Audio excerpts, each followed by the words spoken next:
Yes, it is. Although I would want to know what the material state of the matter is in the internals inside of a neutron star, because if she's doing the boop of the neutron star, then it will Maanyaa will help us understand what's inside, right? Oh yeah. I think. What? What? But we shouldn't mention this right now because it's not really in the current news events of what Maanyaa is doing. What? I mean, what Maanyaa is doing is obviously secret. Like, we can't share that information. That can only stay between all of us. Yeah, can't tell anybody. Yeah. Yep. Everybody. Make sure no one can hear it. If everyone knows that Maanyaa is going to try to get to the nuclear lasagna in the middle of a neutron star, then, I mean, that would be like a breach of worldwide security. The aliens might find True. out. If they do bring it up, we'll just say that she's booping neutron stars. That's all. Yeah, that's it. Just a heckin' boop right on the snoot. Yeah. Well, where's the snoot on a neutron star? That's what Maanyaa is trying to find out. yeah. Oh, okay. If you boop the snoot in the right spot, lasagna comes out. Okay, there you go. I'm pretty sure that's how it works. Lasagna in the world. That's how the sacrificial ritual is made to the neutron star. You boop the snoot and you get lasagna. Nice. Very good. Well, please let us know before it goes live as to what you're doing. Oh, hey everybody, how's it going? Welcome to the Unnamed Tavern. Oh, okay. Hello. Hello! I hope everybody is having a good day. It is the weekend, I think, for everybody right now, all around the globe. And I'm starting off this tavern because you have to have alcohol with a tavern, right? Yes. Lefroy 10-year Scotch. It's something I highly recommend, and I'm doing it in my Antarctica glass. Nice. This is glass forged at the South Pole. Nice. I'm drinking the world's cheapest Canadian whiskey because I'm with the world's cheapest Canadian host. Hey! Oh. I'm drinking coffee in my Rockstar scientist mugs. Ooh, wow. So they're like symbols for all the scientists. So like Tesla, Schrodinger, and Is Elon Musk in there? Is Van Neumann in there or Einstein? I'll tell you, with this cup I has feel like they Edison, can't leave out Tesla. Einstein. It has Tesla, not Elon. Tesla. Okay, good. Curie, Madame Curie. Yay. Einstein, yes. Einstein, yes. Newton, yes. Galileo? Galilei, yeah. Copernicus. Galileo. Copernicus. Schrodinger, yeah. Schrodinger. Hubble, Goodall, Sagan, Hawking. Yeah. Bardeen, my bad. Oppenheimer and Tyson. Yay. Breaking news. I have another cup. Maanya's mug. And Chesh, what are you drinking? I'm drinking something called Cobblestone, which is a nitro stout by Mill Street. Ooh, nice. This is not currently available in stores. I'm not sure why, but it's real good. It's kind of like drinking a coffee chocolate milkshake beer. Ah, wow. yes, I like those. It's a thick, dark boy. That sounds good. This is how I like my dick. Anyway. I mean my personal one, not like... Anyway. So, Noted for future reference. Guys, get us Anyway. Get a dick's like... Okay, sorry. breaking news. Be sure to capture that soundbite, because it'll come in handy. Oh, I'm don't sure worry, that'll someone get clipped. will put that in live chat. Yeah, someone will be like, yeah. God damn it. I hope you all enjoy your names, because right now everybody's names are Dapper is the myth, Landon is the man, Maanya's the legend, and I'm a goblin. Really? I'm a You don't legend? even get Holy a definite article. Not even a definite article on Chesh. Just a goblin. A Singular. Welcome, everybody. I see love Galda it. Scummer. I see April. I see Smitty. I saw Maanyaa in there earlier, but you're here now, so, whatever. You don't count. I see Benton there. Welcome, everybody. Ink Boy. Hi, guys. Welcome to the Unnamed Tavern. Today, I do have a couple announcements before we dive into the news segments that we're talking about. If you are a Patreon, and this is for patrons of 5 and over, I did a stream over on Twitch turning Puck into a Pokemon. If you are 5 and above, you will get one if you send me your pet. I will turn your pet into a Pokemon. This is my Christmas gift to you for Patreons 5 and above for December. If you are a member, you got a new emote today. So feel free to enjoy your new emote. It is just in time for next Friday where Vandalia is going to come on, and welcome to Gary 2.0, and that's what that stream's going to be about. So yippee! So enjoy your new emotes in there. As for what is coming up later on this week, we have you know what? I need to actually look. I should probably know what I'm doing on my own damn channel. He has stuff, which is why you should be a patron. Okay. Tuesday, Bethesda. Tuesday is Bethesda. Oh no. Yeah, Bethesda's responded to McGordon, and it's a nightmare PR night. It's a PR nightmare. Maanyaa, are we doing a Dumb Feck Friday on Sunday, or are we waiting till next Sunday? Because that's Monday for you. Yeah, that's Monday for me. So we might have to do it on my Saturday and your Sunday next week if you are happy with that. No, it'd be my Saturday, your Sunday. Yeah, sorry, the other way around. Sorry, so there'll be 2 Dumb Feck Fridays next Friday. It'll be Vandalia and it'll be Maanyaa.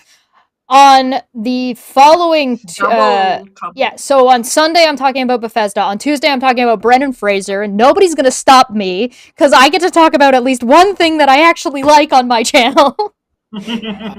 Actually, sorry, I got it wrong. Dumb Feck Friday will be Thanksgiving, and as a Thanksgiving gift to all of you Americans out there, because my Thanksgiving is long since over, for you guys, I am doing a stream called Chowder with Crowder, where I'm actually acknowledging that Steven Crowder exists. We're gonna look at his Twitter, we're gonna look at the subreddit, and we're just gonna have a giggle because he's a comedian, so we're gonna laugh, right? That's how that works. Yeah, that's fair. And then the following Wednesday, we are going to have a debate hub, which I am super duper excited for, and we're going to be talking about atheist communities. All right, that is done. That's the updates. We're done. We're done. That's the updates. April for 5 says, "Here's 5. Turn Landon into a Pokemon and stream it." Thank you. That would be fun. And we discussed a potential Pokemon that has volcanic thingies. You said that turtle thing. Yeah. We are one step ahead of you on that one. But thank you for the super chat. Very much appreciated. We'll make sure we can get that done. Chat should now be showing below us. Hey there, Keon. Welcome, awesome. welcome. Potentially down the line later tonight, we might be able to bring in guest callers, but we'll see where it goes and how it goes and go from there. So let's get started in what we're actually doing, and I'm going to take a drink. Go for it. Cheers to current events. To current events. To current events. Because we all deserve a drink over what's going on. And the world on fire. We are not even like in December before we go into 2023. And the news like, fuck it, 2022, you're getting all my shit in advance. There we go. I see that Al and Red Eye has joined us in the chat as well. That's Red Eye, allegedly. Allegedly Red Eye. All right. So we get to vote, guys. Who wants to start with which news? Because there's the midterm elections. There's a bunch of trials that have been going on. I've got like a bit of a list that you guys were putting in the Discord that I got saved up over here. What do you guys want to talk about first? What's the thing I should be most sober to talk about? That's the real question. Probably the FTX breakdown, because that's kind of like a chore. It's glorious. Okay. Goodness. It's glorious. Yeah, that's a pretty good start. All right. That's a short lesson in please don't invest your money on platforms that are not regulated. Simple. Yeah. Don't even. Yeah, you want to put in like $50 or something? Okay, fine. above that, because you want to experiment and see. Some people do that to see even if it has the potential to be regulated, but beyond that, don't do it. It's not worth it. It's not worth it. Yeah. I realize that cryptocurrency is a cult of I think I'm in a cult, and there are people who get quite testy if their cult is brought into question. But things like these NFTs and cryptocurrency stuff, I think, are typically a scum of the earth. It is one of the ways that, for example, species are going extinct because people are resorting to cryptocurrency to promote species, selling on species extinction. Oh yeah. It is. So I would, and I'm sorry if you're a cryptocurrency, but I would favor countries banning the ability to trade real currency for this pseudo cryptocurrency. Digital I would essentially. currency, yeah. I think I'm talking about cryptocurrency stuff, right? So I don't know that you could enforce a ban on trading cryptocurrency for various kinds of state issued currency. I don't know how you would possibly enforce it, since the people who are most into cryptocurrency are also into doing dark web stuff. And I mean, to be fair, a lot of what cryptocurrency is used for is already illegal anyway. So how effective would it be to just ban it? I don't know. But it makes trading with it would take it away from being it would make it difficult to go switch between the two, more difficult at least, and it would mean that normal, like your average store, it wouldn't be considered legal tenure, so you wouldn't be able to take it anywhere. And I do know that there are some sites that did start trying to bring it into their but in one part, cryptocurrency is a scam, a fraud. And if you invest in that sort of thing, you deserve what you get. I would not go quite so far as to say it is in itself a scam. I think it's just that it's such an easy target for scammers that you're very likely to be scammed. But I mean, I do think that there are good faith cryptocurrency projects. I just think that they're all a bad idea, and that you're still very susceptible to being scammed. Yeah, and I don't think much of the cryptography behind cryptocurrency either, and it's not scalable. Maanyaa, go ahead. Sorry. I'm like, There's a delay. No, there's a delay. Sorry. Sorry, we couldn't hear you. You were too far away booping that neutron star. Trademark Canada. Okay. So I think the concept of cryptocurrency was in the beginning it was like it's going to be a digital currency that is at the same value across the globe. So you don't have to worry about exchange rates and stuff, right? That happens between your regular currency. But now it has turned into a more, because it's not regulated, of course, it now has, like Dapper said, it is a very good opportunity for scammers to exploit it. And I personally think the longer the international organizations who regulate finance and money, and also US, the longer the delay in prosecuting these people, more. With FTX, it's already $8 billion down the drain.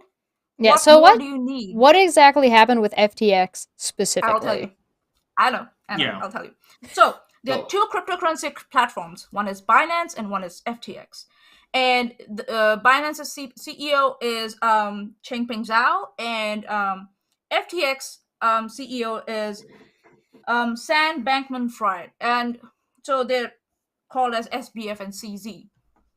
Rivals. They just they don't like each other.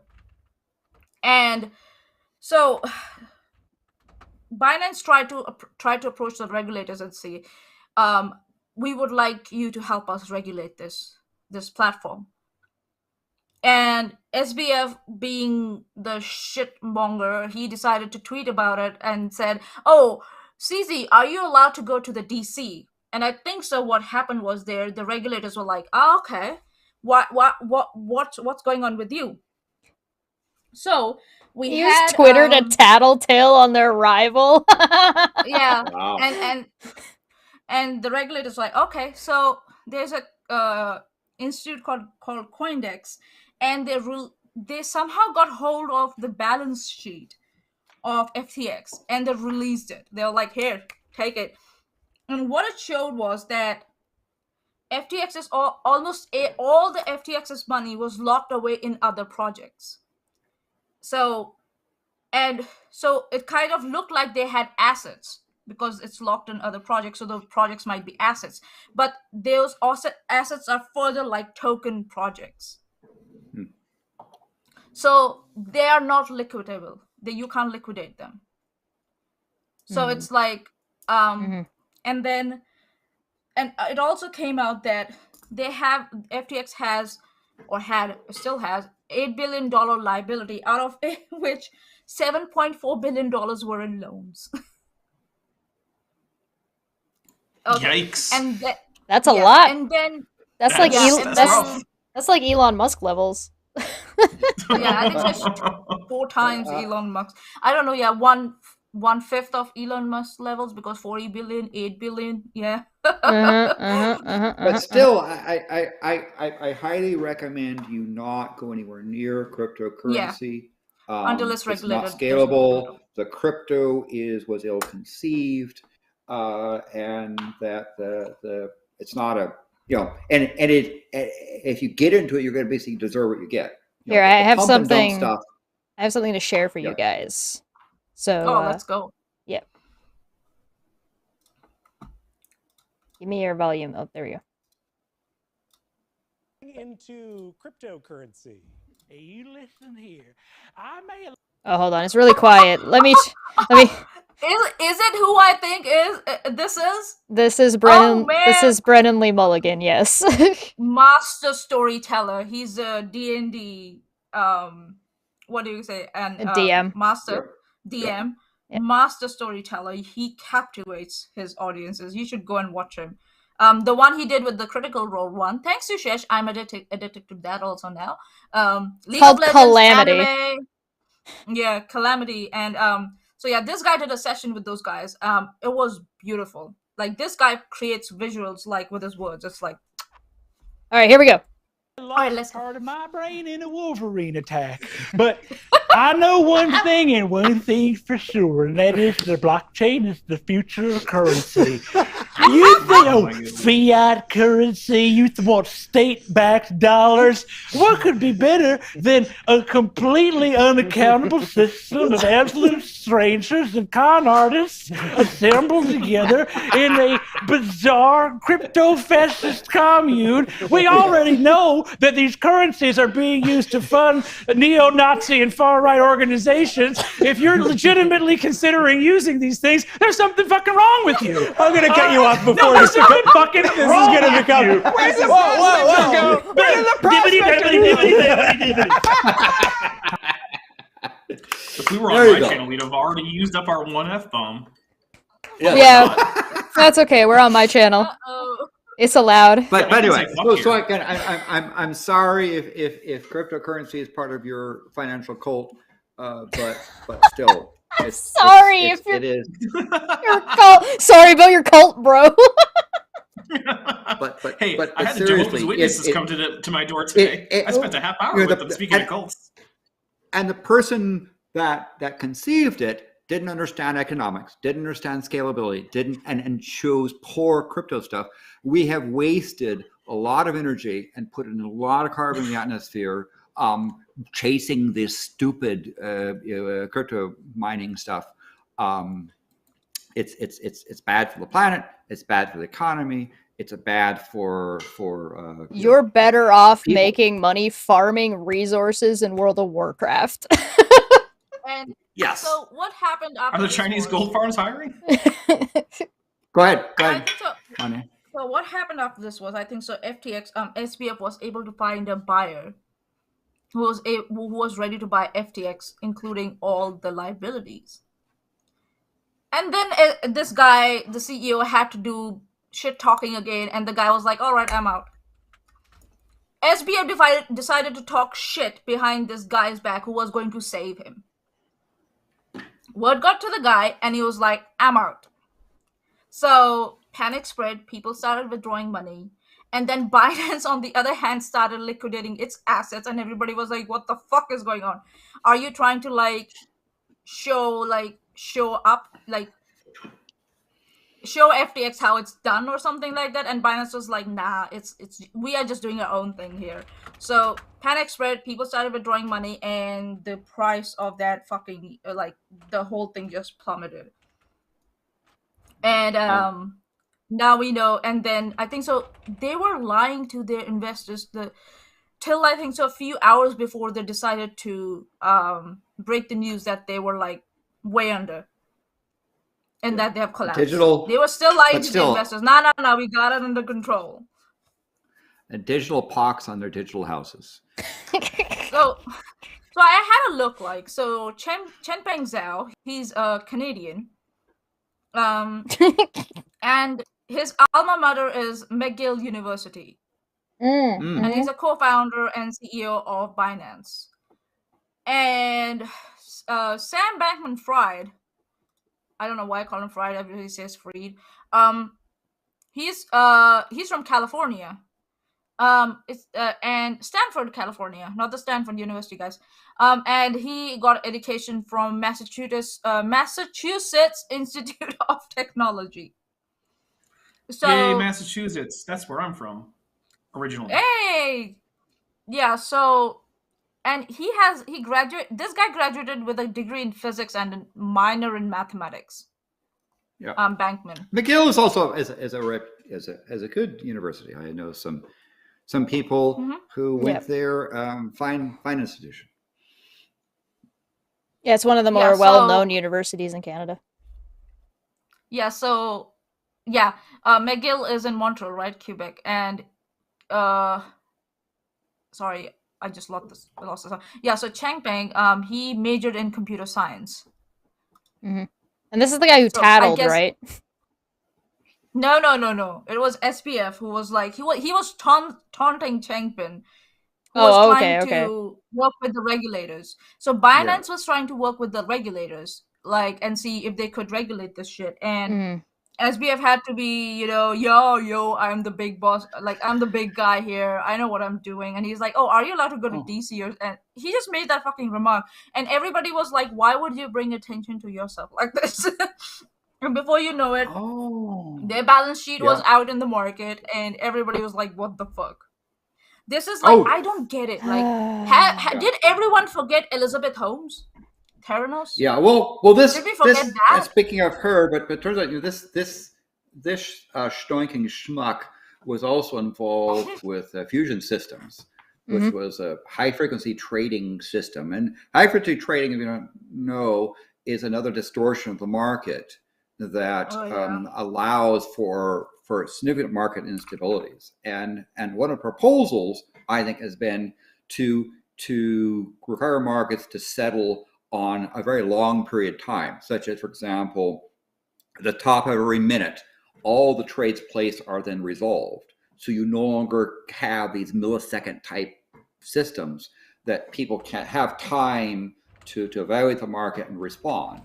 And so I guess he was founded. In fact, he was one of the founders of Fusion Systems.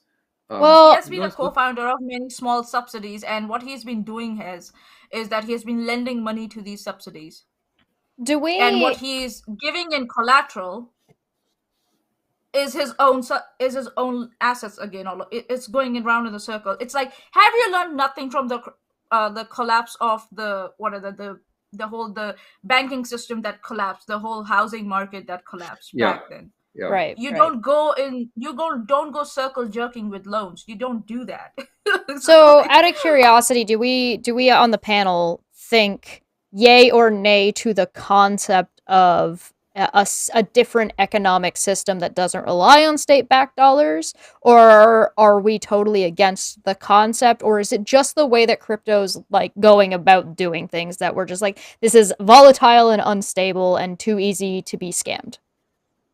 volatile, unstable, too easy to be scammed, and already has been infiltrated by the bad actors. It's not just happening on these platforms; it's also happening in the sphere that we call the influencer sphere. Oh yeah. Yeah. A lot of influencers, what they're doing is they set up this coin, and they ask their fans to donate, chip in into this coin, and then they what do they do is they mess with the anti-whaling mechanism. The anti-whaling mechanism is you cannot sell your crypto within 1 minute or 5 hours. It has to be within, I think so, till like minimum is 5 days, if I'm not wrong. 5 days you cannot sell your like crypto stock. But what these guys do, because they have developed this platform for their own cryptocurrency, they ask their programmers to remove that anti-whaling mechanism, reduce the selling time to almost to 1 second, and as soon as they have like covered like twice the cost of whatever they're put in, they start selling their own cryptocurrency, and then before you know it, everybody's money is lost. And a lot of influencers have done it, and I don't know why they haven't been arrested yet. I don't get it. Yeah, it's part of the pump and dump type process, Maanyaa. Yes. I think there's value in digital currency, but I think cryptocurrency is poorly designed, doesn't scale, has based on a bad crypto concept, and and even for example, this schmuck was even participating in $500 million in the acquisition of Twitter by Elon Musk, another dumpster fire. So I'm gonna have to replace my "this guy is unbelievable" with Landon saying "this schmuck." And if you want to say stoink, if you want to add spice to it, you say stoinking schmuck. There you go. Beautiful. So for me, like, look, I think there are some pretty obvious problems with current economic systems. And even with, the monetary system, right? Like, I'm not sure that the bank owned by all the other banks just deciding how much money should be available isn't necessarily the greatest idea ever. But I also don't think we currently have an alternative that is practical and definitively better. And certainly crypto has shown it that it's not the thing, right? Like, if you had said, 15 years ago, when crypto was still pretty young, like, hey, maybe this will be the thing. I'd have said, well, I don't know about that, but like, maybe we'll see what happens. We can brainstorm this. Now, since then, it's become pretty clear this is not going to be the thing. Yeah, given the fact that they polluted the word crypto, because it used to be that crypto was referring to cryptography or cryptology, our real science there. But as you say, I guess you're supposed to say it like this. This stoinking schmuck is unbelievable. Hey, we have to take that. God damn it! Does Christopher Walken do Cameo? Because I will check right now. Oh my god. Okay. Well, I think that most of the Star Trek actors have do Cameo, not because I price checked all of them. Oh wow, who'd have thought? I'm pretty sure. Okay, so since Dapper's like the most business minded of all of us, do you have anything that you could maybe pitch to Landon to see if Landon's gonna shoot it down for like what you would put in place? And by the way, I'm not opposed to digital currency, right? Okay. I want to say Christopher Walken is not on Cameo, but Christopher Lloyd is. Ooh. So, also, Christopher Lloyd, fun thing, is the first person to actually speak Klingon on screen that wasn't just gibberish, because Mark Leonard is technically the first person to speak Klingon on screen, but he was just saying nonsense lines made up by Jimmy Doohan. I just love that Christopher Lloyd's @ on Twitter is @Doc Brown. Right. Amazing. Digital Demogorgon Dagros for 5 said, because they couldn't regulate crypto, all the snake oil salesmen crawled out of the woodwork. Yeah, that sounds about right. Yeah. It's just too easy. The problem is that there are good reasons to not want basically financial professionals to just have a monopoly on how it is that you get the most fungible asset in the economy, right? Because obviously it's going to end up being stacked in their favor because they're literally the ones who create the stuff. Right. Sure. But I don't have a great way to both keep it so that it's well controlled enough to be a safe thing to keep to store your wealth in, but also have it be sufficiently out of that group's control. So ultimately, I don't know that I have a great way to set that up, short of like just a huge rework of the basics of how we're running an economy. So yeah, I don't have a specific pitch, right? I can identify problems with the current system and with crypto and say, hey, these are problems, but I don't currently have a solution. So it's sort of like I'm in the plane and I feel like it's crashing, and I'm like, hey, we shouldn't crash. That's a bad idea. And then the pilot comes on and is like, well, then you fly the plane. I'm like, the fact that I can't fly the plane doesn't mean that I'm wrong that we're crashing and that we shouldn't. Yeah, you claim to be the expert, and your expertise is failing. What the fuck? It's like, and I think so. It will there's a lot of that. I think so. It will just become another form of currency because, or all the countries like what some countries do is they come together and they have these like anti-laundering, money laundering like pacts that they make with each other. So I think so that's what will need to happen on an international level, because the concept of the cryptocurrency is that the price remains same wherever you go. So like if I use it in England where pound is prevalent, it should be the same price. If I go to India, it should be the same price, or else it's just another currency. So yeah. I mean, maybe there could be some kind of international monetary standard that isn't directly owned by bankers and that has some kind of objective rules about things like setting interest rates or money growth or things like that, right? So that it's not people who are already financially well connected can't simply manipulate it for their advantage, but also it's sufficiently centralized that it can be controlled to protect people from the most blatant of scams. Because I mean, let's face it, some of these crypto scams have been like, come on, man, you fell for that? Like that's the thing you fell for? Like, so maybe something like that, where there's objective rules, which to be fair is part of the good idea of crypto was like, hey, we're going to have objective rules that can't just be manipulated on a whim by individual users or even small groups of them. So like some kind of like, okay, here's what because like in the United States, the Federal Reserve mostly controls the money supply by determining the interest rates that banks can interact with it on, right? So if it lowers its interest rate, that means that if banks keep their interest rates too high, they can actually just arbitrage that with loans to the Fed instead. So that's how it kind of controls interest rates, which then goes into like loaning, which goes into like the M2 money supply, all that stuff. But if you had like a rule like, hey, this is the interest rate that this central bank just uses, and then it grows the money supply, like the M1 money supply, at a certain rate, and then it can change this on the basis of these economic indices that we're going to keep track of. But like these are things that are that's just the mechanical rule. In order to change it, we have to have some big like vote by a whole bunch of people, not just a bunch of bankers. And maybe something like that could work. But I don't know that there's enough international political will to even try something like that. Because for one thing, countries like having their own currencies, because then they can use basically, well, for one thing, they can inflate away debt. That's always something that's handy for them. It's less handy for the people in the country, but it's handy for the governments.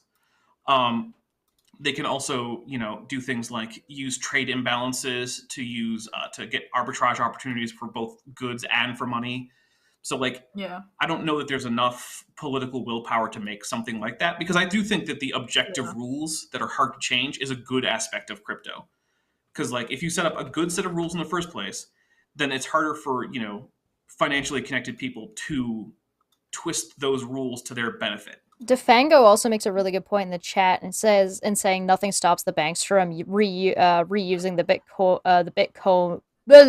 Bitcoin code to do their own thing. So there's definitely options for it to kind of not exist the way it is, but potentially exist in a more in a less volatile way in the future. Yeah, I mean, look, there are good ideas in crypto, right? Mm-hmm. It's not literally bad ideas from start to bottom. Mm-hmm. It's just that currently there are no great use cases, and it's so open to scammers that I tell anyone who's interested in getting into crypto, if you have money that you can't lose, don't put it into crypto. If you want to put $50 into crypto, you should be equally okay with just tossing it in a bonfire, because that's what you might be doing. And if you're okay with doing that, then sure, go ahead, put it into some Bitcoin, whatever. Mm-hmm. I mean, less so now that the environmental cost has come out, but Sure, yeah. Yeah. All right, is that about all we have for the FTX? Please? Yeah. Landon's like, get me out. There's one more thing I want to say, which is the Super Bowl ads for the FTX, because that was all over the Super Bowl. Here in the United States. They spent a lot of money hilarious. It's kind of hilarious that the stick in the mud, I don't like any change guy from the one of the longer ones about FTX turns out to have been right, because they're doing all these things where, like, they're showing like, oh look, we've invented the wheel, and he's like, the wheel, what is that? I don't forget. No, it's unimportant. They show him like indoor plumbing. He's like, you want us to use the bathroom inside like an animal? No. But it turns out that when it comes to cryptocurrency, at the very end of the commercial, he was right when he was like, nah, it's not for me. I just love that. It's also like, I think so. There's this misconception that has been successfully promoted by scammers and conmen out there that crypto is easy money, and you don't have to do a lot of research into it as you do with your other investment options.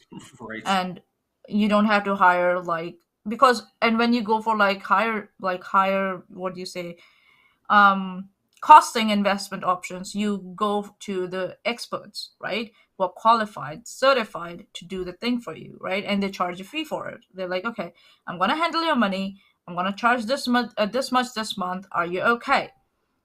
And then they let you know in advance if your money is going to shit. They're like, this is what's happening. This is the plan, contingency plan in future. So I think what a lot of people think about crypto is it's just easy money and there's no liability or risk in it, which is false. Very false. Yeah, that's the misinformation that's being spread out, and this can only be handled by educating people about this platform and how this currency works and what are the liabilities associated with it, and how to recognize the red flags with a company. If it's growing too fast, if it's not giving, as an investor, you have every right to look at the balance sheets. You have every right to have a look at those. So if they're not, you can't see them, then there's something going on. So all these red flags. So I think so. There are a lot of channels out there who do that.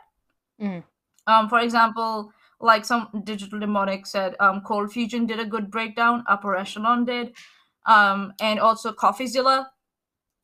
That's a channel. If you want to go, they have done 3 videos on this, and they actually called it out in advance before it even happened. They were like, "This company is going down. Like this platform is going down." So yeah, very interesting. Yeah. Okay. All right. We're done with FTX. If you want more or have any comments, please feel free to add them down below. We're more than happy to touch on them again later on. Landon, do you want to pick the next topic? Let's talk about, speaking of scams, Elizabeth Holmes. All right, next is Elizabeth Holmes. Oh, I have so much to say about that also, but I'll let Landon. Landon, why don't you bring us up? Then we'll get Maanyaa, then we'll go to Dapper. Elizabeth Holmes is a scammer that scammed a lot of people out of their money, lied basically repeatedly about what they were doing. It appears to me, and so those are the facts. That the question, I guess, becomes why, and it had the hallmark appearances of somebody saying, well, if I just imagine it, if I just talk about it, it'll happen, right? And I think there was a cult of personality that got involved in this. I think people got really all agog about this person becoming worth this many billions of dollars, being young, and it comes down to a general problem we have with a number of people, which is the super wealthy or the apparently super wealthy get to become celebrities and get to become like the almost like royalty and they're given a pass at so many things. And it was amazing how much Theranos was able to actually con people into their stuff when they had nothing. Right. This is one example where it sounded really good. Former Secretary of State was, baffled, like was muddled up by Elizabeth Holmes. So it was, and the biggest red flag was they had no one from the background who was either studied medicine or pathology or disease on their board. They had no one like that. They almost had someone close to that, because I think so Steve Jobs, co-founder, was part of the board for some time. But when he started asking the technical questions, Elizabeth was like very aloof. So he was like, I'm out of here.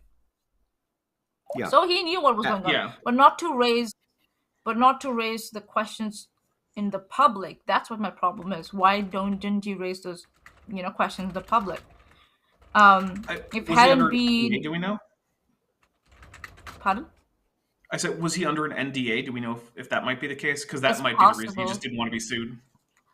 Yeah, there were stories that came out that Theranos was very aggressive with their NDAs and their contracts. Yeah, that's probably. And they managed to get a drugstore chain to install their pseudo boxes, Walgreens, in their pharmacy stuff.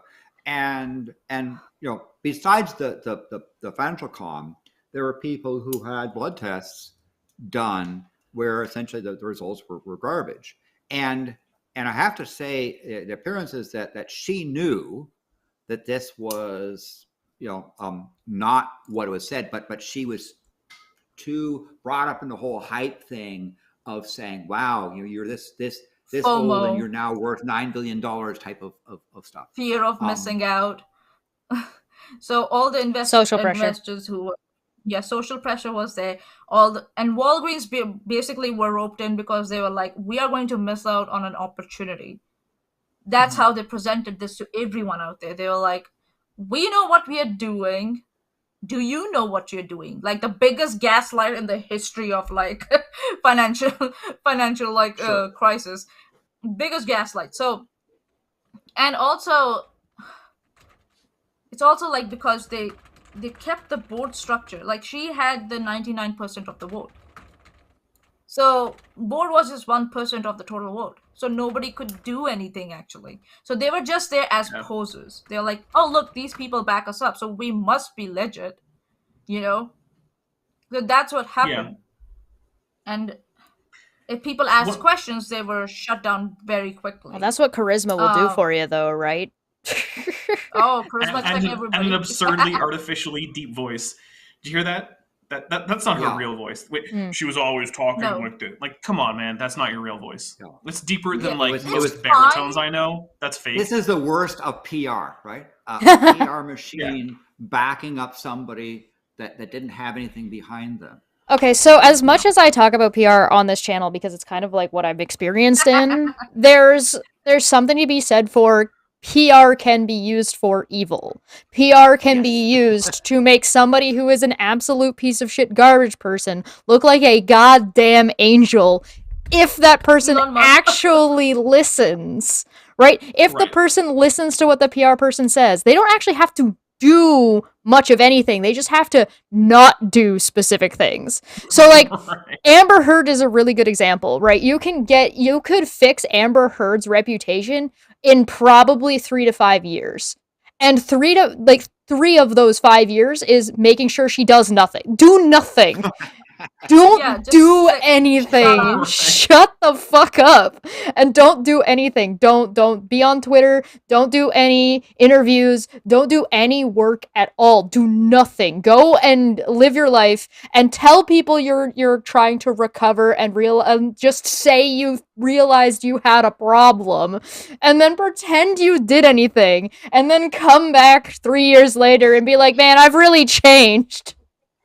So do you think let's presume that Theranos didn't actually claim that their stuff worked, that they were still doing research and development, that they didn't go into putting machines into drugstores and so forth, but they talked about their hopes for trials, right?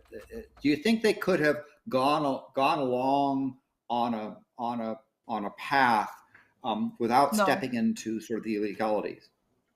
I don't know, because look, for the start. Well, here's the thing: you're basically just describing. Oh, sorry. The thing is that they had a concept of what they wanted to achieve, and I'm quite sure Elizabeth had good intentions from the start. She's a 19-year-old kid. All right. 19-year-olds are assholes. Yeah, they are. I've met a lot of 19-year-olds. I would not make that I would not make that assumption. Is all I'm getting at. Okay, so she had this idea. She was told by her professor no. If you remember, one of her professors was like, "This is not feasible.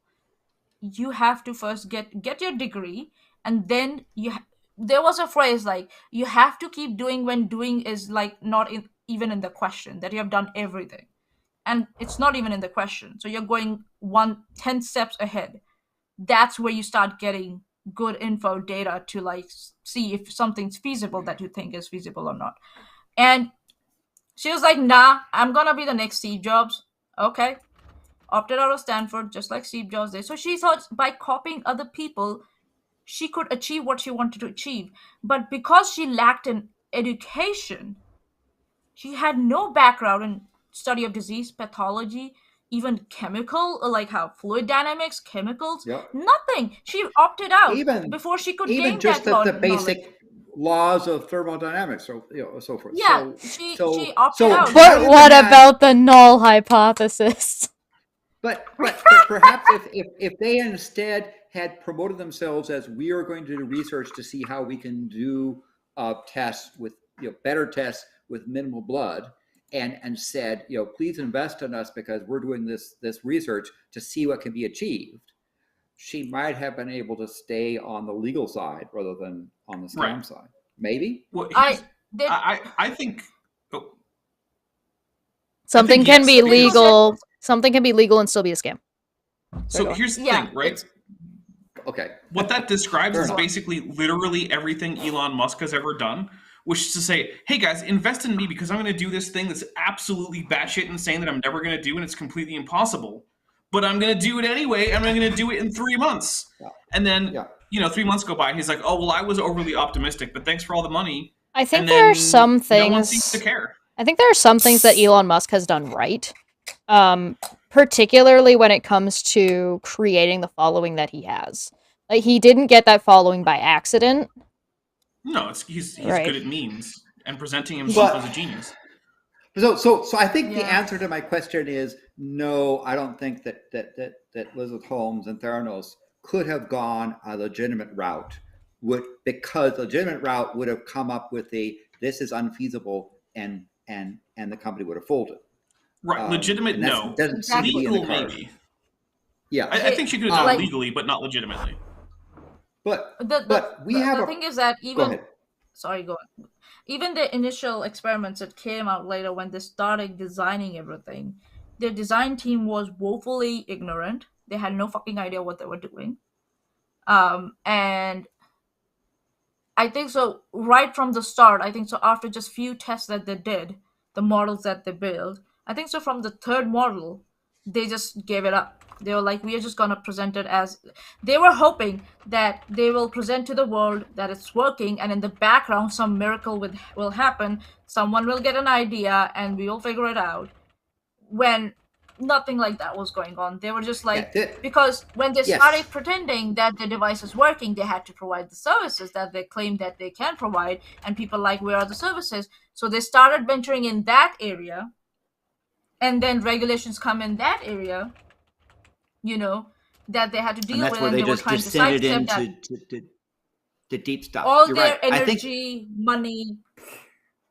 I think she personified this notion of, well, if you can dream it aspirationally, the universe will provide type of stuff. That sounds like Scientology to me. Yeah, but you mentioned and there was a previous comment about Elon Musk and some of the things. If you talk about sort of grifter and a scam, a con artist, it is the case where the cult of personality that we put around the uber wealthy gives them passes that most normal people don't, right? That's between the notion of wealth and status, like a celebrity status, because you can have status and have no money, right? So it's a matter of like, did you have money at one point, or do you have no money but you're able to present yourself as if you do, or have some other thing, which you find in the Elizabeth Holmes situation. This reminds me of something similar. There was this girl, right, from Russia, I don't know, from the Russian region, who came to New York, I don't know, somewhere, and she pretended that she was a millionaire. Yeah, billionaire, and she ended up using everybody else's credit cards, bank transfers, maxed out everything, and lived the life of luxury. And everybody was like, she was so charismatic and she was so decisive. She knew what the fuck she was doing. So everyone was like, yeah, we'll just go along with it. And I was just like, wow. If she can do that, Elizabeth is nothing. Like, she can do everything. So the difference is is that, had Elon Musk been a multimillionaire, I don't think people would have given him the passes that they have.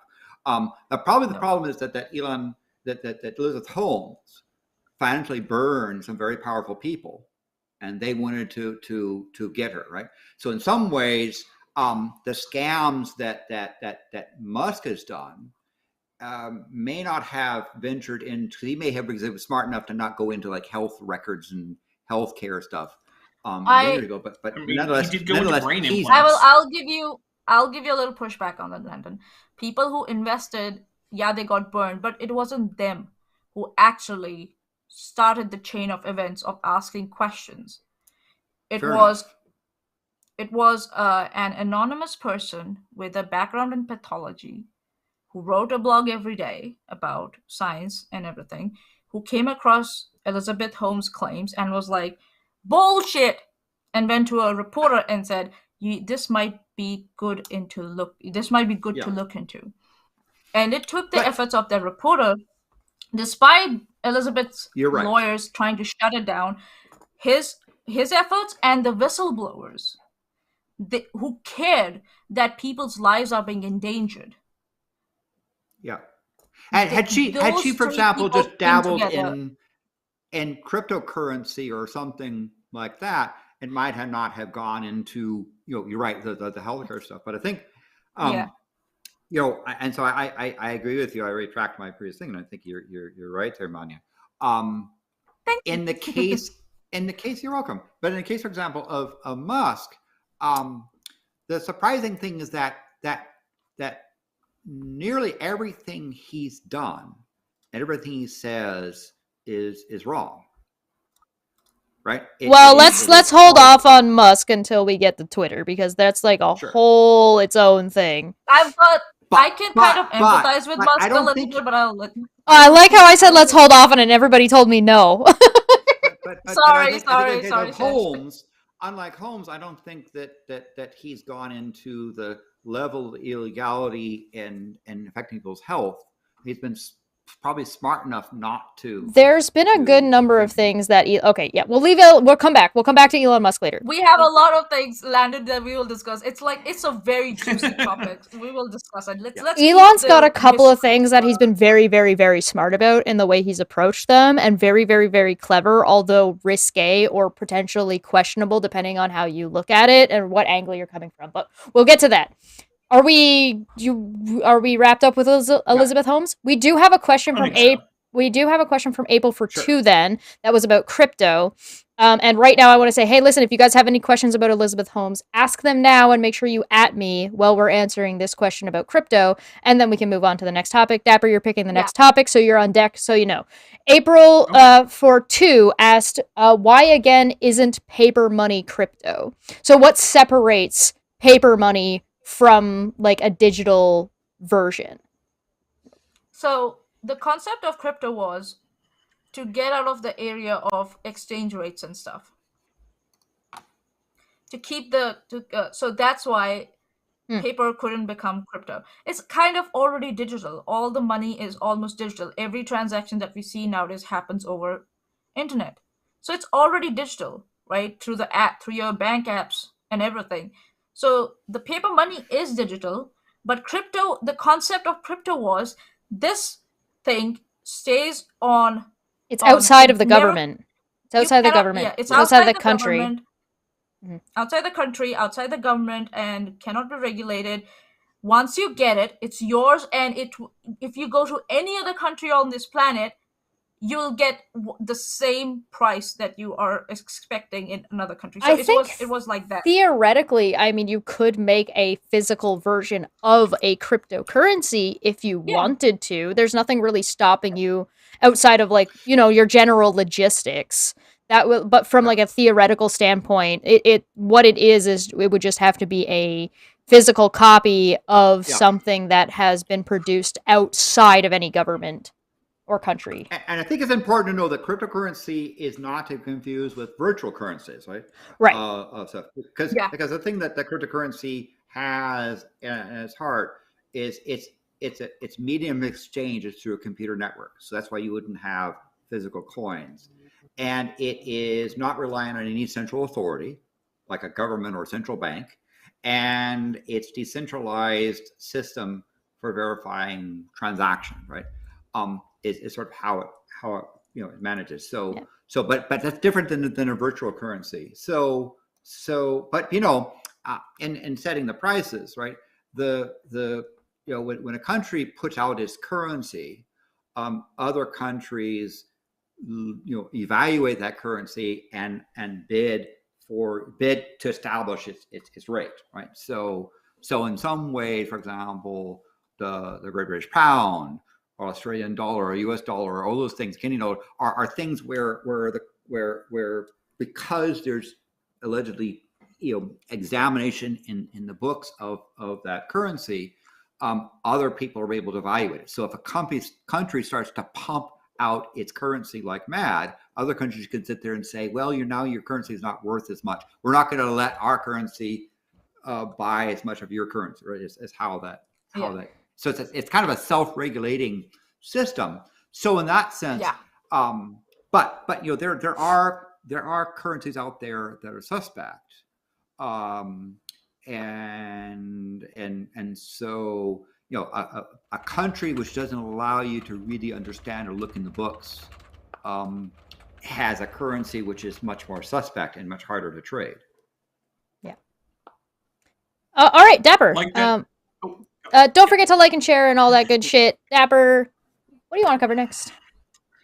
Let's do the Brooks trial, because I watched a fair bit of that because it was absolutely insane. Okay, so the worst ways possible. If we're going to talk about trials, we have a couple of trials to cover, so we may as well cover them one right after the other. We have the Brooks trial, we have the Masterson trial, and then we had a decision about the Parkland shooter. So let's start with Brooks, and then we'll bang through all three of those. So Dapper, lead the way. All right.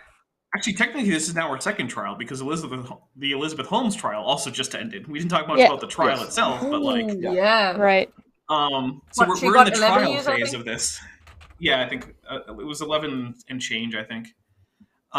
So the Brooks trial, for those of you who don't know, Darrell Brooks, or Darrell Brooks, it's kind of been inconsistent on how he says the name, was the guy who drove through a Christmas parade last year in Waukesha, Wisconsin, killing, I believe, 6 people and injuring 70-something other people, all after a domestic violence incident where he attacked his former girlfriend, who was under protective order, who he wasn't actually supposed to have any contact with, who's also the reason that he's supposed to be on the sex offender registry, but he's been in violation of the regulations on the sex offender registry for several years now.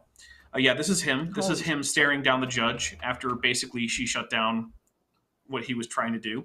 And she actually took a recess not long after this, because she was actually scared. Now, to be fair, he was, leashed to the table, basically. Yeah. Yeah, there was a soft restraint, so it didn't have any metal parts except like where it directly connected from the tether to the ankle restraints, so it didn't make sound, so the jury We wouldn't know. zip tied this man to a table. Basically, he was yeah. actually recently he came in for another case to be sentenced for another case, and I think so it was against his ex-wife where he had harmed her and beaten her, and he was tied to the chair, man. And I think so he was even gagged, if I'm not wrong. So yeah, I don't remember him being gagged. He did. Oh, sorry. As I understand, this person has very, very interesting theories about how law works. Yes, he does. So Daryl, put that interesting in quotes. Take a shot. Yeah. Yeah, look, Honest Red is right. Daryl is an evil piece of shit. And look, as much was said by the judge, not in those exact words, although she did use the word evil. She did directly call him evil.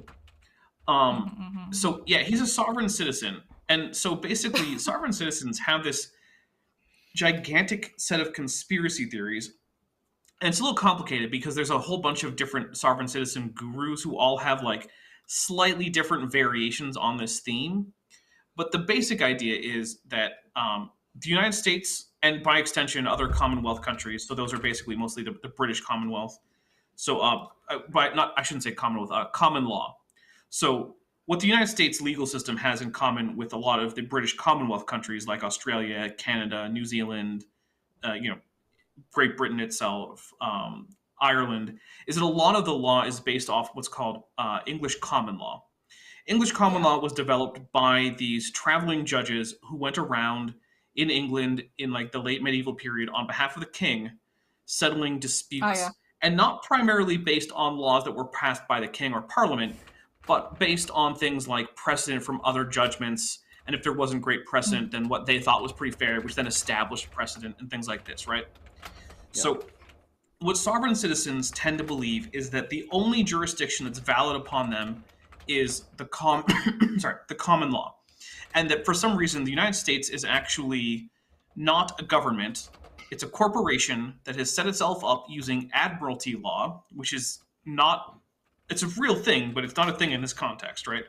Admiralty law is similar to maritime law, and it's a real thing, but chances are you're not under the jurisdiction of admiralty law under almost all circumstances.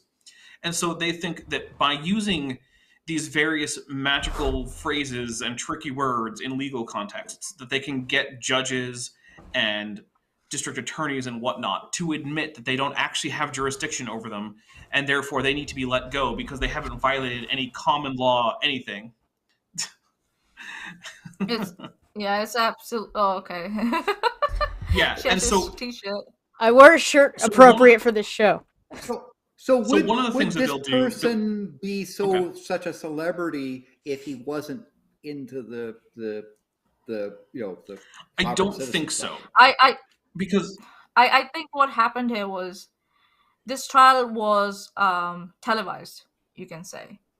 So his antics like came in front of the audiences, and everybody was like, "Oh my god, this is so entertaining," and everybody tuned in for the shit show. And that's what it was.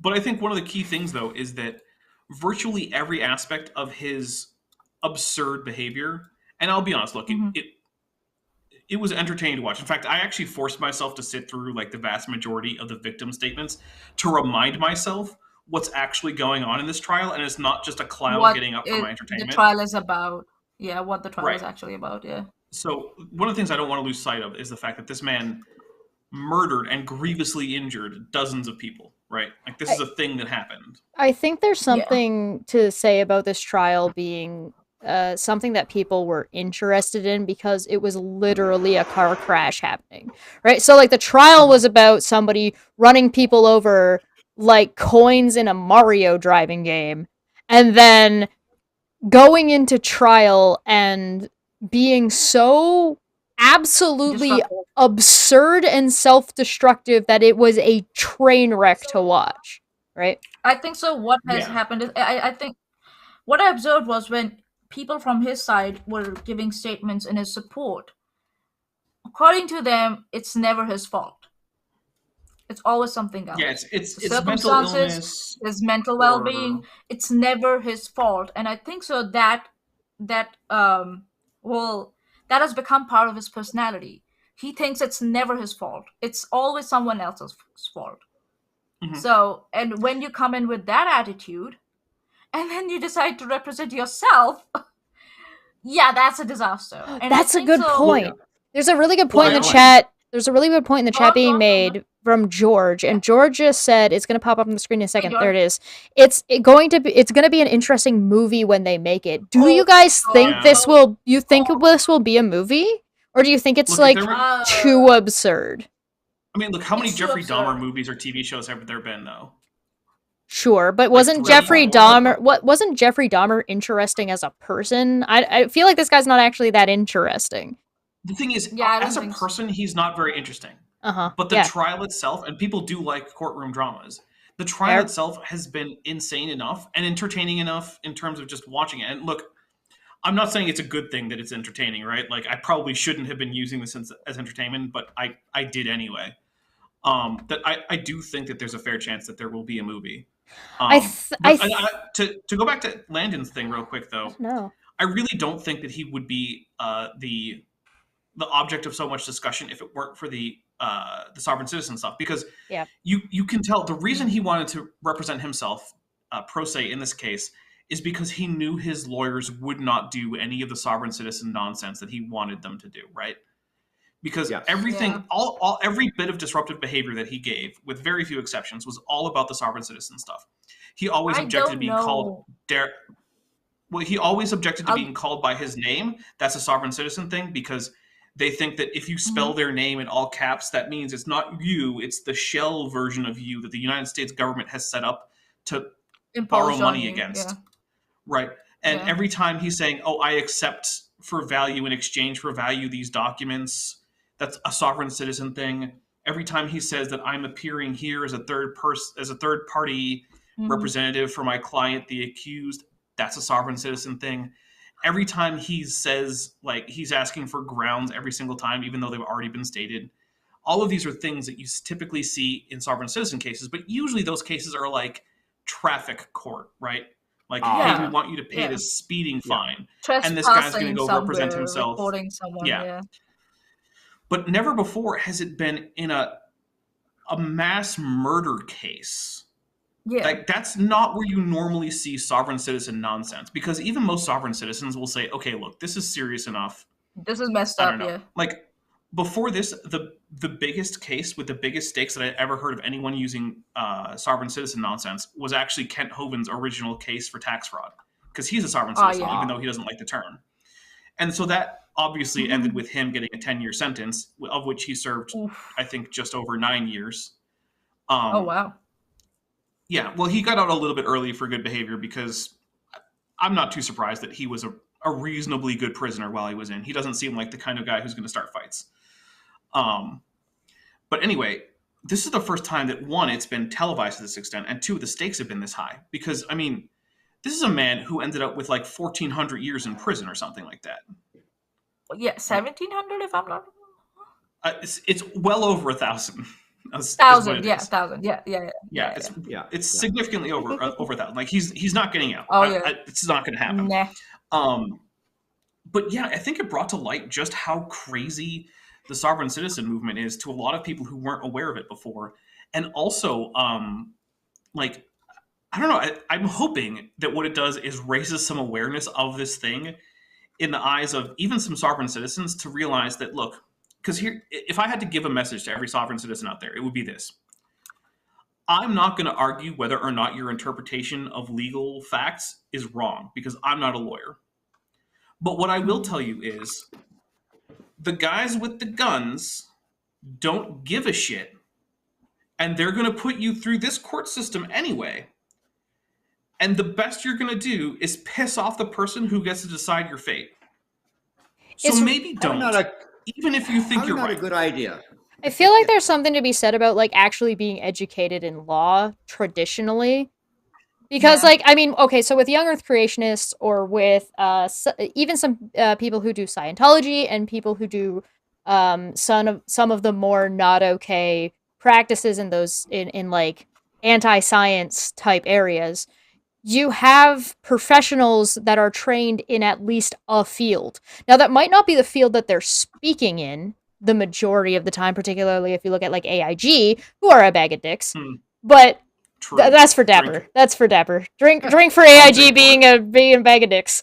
But you don't see that with sovereign citizens. I haven't seen a single lawyer in like who's in charge of criminal law or tax law pop in and be like, "Oh yeah, well, you know, there's a discussion to be had about this." I've seen one fake lawyer do it. And that was actually the lawyer that gave Kent Hovind his advice about setting up all of his property as a pretend church. So which was the reason that when he was in trial and it was claimed that he hadn't paid taxes on all this property, he said it was God's property, not his. But it was like, well, okay, but you have exclusive use and control over all of it, so you're the one responsible, right? So like, there's something to be said for there isn't anybody giving any of these arguments any legitimate criticism, any legitimate credence in that professional field, right? I feel like if any of these arguments worked, you would see them utilized and referenced in actual law. You would think, and yet. Nowhere. Not even one. Like an angel's kiss, like a fart in the wind. Gone. Well, the thing is, it was so funny. It really like, sorry. Yeah, it was funny. Like he decided to represent himself, and he was confused about, in some cases, why he was not allowed to speak, or why his evidence was not allowed, or why wasn't he allowed to counter. And he kept asking the judge to guide him in that sense. And the judge was like, nah. Yeah, she can't. That's not my job. She's not allowed to. It's actually not only not her job, she's not allowed to give him legal advice. Right. Yeah, she's not allowed, yeah. She can give reasons for rulings when she's obligated to, or she can whenever she wants, right? Even if she's not obligated to.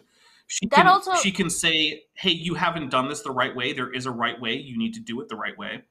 But like, she's not even allowed to say, she's not allowed to say, here are the questions you can ask. Or here's the form that you need to fill out, or here are the words that I need to hear for you to make this kind of motion. She's not allowed to do any of those things. Nah. Because that would count as the judge being prejudiced in favor of the defendant, which is also not allowed. Because the thing is, we all know that obviously if anyone's going to be prejudiced in this case, it's going to be against Brooks, right? Because the guy's a fucking asshole all around, independent of being a murderer.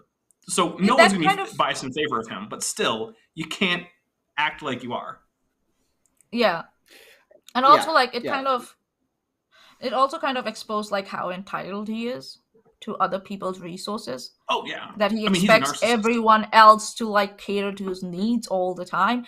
And when it doesn't happen, we see that expression on his face, or he just throws a tantrum like a child, expecting to be heard. And it was so satisfying when the judge always like put him away like a little child, like, yeah, okay, you're gonna go in your like naughty corner and you're in timeout, go away in another courtroom. That was fantastic. But also she was patient with him to an almost absurd level.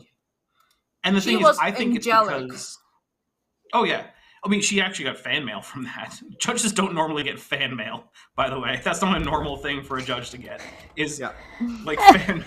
And everybody was saying she deserved a 6-week break. You know, everybody was like, give her a holiday, man. She deserves it. But in some ways, the judge has to be in a situation where they're seen as impartial, right? If the judge had just been piling on the social stuff, then he could go and appeal based essentially that the judge is not being the objective, person that they're supposed to be. I honestly do think that a lot of that absurd amount of patience, because look, I would have trouble being this patient with this guy. I do think a lot of it was on appeal, because he's obviously going to appeal. As far as I know, he's already filed an intent to appeal. And I think actually there's a fair chance, because the court lost some of the paperwork, that he might even be given an extension on his deadline to appeal for that reason. But yeah, she, like we just saw from Roden, no last name, she wanted there to be no grounds for an appeal. Because what's he going to appeal on? He can't appeal on grounds of inadequate counsel, because it's already been decided by the U.S. Supreme Court that if you represent yourself, you cannot appeal on the grounds of inadequate counsel. Yes. You could have had a lawyer, you chose not to, that's on you. Yeah. He can't. So what's left? The only realistic thing is an appeal on the grounds of a biased court, that either the judge or the jury or something, obviously not the prosecution because they're obviously biased against you, but that the judge or the jury was biased against him. And so that's why they took seriously like the Reddit post claiming to have been from a juror. It turns out that was almost certainly not from a juror, but but I think that's why she did that, is because the less grounds she gave for anyone to make the argument that she was biased against him, then the less likely it is for him to successfully appeal. And look, he's not going to get any of these convictions overturned on appeal. At best, he might get a new trial. So, on the other hand, you can try to appeal, and I expect so. The question is whether or not you actually have grounds. Well, I mean, Vic Maanyaa is trying to appeal. Look, unlike someone like Trump, the appeal process is for when you allege that there's been improper trial processes. Right. That's part of the. I looked at. You don't get to appeal because you don't like the decision, right? Yeah, I looked at on abusive process. You can apply all you want. It's just like whatever. But everyone has an absolute right to appeal their convictions. Oh yeah, absolutely. Try to appeal. So I saw he can and will. I looked at both Vic Maanyaa's appeal and Johnny Depp's appeal, as Amber Heard has not filed hers yet. Both are defamation cases, so at least they're like kind of in the same field, even if they're not in the same location and not nearly to the same like degree of what I would even say arguably importance, just based on who it is and what went down. For Vic Maanyaa, he's now trying to file to Texas, and that's just falling flat on its face. Whereas Johnny Depp's team actually put together an argument as to why they think there was an error on part of the court. It's not even about Amber, it's on part of the court. And they make a compelling argument, and their citations actually lead back to previous law in that state and in other states. So they actually have a pretty good argument at the very least. That's what appeals are supposed to be for. Right. Unlike, for example, what Trump thinks, where appeal is, I don't like what they decided, so I'm going to appeal it. So, Yeah. B-Day asked, how could the jury not be biased against him, though, with all the news coverage? The jury's not supposed to be watching the news coverage. Yeah, look. That's part of the jury instruction. I'm going to give you the one thing that I think that he has a fair chance of appeal on. Mm-hmm. And that is that his motion for a change of venue was denied. And that's specifically why I think he might have one, is because that's the question. And you can say, okay, look, the jury's not supposed to watch the news, but it's been all over YouTube. It's been all over Twitter. I'm pretty sure it's been all over Facebook. I don't check Facebook often enough to know. So on the one hand, you can say, well, how could they have not seen some of this? So I tell you exactly why that's not going to fly. Well, let me finish the thing about the change of venue. Go ahead. And his other argument, as to, when he filed his change of venue request, his point was, look, for months, I've been all over the local news, all over the local news, which is true. And so he said, I don't think that I could find an impartial jury here in Waukesha County. So I would like to move that the trial be just basically reconvened, reassigned to a different county, because it's under state law, but state law, so you don't actually have to be tried in the county that you committed the crime in, as long as it's in the same state, right? Because crime is tried by county just for convenience most of the time, right? Like, it happened in this county, so we try it in this county. That's where the victims and witnesses probably live, stuff like that. So it makes it easy. So that's the only thing I can think, because I'll be honest, I do also have a hard time imagining that the jurors were completely impartial.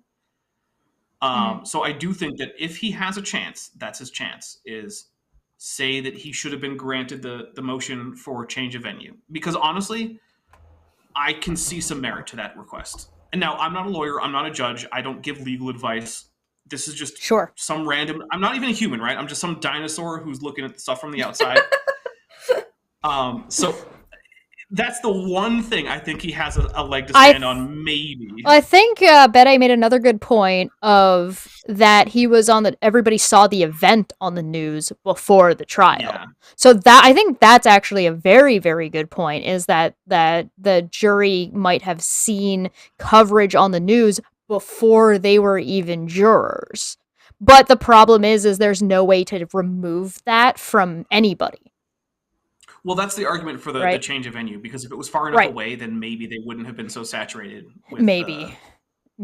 And yeah, it's a maybe, right? Like you're still gonna be in Wisconsin. You're gonna have a hard time, yeah. And also, ultimately, the evidence was so overwhelming. I mean, they had him on video. They had multiple videos. I mean, he was found with the keys to the SUV with the human debris scattered across it in his pocket. That same SUV was in his previous music videos that he had done on YouTube. Oh yeah, that was fantastic. So somebody mad when they brought it up. Somebody earlier had asked about the time frame. I think it was Lord. He was asking about the math, how the math went out. And so I looked up the numbers, and it looks like it was 17 and a half years for each of the 61 counts of the first degree. But the math, it looks like on 60 counts of recklessly endangering, he was sentenced to 17.5 years for each counts, amounting to 762.5 years of the initial sentencing. Oh yeah, and that's on top of 6 life sentences for each of the first degree intentional homicide. Yeah, so here, I'll show you guys on the screen so you guys can see it. There you go. Plus also to the 7.5 years, 5 years more were added for some reason. I don't remember why. In initial confinement on counts 1 through 6. Plus 300 and you're gonna talk to me. This court is imposing a life sentence. Stop talking. Without the possibility or eligibility for extended supervision. Stop talking to me. There we go. Okay. So you can talk, but that's not in this conversation. Thanks. We appreciate what you did. Okay, so there's amounting to 762.5 years of initial confinement plus 305 years of extended supervision on top of 6 life sentences. Damn. Yeah, all of which are going to run well-deserved. Yeah, consecutively. Not simultaneously, yeah. Whew. There are a few charges that are actually going to run concurrently. So he has some reckless endangerment charges for the same victims that are the homicide victims. Those charges are going to run consecutively. So that doesn't mean much unless he gets a large portion of this overturned. So what it would mean is hypothetically, if he could get all but one of the homicide charges removed and the associated reckless endangerment charge. And there were 50. Have to serve there were 76 counts. He wouldn't have to serve additional time for the other crimes against the victim of the homicide charge if he could somehow do that. But I mean, look, he's not getting all of them overturned. Even if he gets a new trial as a result of the court should have granted his change of venue motion, he's going to be reconvicted. Mm-hmm. I mean, the evidence is overwhelming. There's no question about who did this. There were witnesses, and whether or not it was intentional. There were witnesses. There's video footage, and so yada yada yada. So I don't know how he's gonna try and get out of that. Do you think he'll try to do some sort of sovereign citizen theory stuff of because I was representing my person with capital letters, I wasn't convicted or something? So he tried doing that. I don't know. I think he. So here's the thing, right? I think at this point he might have figured out that this has just not worked for him at all ever, and he might actually try to retain some kind of counsel. Now. Late, right? I think he might actually get. Is he allowed to retain a counsel on an appeal? So yes, he's allowed to have representation on an appeal. I don't know if I don't think he's. The state is obligated to provide it for him, so he would have to somehow find a way to get money for that, whether it be by his parents or friends or something. Because one of the other thing is he's also been ordered to pay restitution in amounts that it's going to take him a very long time to earn, because all the money is getting is primarily going to be prison wages, which are they're going to be garnered an hour. Yeah. God. I don't know how he would get representation. Although, to be fair, a lot of prisoners do represent themselves in things like appeals and things like that. And some of them do actually succeed because sometimes they do actually make good points. And courts are a little bit they're a little bit more lenient in terms of whether or not you followed every last procedure when defendants are, or just parties in general, are proceeding pro se. Because the court knows, okay, you're not a trained lawyer. and the court is allowed to sort of meet you halfway and say, okay, I think what you're doing is you're trying to make this kind of motion, which would do this. Is that what you're trying to do? And then the pro se party can say, yes, that's what I'm trying to do. And then the court can go with that. A lot of courts actually have clerks whose specific job is to assist pro se litigants in trying to interpret their filings and like, what are you trying to say? What are you trying to do? Not so much legal advice, like what strategy should you use, but just like, I asked that as a DM. I don't know what it is. I asked that as a DM. Somebody's like, what are you trying to do? I want to convince this person. Okay, but why? Like, what are you trying to obtain here? Right. And it's also like how I really liked it when he tried to like dissociate from his name by like trying to like get the gotcha moment with the witnesses, and I said, oh, who was the person? And everybody would go like, yeah, it was you, and he was like, who's you? Yeah, and who's you? And the answer was like the person I'm talking to. Right. Yeah, the person questioning me, it was brilliant. The witnesses were so courageous in this whole thing. Like, yeah. Even the witnesses he called generally were bad for his case, which is a weird thing, right? Because normally, now look, like I said, I'm not a lawyer. However, I did do some mock trial, so I do have like the basic level of like, I know the idea behind what the point of a witness is. Yeah. So generally speaking, you don't call a witness unless you know what the testimony is going to be. Now, this is not the same as coaching, right? But normally what you do when you have a witness is you've interviewed them and you've asked them the kind of questions that you're going to ask on direct examination. Now, you're not allowed to coach them and tell them what to say, but by asking them those same kinds of questions in an interview before the actual trial, the idea is supposed to be, you know what the testimony is going to be, and you know how it does or doesn't fit into your case. And if it doesn't, you don't call that witness. But every witness he called was just disastrous for his own case. And it's like, dude, you didn't have to call any of these people. But also, like the judge said, at no point was it clear what his defense was. He didn't say, I wasn't driving the truck. He didn't say... he didn't claim insanity. He didn't claim insanity. Well, he did it first, but then he backed out of that before the trial even started.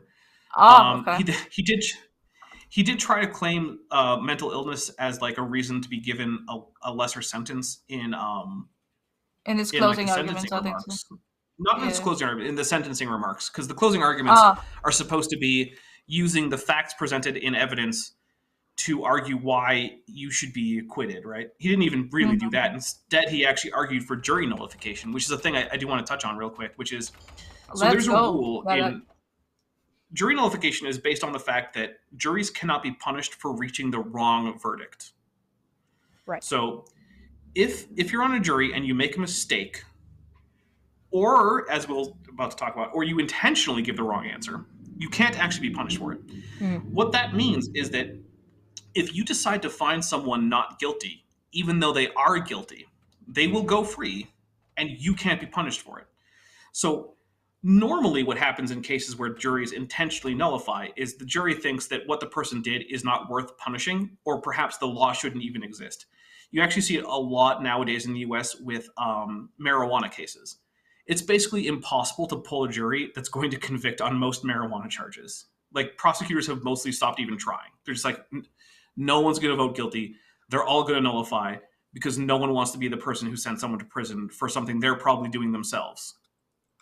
So we're just not even going to, like, jury nullification for marijuana is just like all over the place in the US right now. Yeah. Right. Moreover, there's many executives that will actually, pardon people. I just noticed that Landon's wearing a white sweater, and now I think he's doing an L cosplay from Death Note. But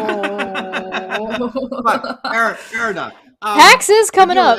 In fact, one of the things that Biden did recently was to pardon all marijuana possession people that didn't do well stuff. So I heard about that, but then I also heard somebody criticizing that, being like, that affected literally nobody. There was nobody that law actually took any. My understanding was there are at least a few thousand people who've actually received pardons as a result.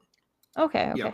But I think it's a bit of a mixed bag. It's a Dapper's point. Right. It's hard to get eviction. And that's what right. Jurors but the thing is, can essentially ignore instructions and right. In the case though where juries have nullified laws, it's almost, as far as I know, it's never been, oh, I killed 6 people and grievously injured dozens more. But you know what? What if you thought that was okay? No one thinks that. Yeah. Who do you think is going to be like, oh yeah, you know what? I do think it should be legal to kill half a dozen people and grievously injure dozens more. Yeah, that is okay. Like, what kind of brain dead person do you have to be? Right? And his whole closing argument is just like, feel bad for me because I've had a rough childhood and I want to see my kids again. No. Maybe never seen before, done nothing to contact before. Suddenly now he's worried about his kids. Maybe you shouldn't see these kids. Maybe Kratos is a better dad than you are. Well, no, he's gonna see his kids though. That's the thing. By the way, almost certainly gonna happen. Kratos killed his first daughter. Just putting that out there. That was just maybe Kratos is a better dad than this guy, and Kratos killed his first daughter. I'm so behind on the Kratos lore. The only one I've played is the first one. That's the first one. That is the first one. He accidentally kills his wife and child in the first game. Oh no! That's the whole point. Yeah. Okay, but my memory of the first game primarily starts with like, oh yeah, there's a weird sex minigame at the beginning, and then I did a lot of button mashing afterwards. That's the game. That's the game. Yeah. Yeah.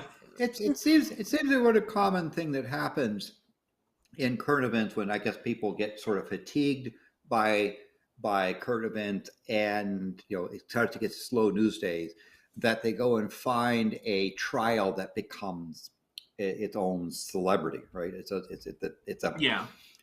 And this seems to be a phenomenon that we run into on occasion, where I think current events and other things kind of trigger this escape until something significant comes along. I'm not saying that these trials are insignificant, but the fixation of these trials, I think, is a sign that society has kind of like lost it a bit. It's a value judgment on how much impact on society as a whole, or the law, which would then trickle down and affect society the longer it exists, is going to change, or perception of society is going to change based on this. Now, I think there's one thing, at least with the Brooks trial, that matters from a society standpoint, and I would say the awareness of sovereign citizens. Yeah. And how it doesn't work. But and again, but I don't have important societal things. I'm just saying it's a sure. sign that society gets stuck in some of these. Yeah, what are you stuck in? Reach celebrity status. Right. Yeah, I think so. It's like, for me, it's like 50-50. I genuinely think that there are a lot of people who watch these trials because they're like interested in the law side of it and they want to see justice served. Like, the intentions are good, but then there are other people who just go in deep and then go towards the opposite side to the conspiracy theories and stuff, and then trying to start, contacting the family members of the person, under trial and shit to try get more information. I think so. That's the dangerous route we are going towards with this, the television. What do you say with televised trials? But then it's a double-edged sword, because what we saw in the Amber Heard trial, what the mainstream media was saying in their articles was nothing close to what was actually happening inside the court. Right. They even faked tears on Amber Heard's face to make it look like that she was genuinely crying. So I think so. It's a good thing, but in moderation. I would say that. Yes. Always ask yourself this question: why am I watching this trial? What is the end result I want? I think we're ultimately agreeing with what Landon's saying. Like, you got to be careful not to get too caught up in things that are ultimately not going to mean a whole lot, but it is good to know about and be aware and educate yourself on what is going on in your court system, right? So it's a matter of balance. Yeah. And so perhaps the whole, fatigue over the pandemic and some of the election stuff and some of the geopolitics. We haven't even gotten the elections. We'll get there. People and so I think these trial things are kind of a sign that society is reacting to an overload and on top of that, you could be stuck in an actual trial going on, and then maybe the drama around that trial that is actually real. Versus, are you going too far into escapism where you're looking at things that aren't, right? Yeah. But and it's just a matter of being like society on a whole and individuals, and that's an individual's responsibility, right? Like nobody else is responsible for that. That's a you thing. That's up to you, the audience, to decide what can you take as an educational thing. What can you take as what are you gaining from whatever it is that you're consuming? Do you want education? Do you want both, or is it some kind of obsession? Some unresolved thing that you have, so that you go into that deep end. So well, and that cycles into critical thinking, right? Like, why are you interested in the thing that you're interested in? Why does this entertain you? Why is this a fetish? Like, why are you into this thing? Right? Why you got pink for this shit? Shame. I didn't shame. I did not. Okay, first off, I didn't kink shame shit. I just said it's important for you. I said it's important for you to understand why you're into what you're into. Not that it's wrong to be into that thing. Yeah, I can't tell you exactly what it is about judicial robes that does it for me. I'm just saying. There's this chick on YouTube that she says that she's attracted to authority, or like people who are like in authoritative figures, and she has a certain affinity for judges for some reason. And I was like, okay. So I would suggest that one model to handle when you hear that some celebrity trial is going on, or some trial has reached celebrity status, let's talk about it that way, is to ignore the news while the trial is going on. Yeah. And after the trial is over and there's conclusion, look at some more rational analysis, right? Yes. And while everyone's distracted by some trial that's reached sort of celebrity status, take a look at what's going on elsewhere that's not being as paid attention to as much, because don't get caught up. Really important issues. Yeah, don't get too caught up in any individual thing. So speaking of celebrity trials, Danny Masterson, which we will go into next, because that is our last trial on our list outside of the Parkland shooter, which the trial for that is already over. So we'll get to that afterwards. Yeah. But before we go into that, I do want to reintroduce everybody. So Maanyaa, then Landon, then Dapper. Maanyaa, who are you? What are you about? Where can people find you? All right, so I'm Maanyaa Sharma. I'm just a little somebody on this corner of the internet. I'm basically from India. I moved to New Zealand. You can find me on Twitter with MENG Maanyaa. And I have my YouTube channel also, where I've recently started putting out some highlights of my video gaming that I do.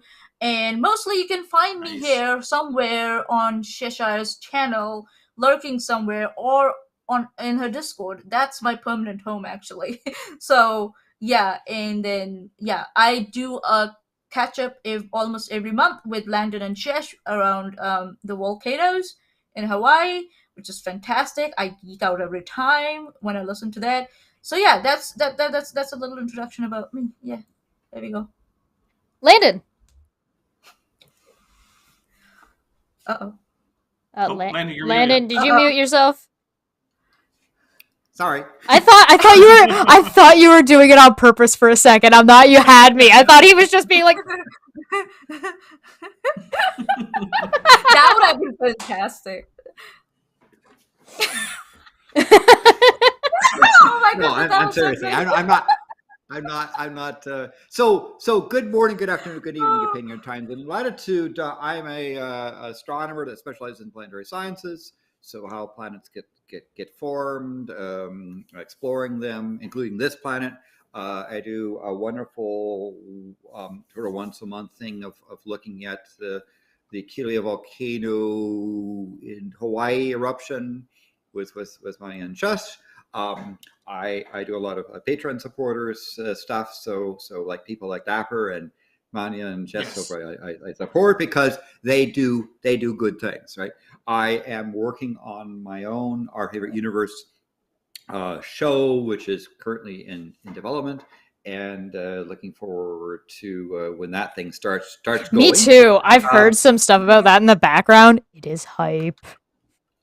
Yes. So that's I've been working on the International Obfuscated Seed Code contest, trying to get that thing restarted, and we're making great progress there, and supporting graduate students that are doing interesting things in astronomy, amongst other things. So just having fun, exploring my favorite universe with a lot of my favorite people.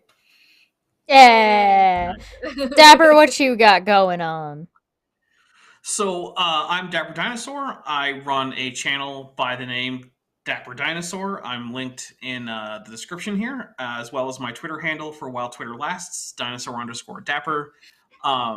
I primarily, so the idea behind my channel is I want to teach people about scientific topics, but in the what I use as like a context for that is primarily debunking videos. So I say, this guy got this wrong, and here's why it's wrong, and here's the right thing, so that you can know what the actual science is behind this whole concept. So the pseudoscience that I generally focus on is the pseudoscience that I used to be, suckered in by, which is young Earth creationism, because I was raised in a young Earth creationist church. So I have every Tuesday we have a drinking stream where we talk about some of the lowest level of creationist nonsense. It's the level that like I can debunk while like just sloshed because it's so basic. But then on Thursdays I have my scripted videos, which actually have like extensive source lists, and I do research and stuff. That's my my much better sourced, and that's where I put stuff that's like hard. It takes more effort to refute. On Saturdays, I have sort of an in-between thing most of the time. So I have like Dapper Reacts, or sometimes I do interviews with former young Earth creationists, or sometimes I read papers, like supposedly scientific papers. The last one I did was by Answers in Genesis's new pet paleontologist, Gabriella Haynes. Oh, and, no. It was possibly... Like, I used to say that another young Earth creationist, whose name is now escaping me, had written the worst paleontology paper I'd ever seen, but that was before I read Gabriella Haynes. Did you have to apologize? Did you have to apologize? Did you have to be like, I'm sorry, I didn't realize it was going to get this bad. I'm sorry. Yeah, basically. It was amazing. She at one point, she mixed up having a long bony tail with having a pico style, even those are basically opposite, right? Good. Birds, they have those short stubby tails. That's because they have a pico style at the end of their tail.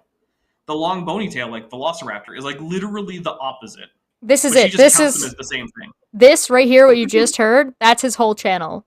It's that. Yeah, but you have fun, Dapper, and like dealing with that organization who is a superset of sets of phallic symbols and phallic appendages. Drink for AIG's a bag of dicks. There you go.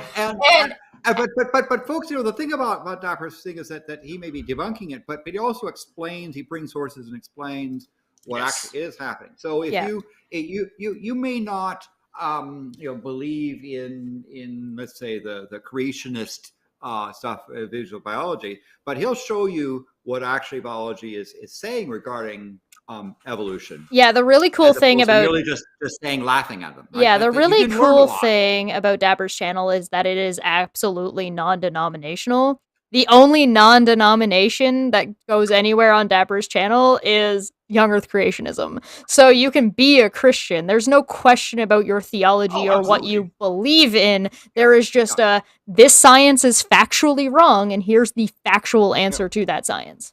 Look, he's also a rad Klingon speaker. So among my regular guests, so I have my regular guests are Ben Tovand, who's in the chat, Maddie from Science Side Up. Hi, Maddie. We have Erica, who is less frequently on now that she's currently doing her ridiculous amounts of TA and PhD work. Yes. But Jackson Wheat, and then on Saturdays I frequently have Vishanti on.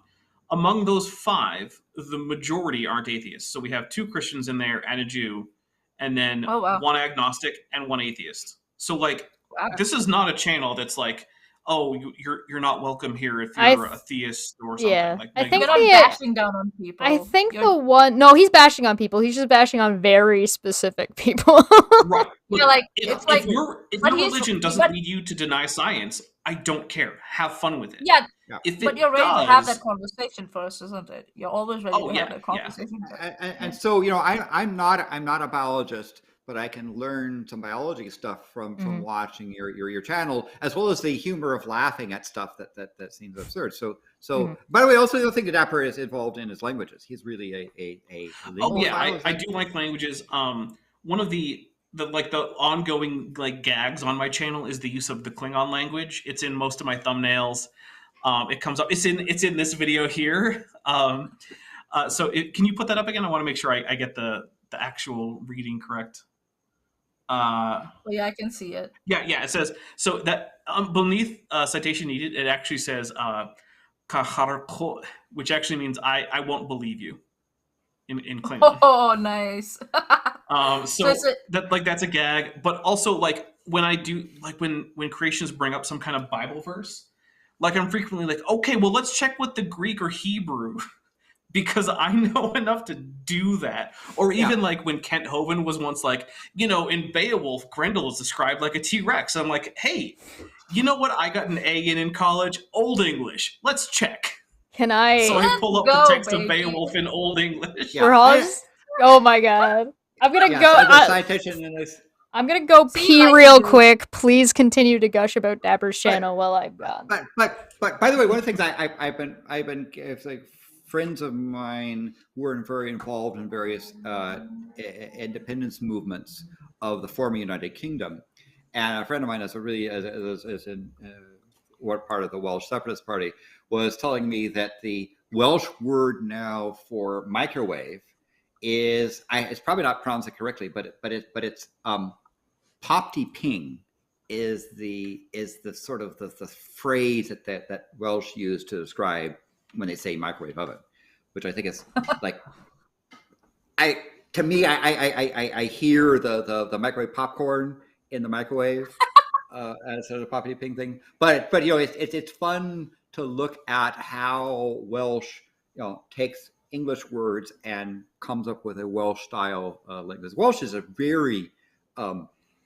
it's a language of really interesting sets of stuff. I don't know. You probably can say more. You know what's so actually what I'd like to do is I'd like to talk about the language that's the third most spoken language in my state that does something similar, which is Navajo. Navajo is actually at the point where nouns are almost a closed class. So in languages, there's two kinds of classes of words, right? There's open and closed classes. So in English, a closed class of words would be like prepositions. Like you're not going to get a new preposition anytime soon in English, right? There's only so many of them, and the language is extremely resistant to adding a new one. To a large extent, pronouns are also a closed class in English. That's why the various like neologism for gender neutral pronouns, like none of them caught on, and people just kind of defaulted to they eventually, because pronouns are basically a closed class in English. But in Navajo, nouns are almost a closed class. Like every once in a while a new one gets added, but it's very rare. And so what Navajo tends to do is it has this very complicated and very extensive strategy for combining nouns and noun phrases into new vocabulary terms. And so in Navajo, whenever new things are encountered, usually what ends up happening is a description gets turned into the new name for that. So for instance, when Navajo started fighting in World War II, which they did a lot of, and they were very important to World War II in terms of especially cryptography. But anyway. Code talkers, yes. Right, the Navajo code talkers. When they encountered new kinds of military technology that they hadn't encountered before, rather than just learning the English word and just using that in Navajo, they came up with new terms natively in Navajo, completely composed of Navajo lexemes, because, like I said, nouns are basically a closed class in Navajo. They don't accept new nouns very easily. And so that's moreover, by the way, on the code talkers, what they would do, rather than just saying the Navajo description of the word, they would discuss it. There's a code that they wanted to transmit the word "you," let's say, or the letter U. And so they would describe an object that's, and I'll use the English equivalent. Let's say if I was saying to Dapper, I have a thing that I'm going to go outside when it's raining and I don't want to get wet. And the person might say, is that something that's on your skin or something something I might hold in my hand? And you say, okay, you are, and that you're thinking about umbrella, and therefore the symbol is U, and that's why they'd write it down. And moreover, what was happening was that the code talkers were never given plain text. They were given encryption, right, and ciphertext. Right. So they were encoding ciphertext in a context, Navajo context, that you had to have the cultural context, let alone understand what. Yeah, that's one of the keys. That's one of the reasons the Japanese never broke the code, is because in addition to transmitting already enciphered text, which you would have to break the cipher, you also would need to be able to understand the spoken Navajo. But the problem is, good luck during World War II finding texts on how to learn Navajo in Japanese, because you know what didn't exist? That. It's not a thing you can do. And the other thing that they did, the cockroaches did, was given encoded messages of things that were low priority, such as love letters back home. So it wasn't the case of the Enigma, where they only used it for mission critical things. The code talkers were sort of continuously sending out chatter of stuff, having no idea if what they're sending is a military instruction or someone's recipe or someone's because that's another thing. They also weren't in on what the message was. So yes, even if you captured, there were code talkers their code talkers were captured, and they basically said, "I've been given symbols, and I'm having conversation with my friend about symbols." Yeah. Osh just said, imagine taking your car to a Welsh mechanic, and when they ask what kind of sound it makes, you say, pop-tee-ping! It's fun. Welsh is, they're trying to have things like, for example, there's a whole thing about, the fact of how do you say cappuccino in Welsh, right? And it's a description thing, like I said. That's fun. All right. So now that we've reintroduced everybody and where to find everybody, and then spent all of our time gushing about Dapper. Thank you. Which lovely for me, gave me the opportunity. The Navajo language. It also gave me the opportunity to piss like a racehorse. We are now ready to move on to our next topic for tonight. I do want to shout out, we got Mr. Sirius joining us, Roden No Last Name, Timon, Riley, and Jacka Hearts popped in. So yeah, welcome everybody. Don't forget to like and share. Please do me the favor of sharing with a friend if you can. Share as much as you can, guys. So let's talk about Danny Masterson and that trial. Okay. For this one, I'll stay quiet because I have no fucking clue about it. So I will be depending on you three to educate me about it. All right, who knows about this trial? Anybody? I don't. No? Dapper, you got this one? No? Dapper? Can't hear you, Dapper. Dapper? Oh, we lost the dinosaur. No! All right, I'll dive into the Danny Masterson side. Okay, so the Danny Masterson trial is, trigger warning, a rape trial. It is, however, besides that, there has been a huge uncovering about Scientology and the cover-up around it. Right? So if anybody is not familiar with who Danny Masterson is, he is a Hollywood actor, relatively famous. He was on That 70s Show. He was in Pineapple Express. And basically the trial is about what he did, but also secondary has been what he was able to do because of what Scientology enabled him to do and encouraged him to do from like an abusive standpoint. And the jury on that is currently in deadlock as of my last reading this afternoon, and it is currently it is the weekend. So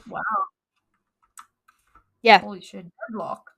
Interesting. Very yeah. Interesting. So how much of this was Scientology on trial, and how much it was just this person being So a lot of it's kind of really hard. Yeah, it's a little bit hard to say how much was Scientology on trial because it seemed to me like the trial was going out of its way to not have Scientology itself on trial and focus on what he had done and what the trial was actually about, which was his ongoing sort of abusive relationships, relationships. Yeah. He was doing that thing that rhymes with grape, but that you shouldn't really be saying it on YouTube too much. It's too late. We already said it, Dapper. You missed it. Oh, damn it. Yeah. Okay, fine. Mm-hmm. So, well, Dapper, how much do you know about this trial?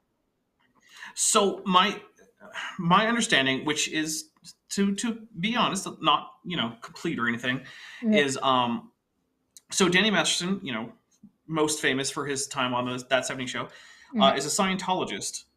And as one of the celebrity Scientologists, he's given extra leeway. Perks. Yeah, leeway. And so after abusing a fair few people, some of which were Scientologists, the Church of Scientology pressured these women into staying silent, and there may have been some involvement from some other celebrity Scientologists. So in addition to just this being a case about did he do these things to these women, it's also a case about, at least secondarily, did the Church of Scientology cover this up? Because here's the thing, right?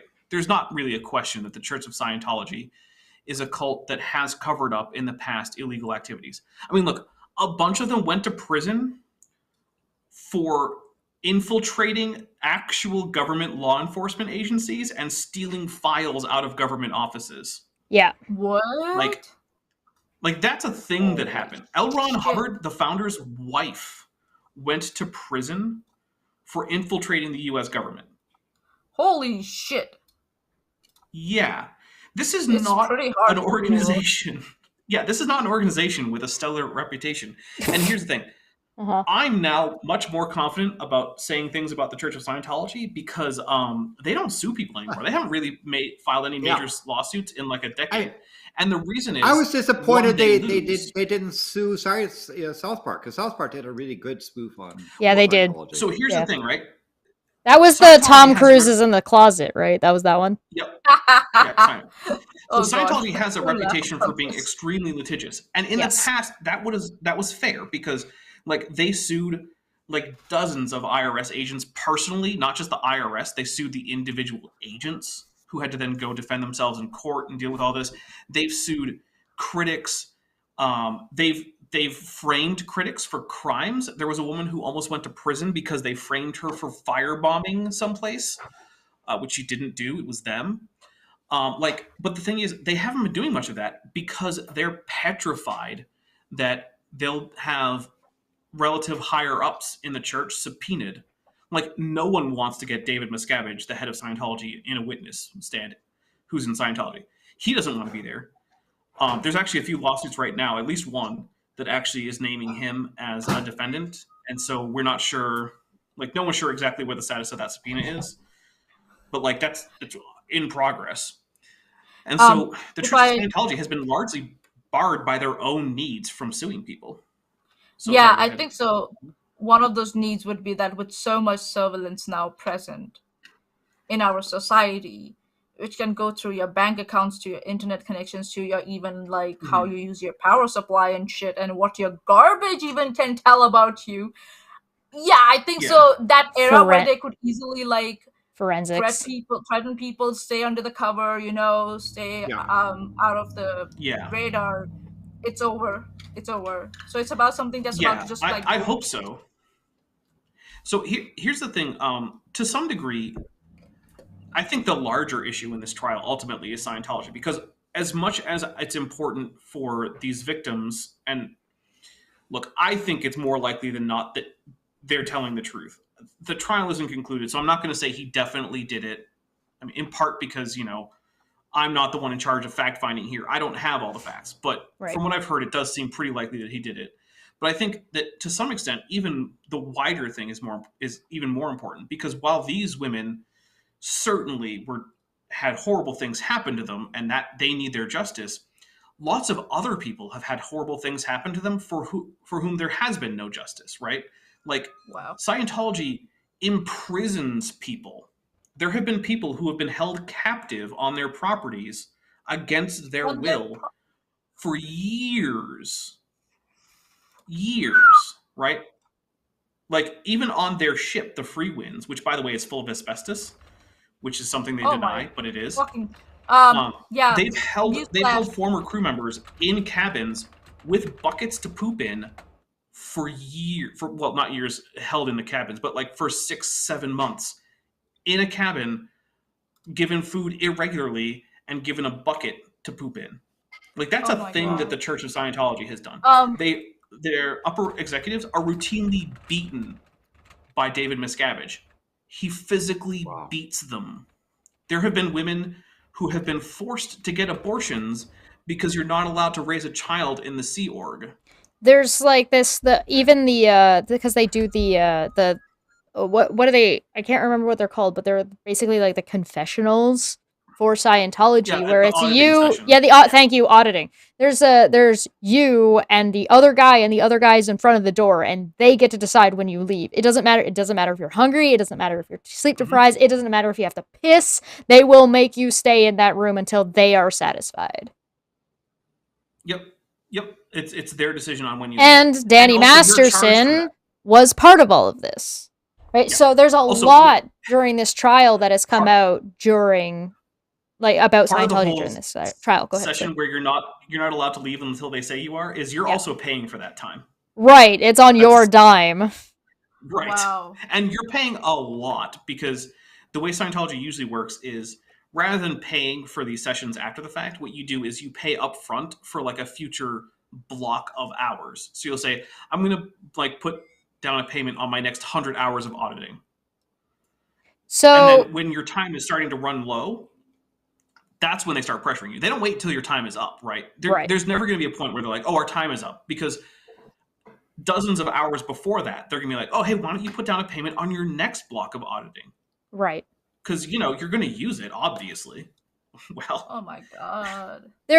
So one of the things that I think came out in this trial that's probably one of the most prevalent ones, and why it matters, is Scientology's control over the police of that area. Oh, yeah. Like the LAPD conspiring with Scientology has got to be one of the biggest goddamn crazy amount of what the fuck. Okay, it's a cult. It's a cult. It's definitely a cult. Well, it's like a degree of, this person has been missing for X number of years through the cult, and the LAPD closed the case because Scientology. Cahoots. Wow. Yeah. Well, so Scientology this is like some sponsors what's that? The Mormon shit, like the extreme Mormon shit. What that's LDS, FLDS, LDS. Yeah, well, shit? like the FLDS. But the thing is, the FLDS does not have a whole lot of sympathizers in law enforcement. Sure. That's the big thing. Like in places like LA, where they have like. Okay, the local sheriffs and whatnot, yeah. So, the thing is, but then you get a question, right? Sorry, Dapper, I don't mean to interrupt, but just for the sake of Landon, because he brought up something in our discussions before actually doing the stream of how much of this is celebrity news and how much of this is actually like, oh my god, what the fuck? Yes. That's a good question. So on the one hand, Masterson is not a big celebrity, right? Right. Like, until this trial, I only kind of knew who he was. Yeah, if you'd shown me his picture, I'd been like, yeah, he looks vaguely familiar. I was so sad. I loved Hyde. He was like my jam on that show. Well, look, here's something that I've had to come to grips with. Woe is me. This is clearly my tragedy here, look, right? A lot of shitty people have made great art, and that they were shitty doesn't make the art not good. And if they've currently had justice, served upon them, I think it's okay to still appreciate the art for what value it actually does have. Sure. So, like, separating art from artists.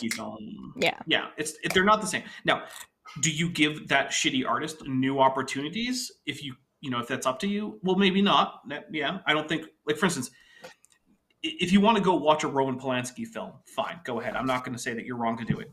If you want to let him make a new film, then I have questions for you. Sure. Yes. Yeah, I think that's fair.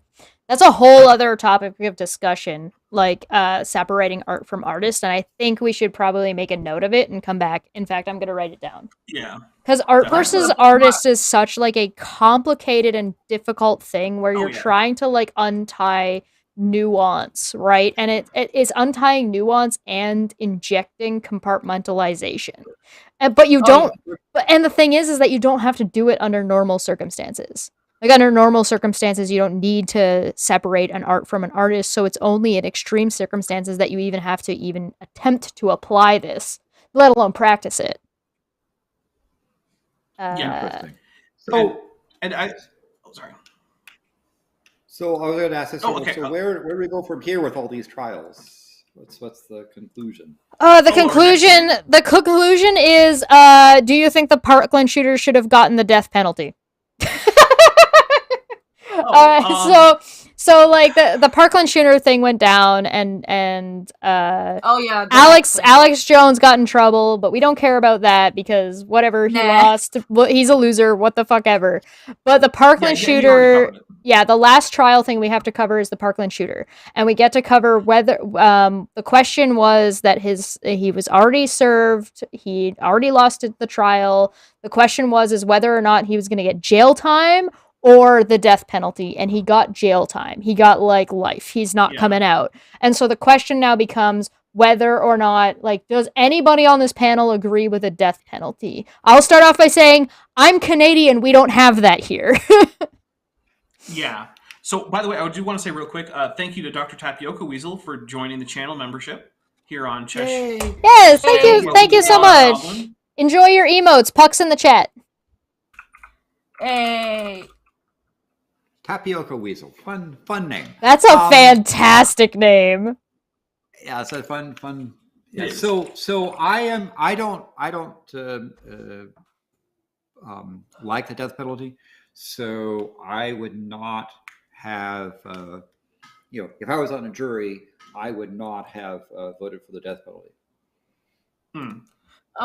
Yeah. Right? So, but that's the general thing. If I ever serve on a jury where it could be capital, I will not vote for the death penalty. Period. So we don't have a have slightly death penalty complicated in New relation. Zealand also. Yeah. For FY. Honestly, most countries don't. My thing with death penalty is I do think there are crimes that would warrant a death penalty, but I don't have sufficient faith in the judicial system to be reliable enough to, in its convictions, like for such crimes, to be comfortable with that. Like if there were a truth machine, right, where you could just, with 100% certainty, say, yes, this person did these things under these circumstances. We know it 100% for a fact. We proved it as much as math can prove things. Weren't we certain that the Parkland shooter did these things? I think so. It was quite certain. The evidence was quite overwhelming. I think Dapper's talking about the death penalty on the whole, because you have to apply it as a blanket. You can't just necessarily apply to one circumstance, right?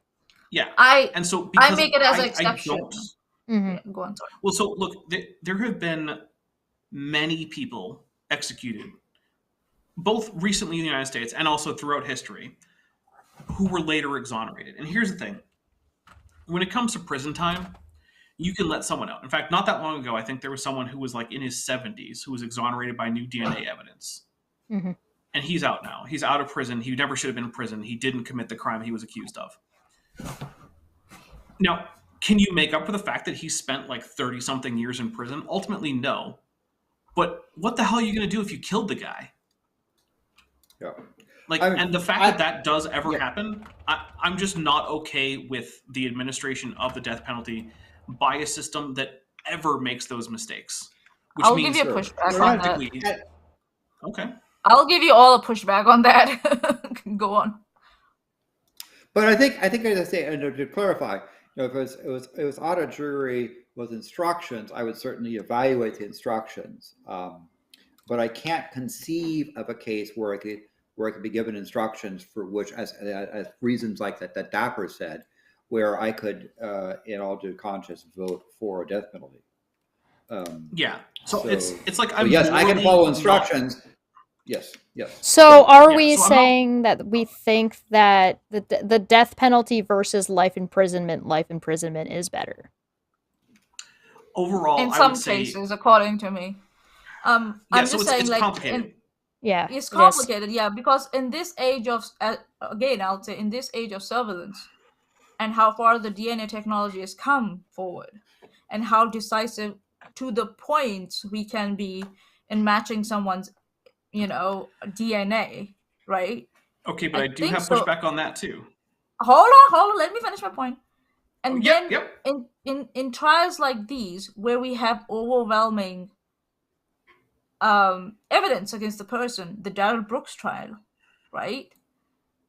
Why not? Mm-hmm. And if you're going to say that you believe in reforming someone, and then life imprisonment might work in that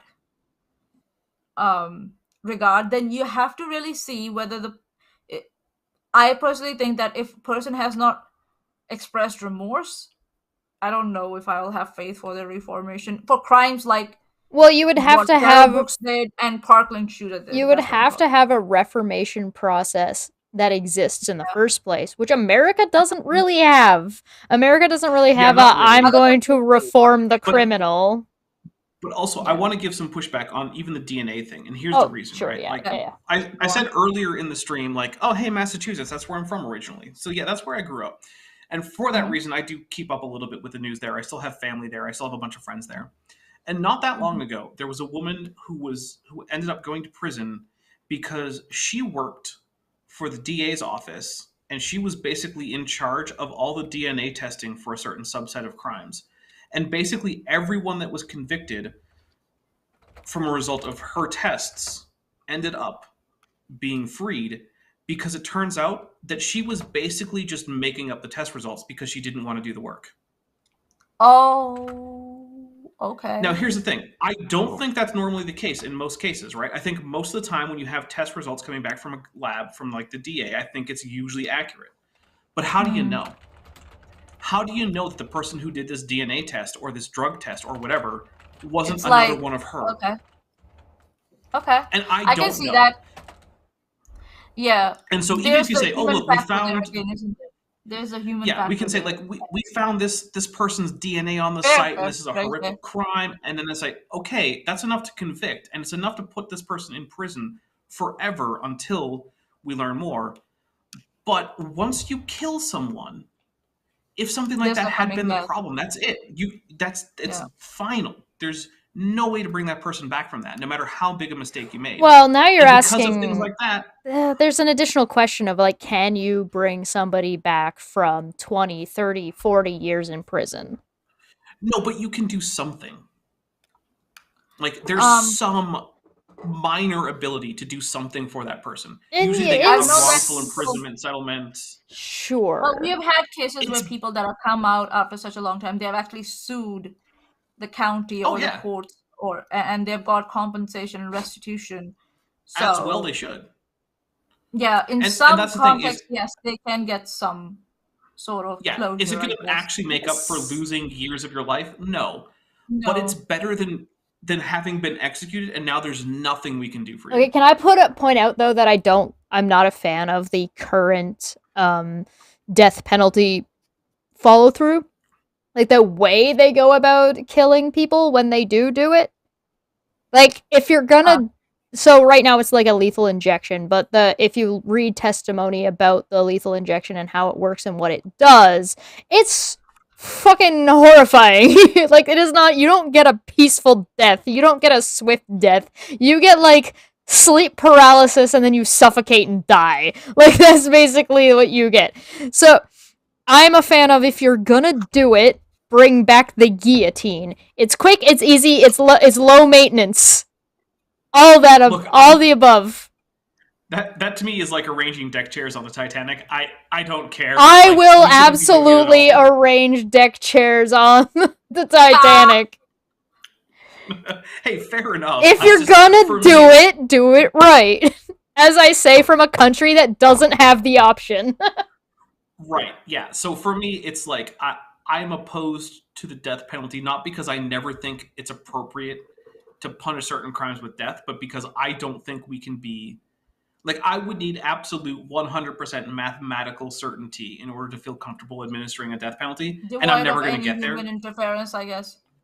Right, exactly. And it's never going to happen, right? Like, if Nah. I don't think there was, but Darrell Brooks might have been the victim of a vast conspiracy. It's possible. I can't completely rule it out. Is that 1% chance or 0.5% chance? Yeah. Right.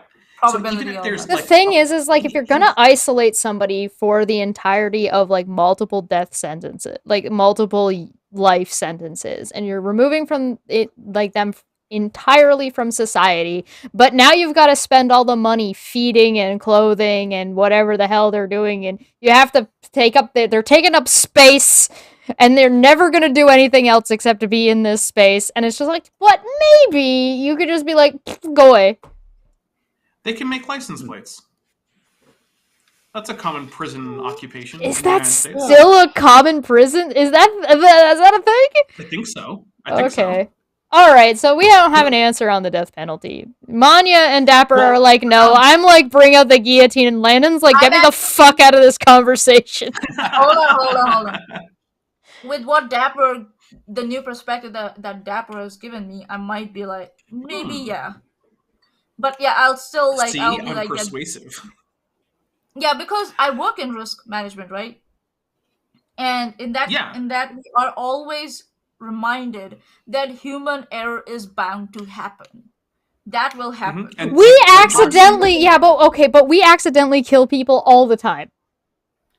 Okay, but that's not an accident. The death penalty is an intentional act. But also, we purposely kill people all the time. Okay, but if you want to get into why I generally don't support wars, we can do that too, because I also am generally anti-war. Who said anything about war? People are using child slavery, and how many people have killed themselves off the Apple building in China? Okay, look, there's a difference. Look, there's separate questions, right? Like, what should we do to prevent like horrible labor practices is not the same question as what should we do with criminals of crimes. I disagree. The person doing this, doing the horrible labor practices, is committing a crime, and we send him to the guillotine. Okay, well, but then what the question is should we have the death penalty for certain classes of crimes? And for the reasons I've already given, all crimes are equal in the eyes of God. If you lied about doing your homework, guillotine. Sure, let's go with anyone who's ever done the immoral thing. But if you abuse a child, you just have to ask for forgiveness, and then you go to heaven. Yeah. I am short. I'm going to hell. I drink alcohol. I'm going to hell. I have a tattoo. I'm going to hell. I lose. Just guillotine me now. Get me out. And it is like this became dark very quickly. All right. Let's get out of this topic. I'm not going to go into the theology. What's next? What's the next topic? Okay, so here's what we've covered so far. We've covered the FTX breakdown. We have covered the Brooks trial, the Masterson trial. We've covered Elizabeth Holmes. The options we have left are the midterms in Trump, and the war in Ukraine, and Poland, and the state of Twitter. What would you like to do? And as you think about it for just a second, I did put a poll about death penalty, yes, no, depends. I will end the poll now, and we'll see the results. As it loads. 78% said no, 10% said yes, and 10% said depends. See, to me, depends just ends up being yes. I mean, it is yes, but also... Yes. But also interesting no. rounding errors there. But yes. Yes. There are absolutely rounding errors. Do we trust Twitter to do minute statistics? Landon, yes, no? No. Okay. Because I think even when Twitter was operating with its full complement of staff, there were problems with their statistics. So we're doing Twitter. Is what's happening. There's a severe problem. This is an example, what you see in YouTube as well of let's say the view counts or likes. If you built a system that was absolute foolproof, you'd have to have some kind of, like, for example, you might have some global lock that you establish. When someone clicks the like button, you would have to, around the world, lock the number of likes, read it, add one, stick it back, and then unlock. Right. That would be very, very inefficient. So instead, what things like YouTube does is has little regions where you have the like counter, and people apply increments to it locally, and then it gets rolled up.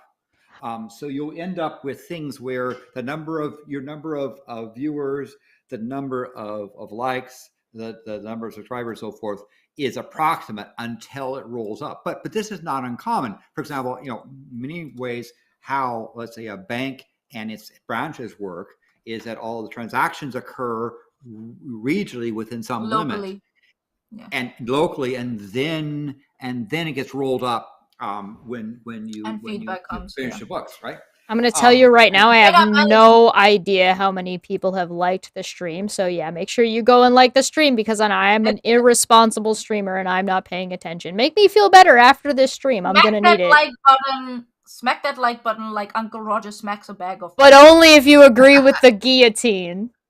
Yeah. Yes. No guillotine, no like. Yeah. In fact, if you don't approve of the guillotine, dislike this stream. There you go. But that's so a lot of social media stuff, and Twitter is the same sort of thing. We'll just do approximates until and not even go through the bother of going through and trying to do exact change. Well, YouTube is so big that it's basically the processing power is just like, fuck it. The similarly like that, and Twitter number of followers gets adjusted both by that notion of the role of stuff. Plus, if they find someone is allegedly a bot, they might you might lose followers as a result of bot selection. And the purge. But that was when Twitter was sort of operating with a sort of staff and sort of management. Right. So I will use this opportunity to, again, remind people, if you are a Patreon this month and the next month, for $5 or more, send me a picture of your pet, and I will be Pokemon-ifying your pet like I did for Puck. The stream for that was done for members and for Twitch, so you can find me on Twitch. You can find the link down below. But if you missed that, that will be live for you as a 2-hour and 20 minutes live stream or premiere that will come out, which will have super chill music, and then there will also be a fast version coming out if you're curious, just to see the way the art turned out in a matter of about 10 minutes or so. So feel free to, like, follow, find all that crap, and if you want your pet done for Christmas as a Pokemon, hit me up on Patreon. Links down below. Don't be like me, who has to Pokemonify his own pet if he wants it. Yeah. All right. So, what do you guys want to talk about next? Well, I mean, we're already on Twitter. We might as well just finish. Want to talk about Twitter? Yeah, and I think, if I might add to that, Trump and the midterm elections might be a topic for another Unnamed Tavern. Listen, the taverns are like notoriously like 4 hours long a piece. We are not on a 2-hour time. All right, let's go for it then. Let's go for it. Okay, go for it. So Twitter. We are. If we were in a rush, I would have been like, no, we're not talking about guillotines. Get the fuck out of here. So here's the thing with Twitter that before you start, enjoying. Before you start, we're going to do State of Twitter. We're going to do the Trump presidential bid, because that kind of loops into what's going on with Twitter right now. Cue Maanyaa, and then we're going to go into the midterms. All right. Hey. And for that, I'm going to drink. Yes! There we go. I went and got another one. I got a whole nother beer here. Okay, how about we take a break? Alicia, you go pee. Nobody's just go pee. Who this cares? This is a tavern. You're allowed to just go to the bathroom. The bathrooms are on that direction. Oh, sorry. I'm so sorry. Yeah. Don't forget to take a left. All right. So, what membership / Patreon level lets me argue with Dapper on air about if young Earth creationism is as bad as flat Earth? You need to email me on at Debate Hub. The link is in the the email address is listed in the About page. Go find that. I will set that up for you. Dapper, are you willing to have that debate? Probably, yeah. Do I need to do you a favor, or are you willing to do it? I've had more whiskey than is appropriate for answering that question right now. So the answer is yes. Perfect. We're never asking him again. Didn't say that. The next question, I will use this as evidence. I will use this as evidence, and that will be a whole nother debate that we'll add. That's it. Chesh and I are no longer friends, everybody. No! No, that's not fair. You can't do this to me. Okay. I can do whatever I want. Invite or send me an email on Debate Hub. If you don't use that as your tag as your email, Tropico Weasel, just let me know who you are so I know who the fuck I'm talking to, and then we'll work to get some fun nonsense set up for you. Because I mean, hey, I'm all about fun nonsense, and we'll get that set up. So, okay. The next topic. Beforehand. Jens Van for 5 said death penalty removes all philosophical options and is never okay. P.S. Hi, Chesh, Dapper, and Landon Winky Face. Hi. By the way, I'm going to go out on a limb and say that that's Jens. Yen. Not Jens. Yen. Oh. Pronounced Jens. All right, well, let us know. It's a very Germany name. I am willing to admit that I can't read, so you let me know if I was right. Is it Dapper, Dutch is or it is it pronounced German? Is it Dapper? Is it pronounced Yunwan Brokowen? Something like that. I mean, look, I'm gonna ask the person themselves to provide pronunciation guides. I'm not gonna say. I'm pretty sure though that that's a German style J. But hey, you know what? Here's the thing, right? Tag me with an IPA transcription of how to pronounce your name, and then I'll almost certainly get it right, because I'm pretty good with the International Phonetic Alphabet.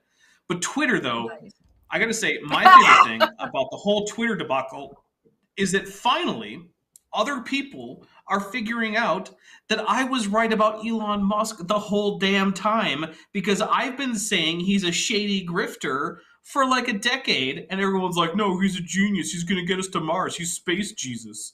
Like, no, he's not. Dapper, tell us how you really feel. He's a fucking asshole who steals companies, lies, defrauds investors. The baby Yoda where he hurt you. Seriously.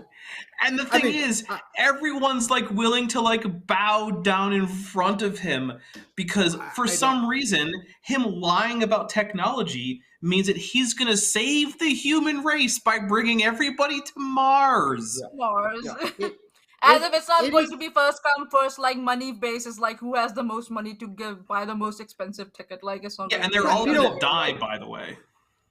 And the problem that the approaches toward Elon Musk, similar thing to Bill Gates, right? When Bill Gates was considered the richest person, people gave that person all kinds of deference and all kinds of passes on being a convicted monopolist and so forth. Similar sort of thing. You know, with Elon Musk, you can pretty much guarantee that what he says is not true, or won't come to pass, or and you're like but Twitter, right? From what I know of from the Silicon Valley and talking with people, Twitter's management was not a nice collection of people either. That doesn't mean that they deserved Musk, but Twitter had a number of problems, right? And Musk's probably his biggest fault is he has very poor impulse control. And so shooting off his mouth saying I can buy Twitter to it's not about the money, I'll buy it, to you actually want me to follow up on something I said? No, try to back away. Mm-hmm. You want me to pull up what you sent me before about his conversations from the past? Yeah, okay, I'm on it. Go on, Landon. I'll pull this up in the meantime. They tried to back away, and so but Twitter board said, "Hey, you effectively made an offer. You have to stick with your offer," and they forced him to actually buy it. The problem it wasn't just a vague offer. There was a contract. It was a proper offer, a written offer, signed offer. And he tried to buy because Elon Musk doesn't think he needs to be accountable for making bold claims, right? He's not going to go to Mars. He's not going to produce a truck. He's not going to have a hyperloop. He's not going to put solar panels on roads. He is probably the person who knows least about manufacturing on the entire planet, let alone running a company. And nearly even you go with something like Tesla stock, in my opinion, is probably between 20 and 50 times overvalued, and that the current cars have significant reliability problems, in my opinion, and that if you go down the line, there's a whole TikTok on that, Landon. Is much so in some ways. Twitter went from a collection of managers of a company that's failed, because again, I didn't understand how Twitter was even worth a tenth of what Musk bought it at. The other thing is that Musk does not have that much. He does not have that much cash, so he had to go out and borrow much of the $44 billion. Right? Some of it was from like Saudi princes. Yeah, he's not a cash flow person, right? You think he's a rich person? That's one of the things. No, he has a bunch of doesn't he have that's overvalued. Right. That's one of the things about being a billionaire or a someone who manages money. Like, hasn't he hired anyone who manages money? You would think so. As soon as Elon said, "Yeah, I'm gonna make this offer," he must be like, "Hold on, bullshit. Where are you gonna get the money from?" Okay, real quick, I have to answer a question from Benthoven because it's very important. It's vital, right? Benthoven asked, do Power Rangers in space get to fight Elon? Unfortunately, the answer is no. However, they do get to fight the Ninja Turtles. Elon will never make it to space. Well, there is that. But the Power Rangers. Listen. Hold up. To fight the Ninja Turtles, just not Elon. But fight is not fair for the Ninja Turtles, because they fight against the Ninja Turtles and then with the Ninja Turtles. So it is definitely it is a double whammy. So it's not like you only get one. Well, so at first, the Ninja Turtles are mind controlled by Astronema. Well, yeah, because otherwise they would never fight the Right. Although I would be really amused if the Teenage Mutant Ninja Turtles accidentally saw the Power Rangers and were like, "Hey, look, foot ninja." Well, interestingly, apparently, in the context of the show, the Ninja Turtles had heard of the Power Rangers, but assumed that they were just a TV show, and the Power Rangers had heard of the Ninja Turtles, but assumed that they were just like a comic book, which is weirdly confusing and hilarious. There was later a comic book crossover, which gave us the Shredder Green Ranger, which is amazing. Ooh, so go read the comic book crossover, because that was great. So back to Twitter. Twitter was a company whose management had a number of problems. The employees certainly had a lot of concern where it was, plus the fact that Twitter was bleeding money like crazy. And I didn't understand how he even made much in the way of money, other than I guess ad stuff. But they were in a real big problem. And then Mr. Poor Impulse Control goes through and pushes, doubles down on, I'm going to buy it. And then what he does, he probably been better off to have reneged on his offer and paid the $1 billion fine for backing out. But instead, he had to start selling overpriced Tesla stock, right? And you see the Tesla driving stock down the stock dropped, itself. Right? Because again, Tesla is not worth. I believe, this is not financial advice, but just my opinion, Tesla stock is probably 20 to 50 times overvalued, right? Today. Wait. Does that mean it's getting shorts? Does that mean it's getting short stocked? Short sold. Sorry, yeah. It's getting shorted. Well, smart people are doing it, but Elon has a lot of the stock. I'm just wondering if Elon's pulling a GameStop. I don't know. Okay. It's hard to say how smart he is versus. Oh no, I don't mean intentionally smartly. I'm just saying like situationally similar. Coincidentally. And by the way, SpaceX. As soon as NASA gets itself away from SpaceX, because SpaceX is a taxpayer subsidized company that does worse per kilogram than even the space shuttle, doing bragging rights for Which things is hard that, to for do. example, reusable rockets and rockets that take off from the surface has been done back in the 60s. What do you think the Apollo program did in getting a rocket to the moon and launching off and coming back, right? Right. That's fair. He has done very little that's novel, but claims to have his cult people. So now, well, Mr. Poor Impulse Control buys Twitter, and he has to then turn around and borrow from a bunch of people to try to cover his $44 billion. And those people want, because it's somewhat high risk, they want an interest rate in return, which is forcing Elon Musk to try to turn up the crank on the amount of money. And so he does a whole blue check thing. He fires half of his employees, which is always a bad sign. Oh, there's and then he tells his remaining employees, "Hey, you got to sign this thing saying, click, I'm going to be a hardcore now. Work 60, 70 hours now." Yeah, that was such a bad idea. That was ridiculous. There's actually such a large portion of the remaining employees said, "I'll take a package, I'm out of here," that they actually stopped that process. And then they've locked the offices worldwide because they're worried about employees walking out with stuff. People stuck in parking garages. Oh my goodness. So okay, so like I don't have a super hate on for Elon. I prefer to ignore him. I don't. I really don't. Do I agree with all of his decisions? No. Do I think there's some obvious missteps? Yes. Do I hate him as a person? No, I don't know the guy, right? Like, I don't fucking know anything about him. But there's things that I can point out to be like, okay, this was good, this was bad.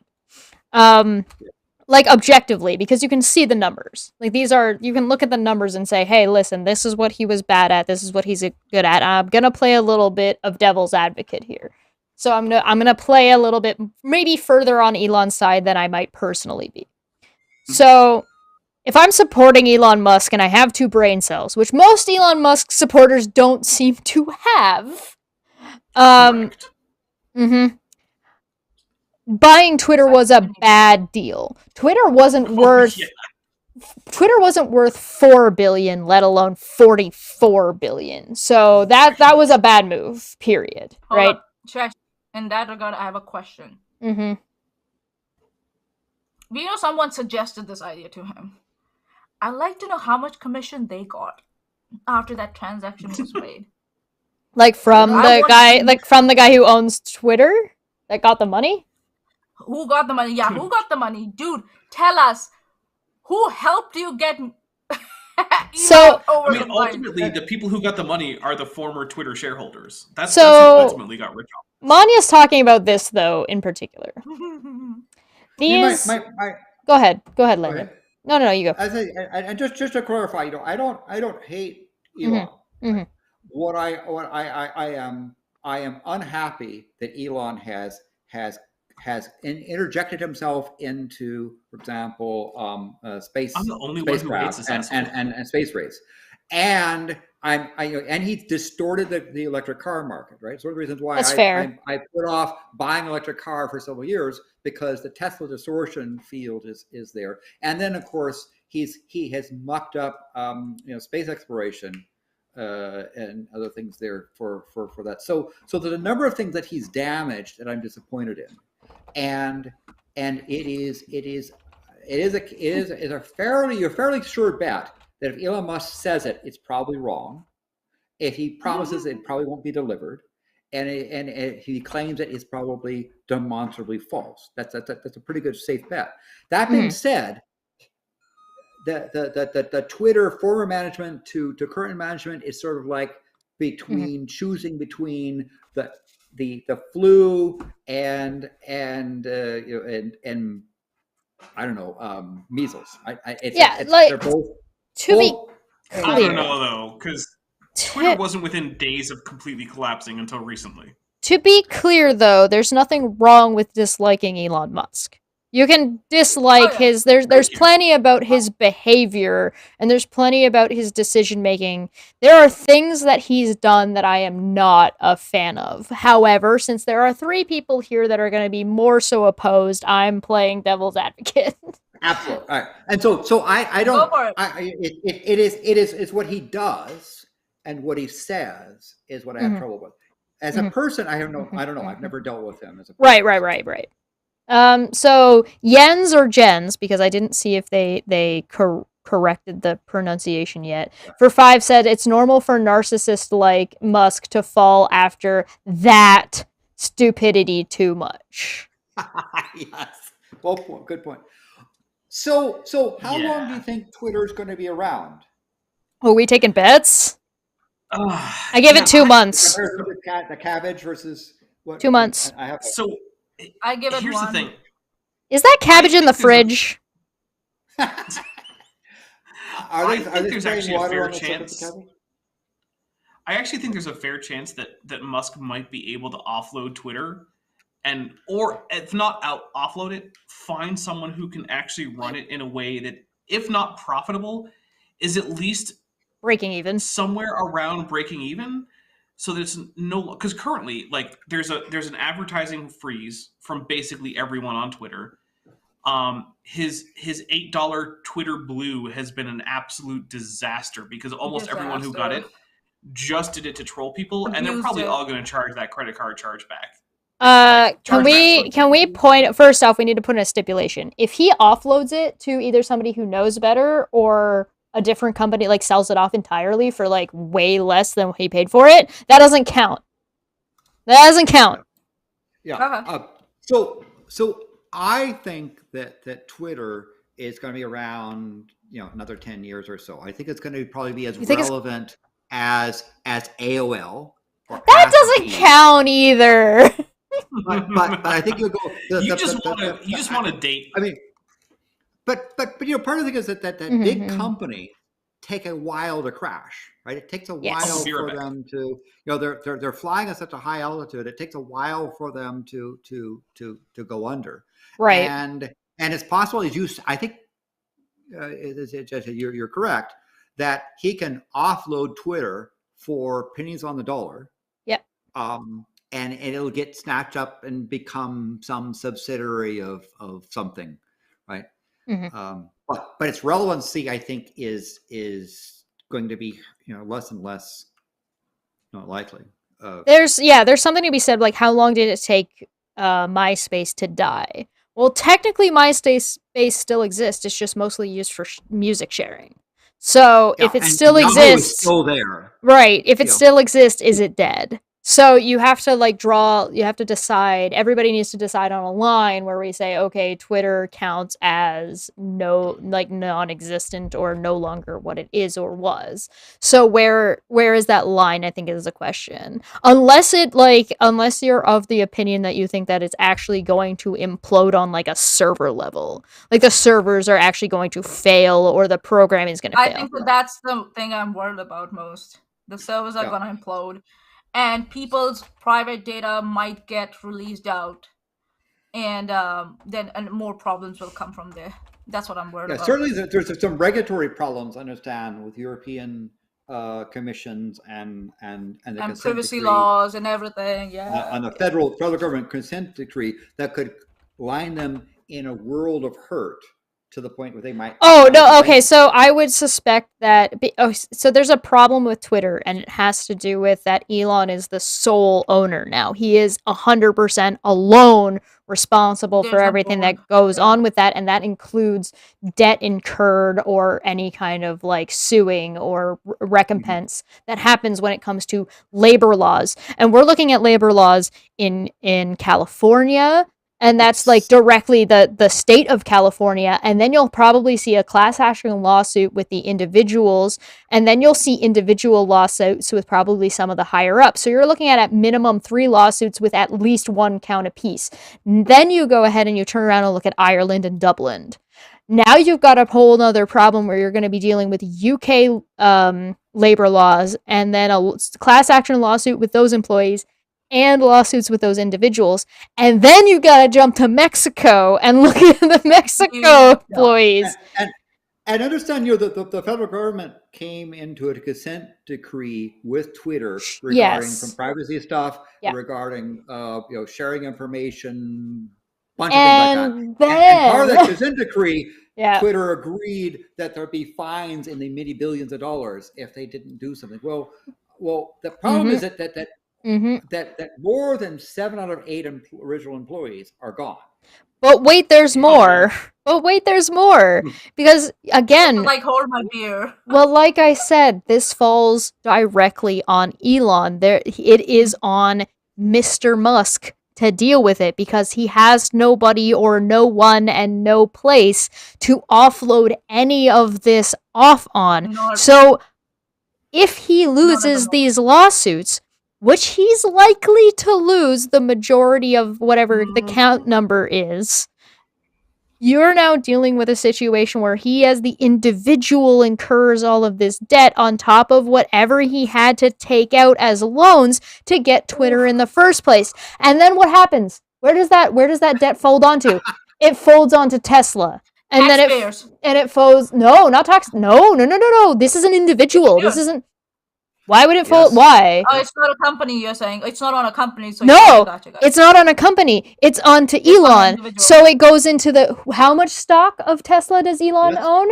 How much does he own of SpaceX? It goes on to that his percentage of those companies, because where the fuck else is he going to get that money?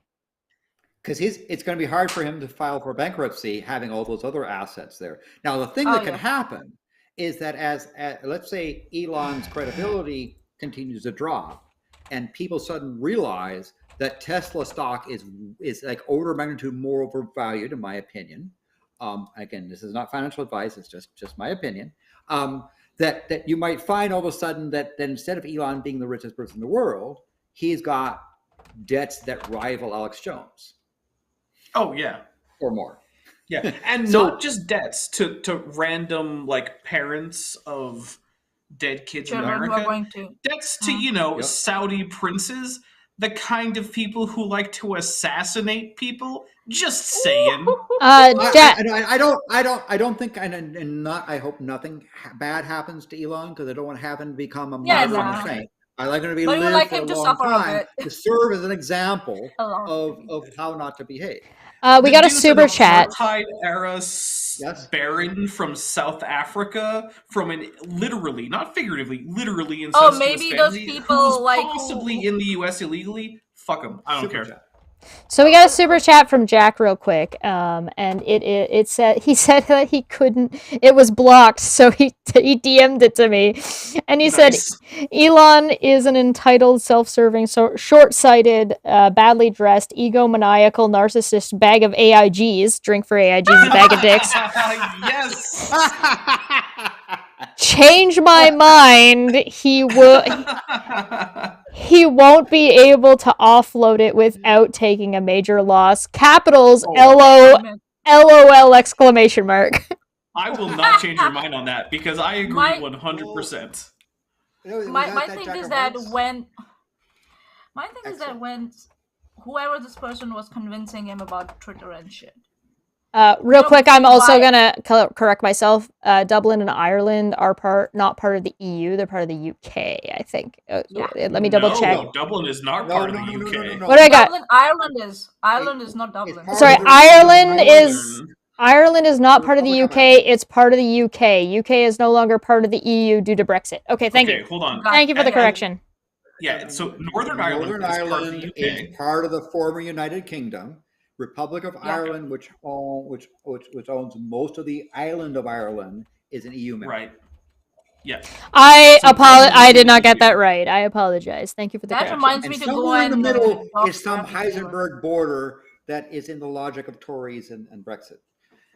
Look, I just know that like people in Scotland go out of their way to like they'll mow their side of the sign and not the not the other side because they're like you English. Brilliant. So I'm just thinking like when you buy a big asset, any big asset, like huge asset, like a company, anything, right?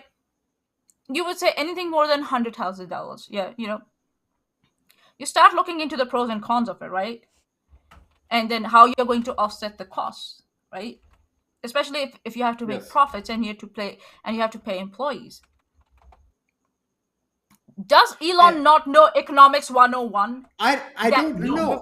Probably not because a normal acquisition, as you said, Maanyaa, would say these are some stipulations on the purchase. You claim this, we have to verify this sort of thing. I need to see your statements. I want to see your profit and loss statements. You have a contingent purchase. Yeah, it's a contingent. To be fair, so here's the thing, right? He actually did ask for that, and they provided it. But the thing is... Really? And he still offered $44 billion? Literally everything that he asked for, they provided. Okay. That's why they won the lawsuit. Yeah, that's the thing. Everything he asked for. Now I definitely want to know who convinced Elon to pay this money. I really want to know. Do you want... Is it time... That person got a commission. I am telling you. Read it. Let's read it. They need to be investigated. Okay. So this guy named Matt over here, if you want to know anything about Matt, they're a host of some scam economy, blah, blah, blah, blah. This is Matt if you want to go look him up or whatever. But what we got here is some screenshots. And they said, reminder that Elon Musk and his ex-wife texted back and forth about buying Twitter before he publicly offered to because Babylon B got suspended. And I would like to point out, it's nice that him and his ex are able to get along. I mean, not everybody's able to do that. Yeah. True. Are they though? I'm just saying that ex got some commission. We need to find out how much. So here's the text. Wow. Sorry for swearing. I'm getting excited. Loved, quote, I am 100% with you, Elon, to the fucking mattresses. As an ex, no matter what, ellipses, this is a principle we need to fucking defend with our lives or we are lost to the darkness, end quote. He pumped his ego up like I'm pretty sure there's a scene that I could probably pull up from Austin Powers. No. Metaphorically, of course. Of course. Can you buy Twitter and then delete it, please? XX. America is going insane. And if you look on this side, you can see self is Elon, I think. So TJ is his ex-wife. Yeah. So what's going to where? I'll put it this way because the time doesn't really matter, so you can see. America is going insane. The Babylon B got suspended. Suspension is crazy. Raya and I were talking about it today. It was a fucking joke. Why has everyone become so puritanical? There you go. You guys didn't even give me a chance. You don't believe in me at all. Sorry. Look, sorry. The whole reason I have you on my channel is to see how you pronounce words. So much stupidity comes from Twitter XX. Maybe buy it and change it to properly support free speech XX. Or liked, quote, or can you buy Twitter to make it radically free speech? ?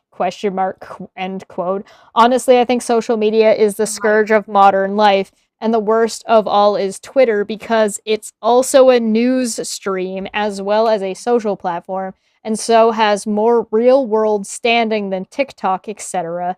But it's very easy to exploit and is being used by radicals for social engineering on a massive scale. What? And I understand this is people's DMs and they're not going to use proper wording, but And this shit is infecting the world. Please do something to fight wokeism. I will do anything to help, XX.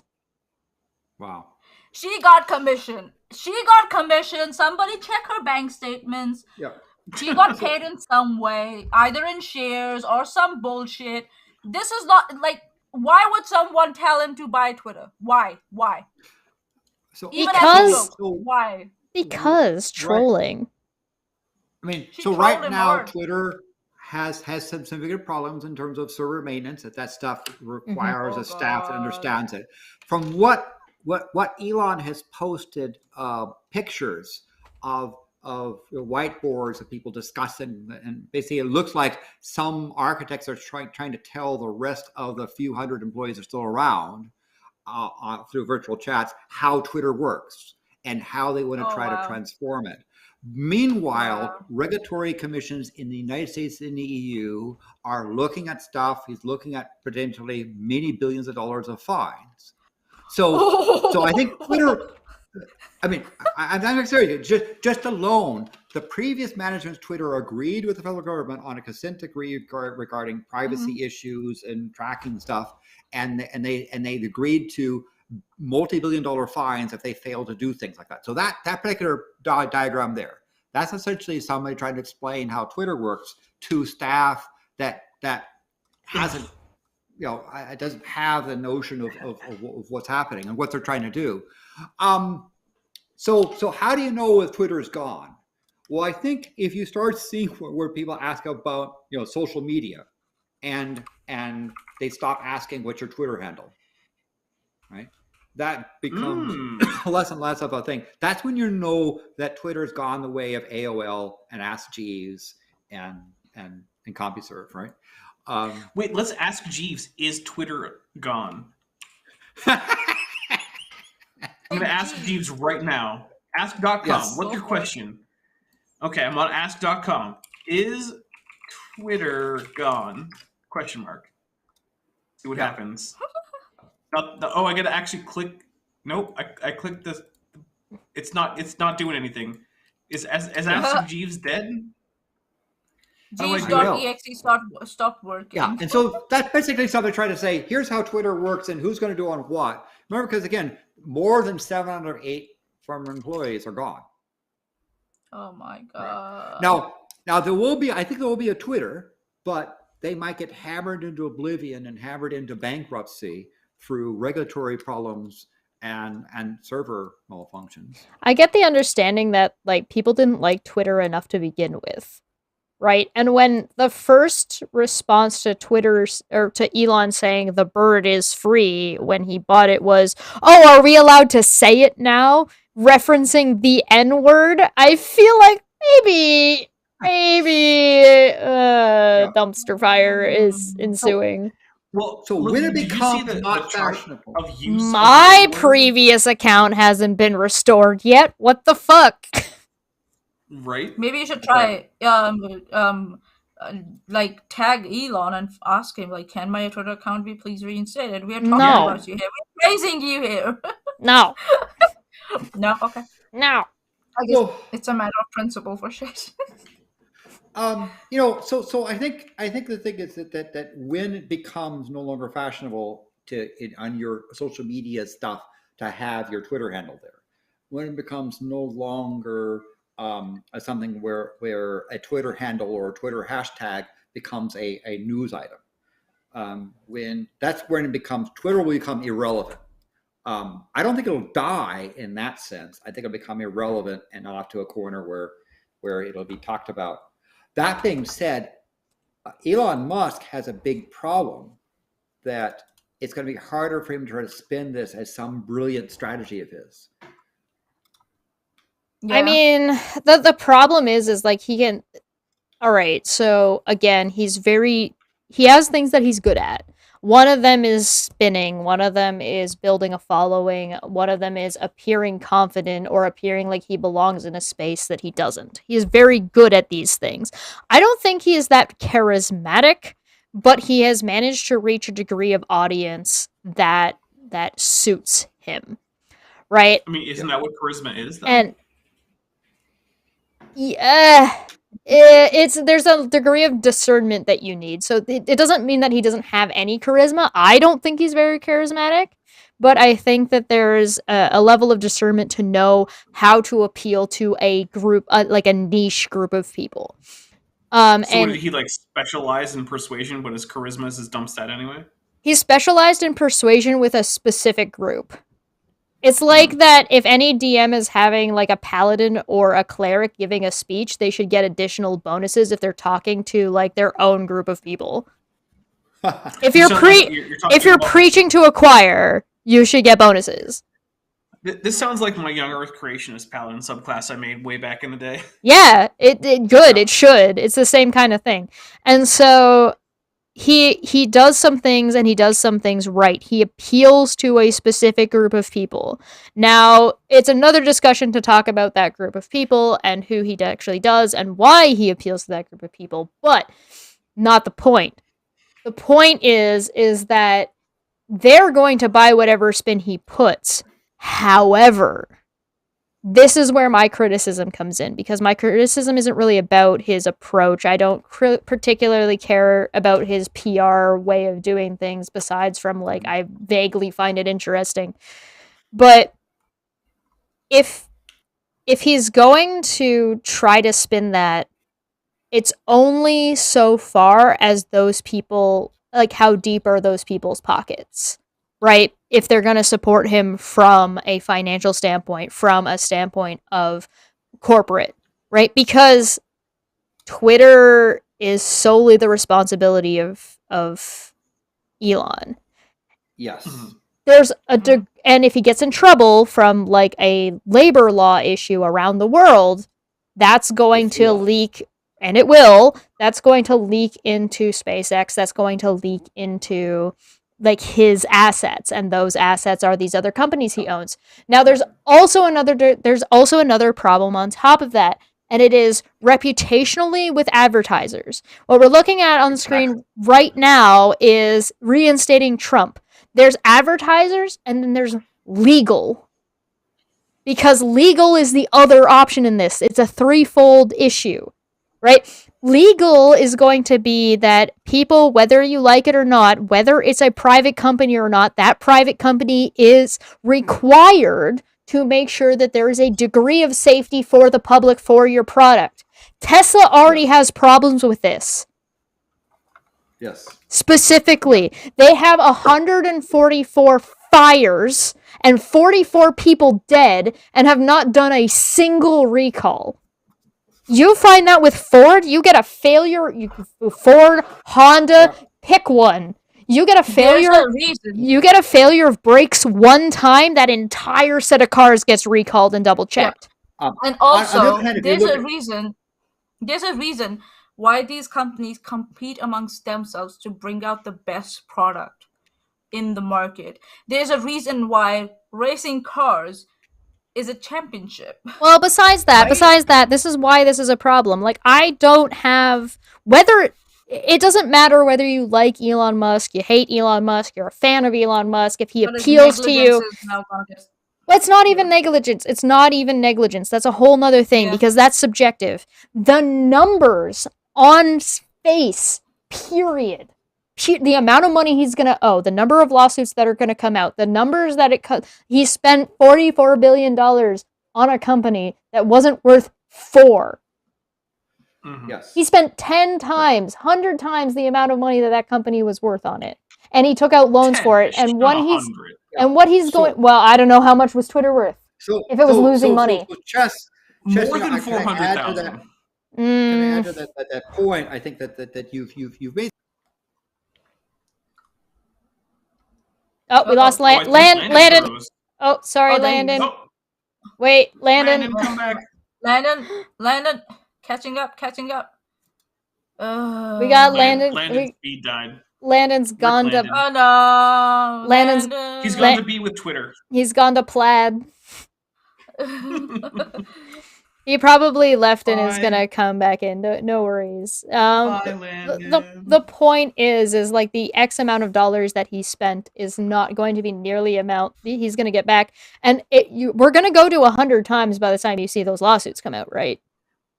Sorry, go ahead. Landon, you're back. You're back.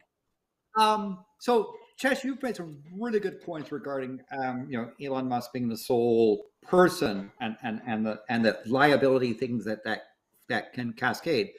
Another thing I would add to that excellent list you made is the fact that while Elon Musk may have bought Twitter through poor impulse control, perhaps edged. God damn it, Landon! Boo. This right now is Elon Musk sabotaging Landon's internet. I can tell. Definitely. I believe it. Landon, please.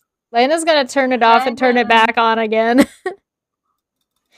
I will take this time to remind people that if you are a Patreon of $5 or more, I am drawing your animals as Pokemon, and become a member and you get access to the Discord and all that fun shit. And also, whatever, like and share and shit. Landon. Yeah. Do the YouTube things, yeah. Sorry. So I'm gonna turn off my video just a moment. Yeah. Okay. So you. Again, I said you raised some excellent points regarding Elon as the sole target of problems, legal problems, financial problems, labor problems. And he may have, but remember, Elon Musk may have bought Twitter through poor impulse control.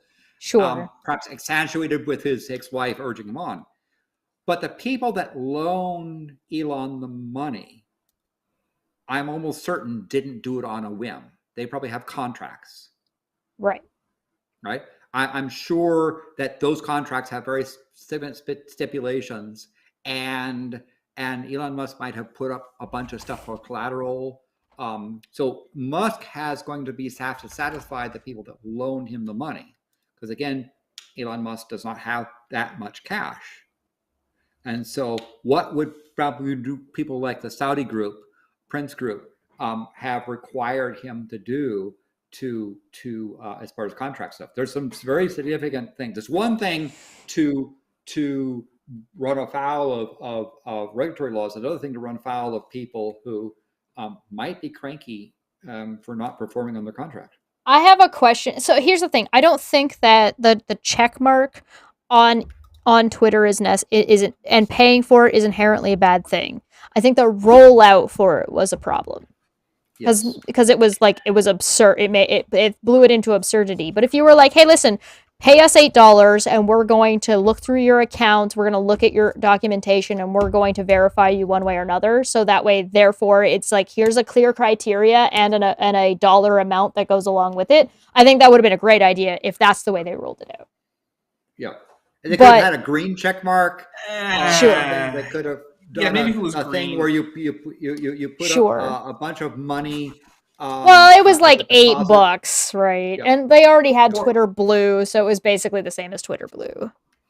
Yeah. Look, but that being said, for me, I think he's got some big problems, and I think paying off his honoring the private contracts of his loans, plus labor laws, regulatory laws, other things. And Twitter becoming more laughingstock in his reputation, right? He's got a PR problem in that he can't come up and announce the next greatest thing he's going to do, or buy this or run. He's hurting his reputation from a PR standpoint. So you guys remember when he messed around with his reputation when it came to his interview with Joe Rogan and Tesla stocks went down. Yes. Right? And most people were like, that's kind of a ridiculous reason for the stock to go down, so it didn't really harm anything. But he was removed, like there were some degrees of removal added to his involvement with Tesla. Right? So you're going to see the same kind of thing happening at minimum, I would suspect, because you're in a situation where it's like, okay, you can talk about whether or not he spent what on Twitter, and you can talk about what he's doing in the background all you want, and you can speculate all you want, but the only statements we have from Twitter right now are Elon's fucking tweets. Yeah. Oh my god. There is not a communications department. Right. They've all been fired or resigned. there isn't a compliance department because they've washed their hands. Even one of the a chief legal officer, in leaving the company, basically he told employees, hey, if you feel pressured into doing something you think is not legal, here's whistleblower mechanisms you can consider doing. Yes. Protect yourself, and I'm out of here, right? Yeah, there's been lots of that. Yeah. Yeah, well... Layoffs are a bad sign. Layoffs are bad for business. Layoffs are bad to investors. Okay. Layoffs are bad to advertisers. If you're laying people off, that's a failure. An initial round of layoffs is normal when a new management team takes over, right? An initial round is pretty standard. Yes. At a number. At a number. At a percentage even. A couple percent of employees is not uncommon. Yeah. Right. Like 88% is pretty unusual. Right. Yes.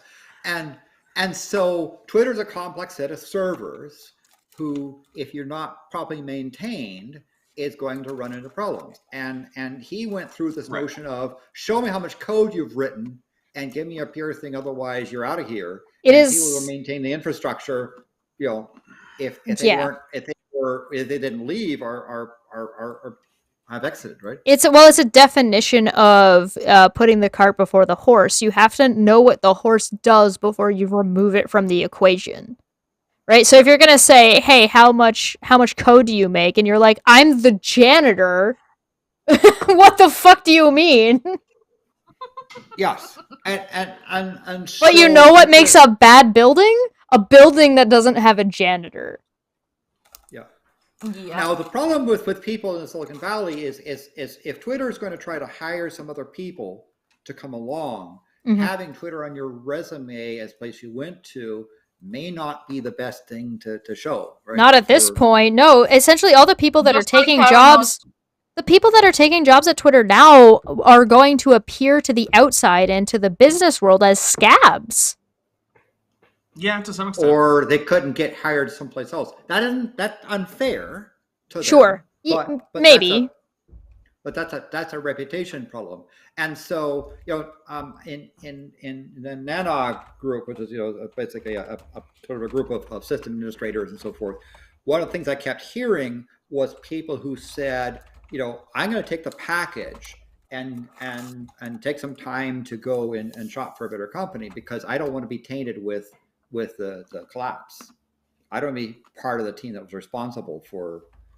Well, and there's also like a question about your ethics, right? Because we know what Twitter is up to and what's been going on and how it's been going down, which is really the problem. It's not a problem that Elon Musk bought Twitter in the weird way he did. The problem is that he's at best skirting labor laws and at worst breaking them entirely or taking advantage of people's ignorance toward those laws, which would be skirting in my opinion at best. Right. Do you think he's willfully doing this? It's not the first time. It's not the first time that a company that Elon runs has done something like this when it comes to labor laws. Let me see. I'm pretty sure I have one saved. Let me pull it up real quick. Continue the conversation. I'll grab it. So the question is that to what extent is Elon saying, well, I'll just wing it, or we'll be able to get out of it, or we'll just see where it goes, versus he's got some genuine worries and he's trying to figure out how to dig himself out of this hole. I mean, I suspect that he's going to go the way of, I destroyed Twitter on purpose because, haha, fuck them. I mean, he does have the text messages to prove it. I think that's what he's going to say, right? Whether or not it was intended or whether or not it was a huge loss for him and whether or not, because this is the thing, he could still maintain his image when preaching to the choir and still maintain that he's somebody worth investing in to a degree for some people in some areas, but be one of those rich people with no money. Yeah. So this person... I took loans from Saudi princes to own the libs.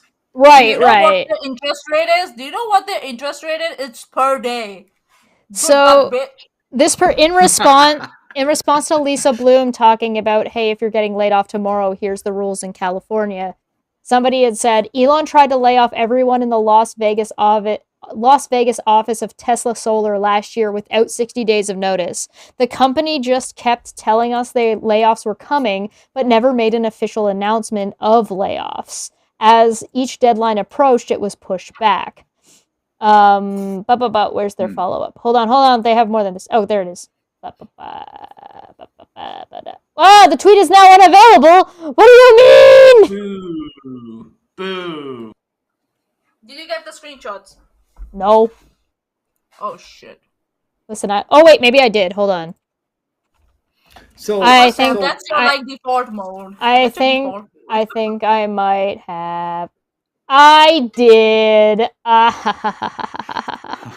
You can't stop me. See, I had full faith in you. Yes. All right. Hold on. Let me see if I can grab the NDI real quick. Oh, you're a weenie? Okay, fine. We're going to go to the desktop. You guys are going to get to see my desktop. Hey, yeah. Welcome to the... Okay, let me turn this off real quick. Let me just quick crop this so it's not ugly. Ooh, look at that smooth transition. Right? Wow. I'm fancy. This is not a tavern. This is not a tavern. You cannot buy alcohol here. You have to bring your own. Them's the rules. All right. All right. Here we go. So this is the initial tweet. This was the tweet that followed. Right, so we're going to take a look at this here. Elon tried to lay off everyone in the Las Vegas office of Tesla Solar last year without 60 days notice. The company just kept telling us the layoff was coming, but never made an official announcement of layoff. As each deadline approached, it was pushed back. November 3rd, 2022. I took this screenshot yesterday, and it is now not available, just to be clear. The company initially gave us 90 days to move to Utah on our own dime and no raises or be laid off as the Vegas office is closed. People who didn't want to move to Utah quit. Those of us that waited it out were told the layoff date was pushed when it was 2 weeks away. They pushed the layoff date 3 times, always last minute. To the end of the year, they kept piling work onto the teams that remained. They refused to say when the office would fully close and the layoff would happen, and refused to make us permanent work from home.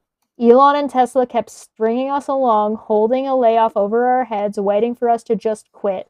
That way he never had to announce a mass layoff and give 60 days notice. I'm not saying he'll do that here, but he is willing to skirt the law and hang everyone out to dry. I can't believe I finally decided to tell this story in full after Melon Husk bought the platform. If my account disappears, you know why. Melon Husk is awesome. But, I mean, as verified as that can be. To be fair, that is a tweet thread. You know, if that's true, right? How much mental stress this guy has put the employees through? Even if it's not... It's crazy. Even if it's not illegal or not, breaking any laws, it's immoral to do that to your employees. That is... I personally think that's immoral.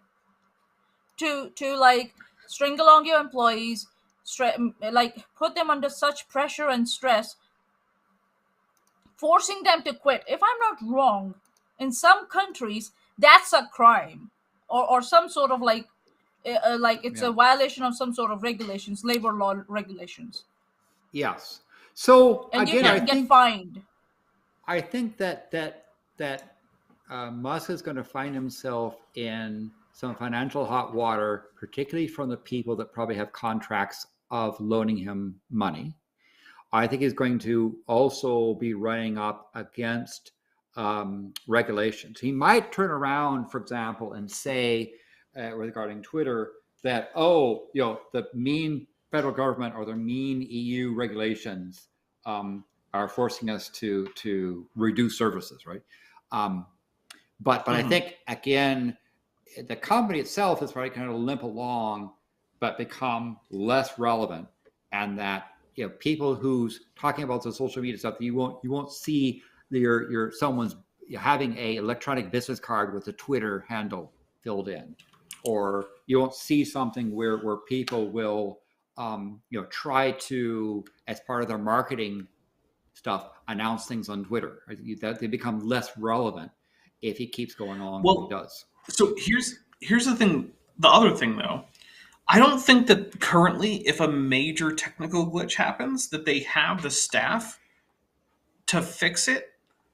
So yes, I do think it's actually possible that it might lose so much money that it's better off for Musk to sell like the hardware. Like, hey guys, other people need servers. Here are some servers I own, than it is to keep it going as Twitter. I suspect what he's. I think so. He might have made up half of his mind to do that now, and he's not going to sell that stuff. He's going to put it back in Tesla or SpaceX. Mark my words. He's never gonna sell it. He's obsessed. He won't. He kind of does tend to get like stuck on things. Do you know what I mean? Like he tends to like get his hooks into something. So I got a question about this poll. Reinstate former President Trump, because we're gonna use this to loop sort of back into our Trump has announced his candidacy.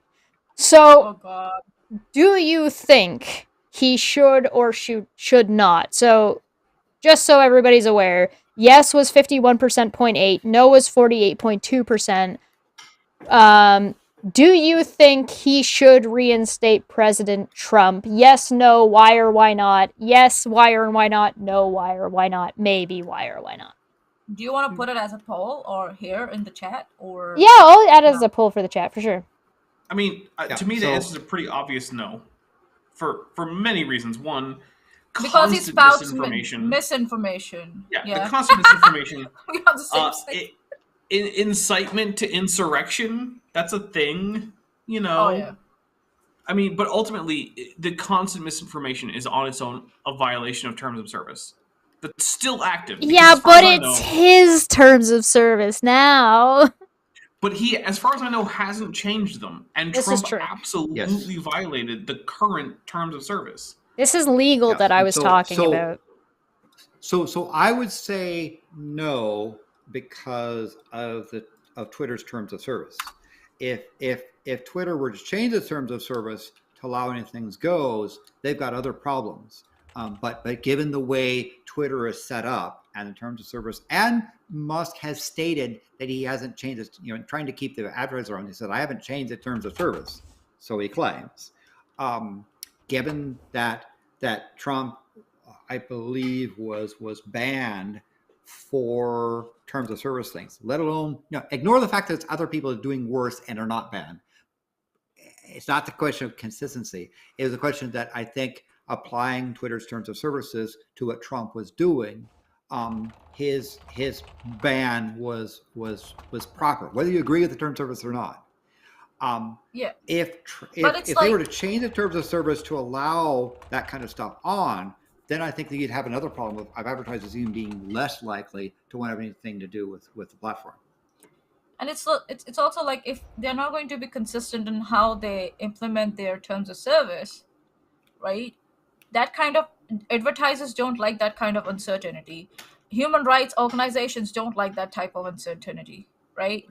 And people who use Twitter as a social engineering tool don't like that type of uncertainty. That's like, if I'm not wrong, 80% of the internet. Let's just say. Or let's just say 60%, right? You can't afford at this time to lose that audience. Mm-hmm. You can't afford to, dude. Stop. And as latest as I know, Trump is back on Twitter. Oh, so I actually heard that Trump refused to come back to Twitter. Oh, his account is reinstated, but he's I'm not coming. Yeah. Okay. Good for him. He has stated that. Now, doesn't to say that Trump can be inconsistent, but he stated that he wasn't seeking it. Right. Yeah. Oh, no, he'll take it. He'll take it. I think so, personally. So, okay, I actually have a different opinion than all of you, which is super. That makes it super fun. I think that Elon.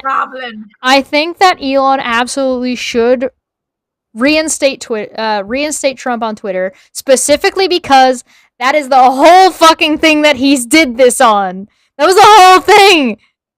Oh yeah, at least put up or shut up, boy. You said that this is why you were gonna take Twitter. You were gonna have free speech. You were gonna let all these people fucking back on the platform. You better fucking do it, bitch. Follow through. If I was him, would I do it? No, but I wouldn't have done like 30% of these things. But I hope more than 30%. 30% is all I'm willing to give myself. I mean, I think. But he would have to change if he was being consistent. He doesn't have to be consistent, but if he was being consistent, he would need to update the terms of service. Yes. Because it's hard for him to turn around and ban someone, like one of those trial people, schmucks people that we were dealing with. Well, if he wanted to be sassy, he would reinstate him, and as soon as Trump tweeted one thing outside of terms of service, he would be removed again. Yeah.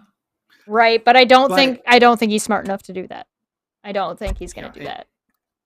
And again, but he says things like, "I didn't do it for the economics," right?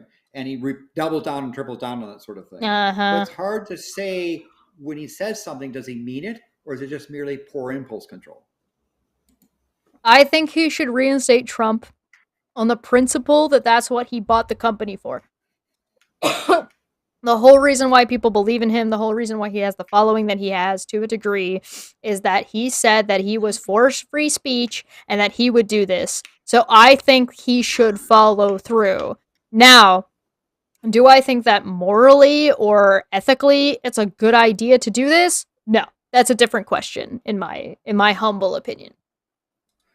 He's sort of said that he tried to state himself as this sort of free speech absolutist.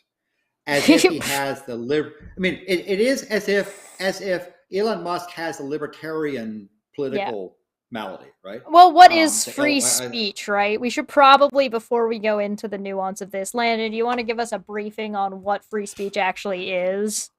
I mean, yes, the problem is that the people confuse free speech with the U.S. Constitution's First Amendment. First Amendment says the government cannot pass laws to inhibit your speech, but it doesn't prevent. Free speech does not mean that you have the right to say it on anyone's private platform. And so if Twitter or YouTube or TikTok or whatever bans you for their terms of service, your free speech has not been violated. Free speech.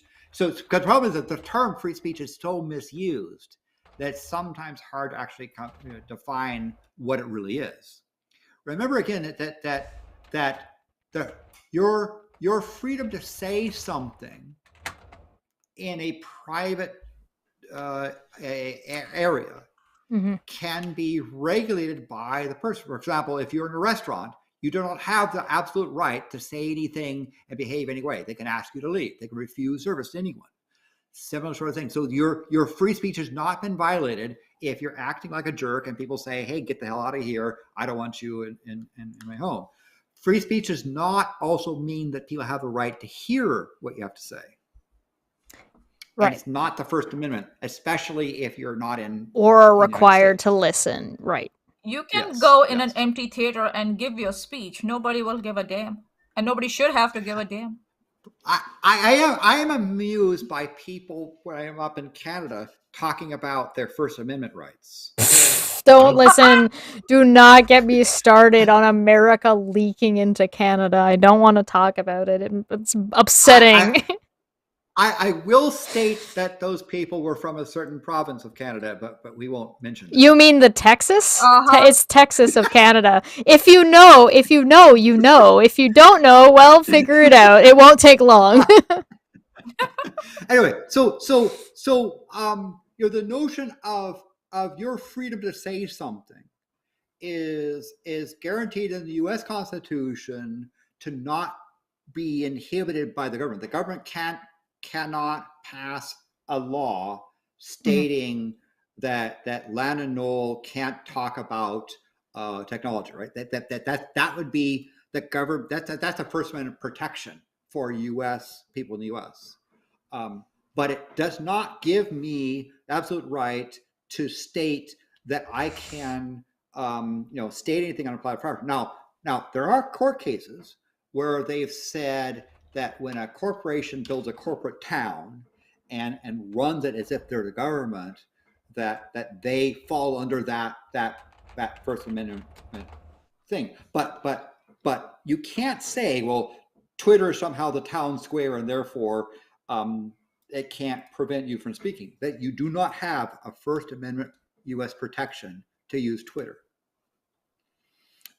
Now, if Congress passed a law saying you can't say mean things about this politician, right, that could be brought up in court as a possible First Amendment violation. Yeah, you could have that's at least something that you could debate about. You could have that kind of a conversation to be like, okay, well, in that context. Yeah, and it also, by the way, is possible for organizations to be not consistent. I mean, a restaurant might ban you because you're a jerk to say we're not going to serve you, can't come in. And other people that are mildly obnoxious are permitted. Right? They don't have to be purely equal on that thing. You can it's maybe not be a good idea to be inconsistent. But again, if a business says we don't want you, saying this, as a private entity, they can. So and your free speech has not been violated. So Elon's version of free speech on Twitter is a misnomer at best to begin with. Because I think he equated Twitter. He was saying sometimes that he's buying Twitter for the good of humanity. That somehow Twitter is equated to. Well, that's why Elon Musk does anything. It's always for the good of humanity. When have you ever seen him do anything that is not for the good of everyone else, quote unquote? He is the Messiah. He's the Messiah. So why are all the tweets removed? What the fuck? Why is the Trump announcement removed from Twitter? What the hell? There we go. Okay, I got it. We're good. Than others. Yeah, right. More free than others. So what other people think about free speech? I mean, I give my opinion. What else do you think is?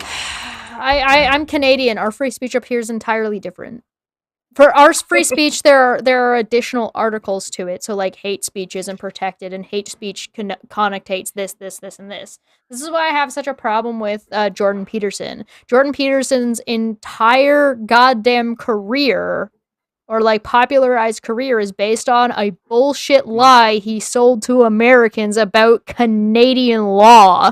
Like, it's not even remotely close to being correct what he presented. I need more wine. Go.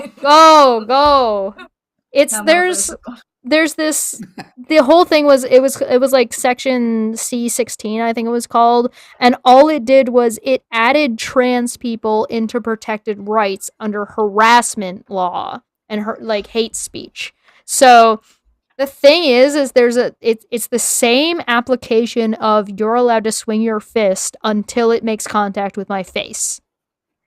Right, you're allowed to swing your fist all you want, but you can't swing it in my face. That then you're infringing on another person. So the hate speech turned into you're allowed to say whatever you want. However, as soon as someone no longer has the ability or you prevent that person from being able to walk away from you, it constitutes harassment. And as soon as it constitutes harassment, you're infringing on that person's rights to walk away. Or are the MAGA people or are the people who are the extremists going to say that everyone literally has to listen to everything everyone ever has to say forever? Because that's not gonna fly. MAGA people don't want to go to the DNC rally.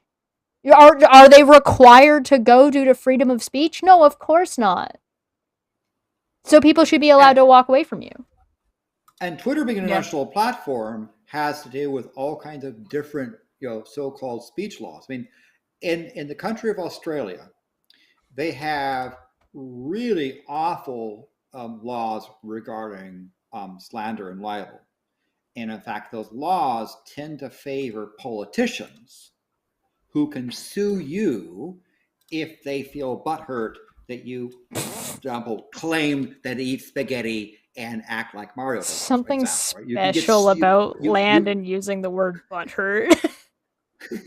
But still, and this is a similar thing that happens in the former United Kingdom, where essentially those kind of laws protect the powerful against people claiming things that you're at a disadvantage, right? And they can in Australia they can get a judge to file a suppression order on the case against you, so that you may not even know about the case until it's ready to render judgment, right? It's a terrible situation. So when you talk about freedom of speech, you have to start asking in connection to what, right? If you go in Thailand and say something against the monarchy, if you go to a country such as Germany and start to try to trade in Nazi memorabilia, you'll find that the laws basically say, no, you can't do that, right?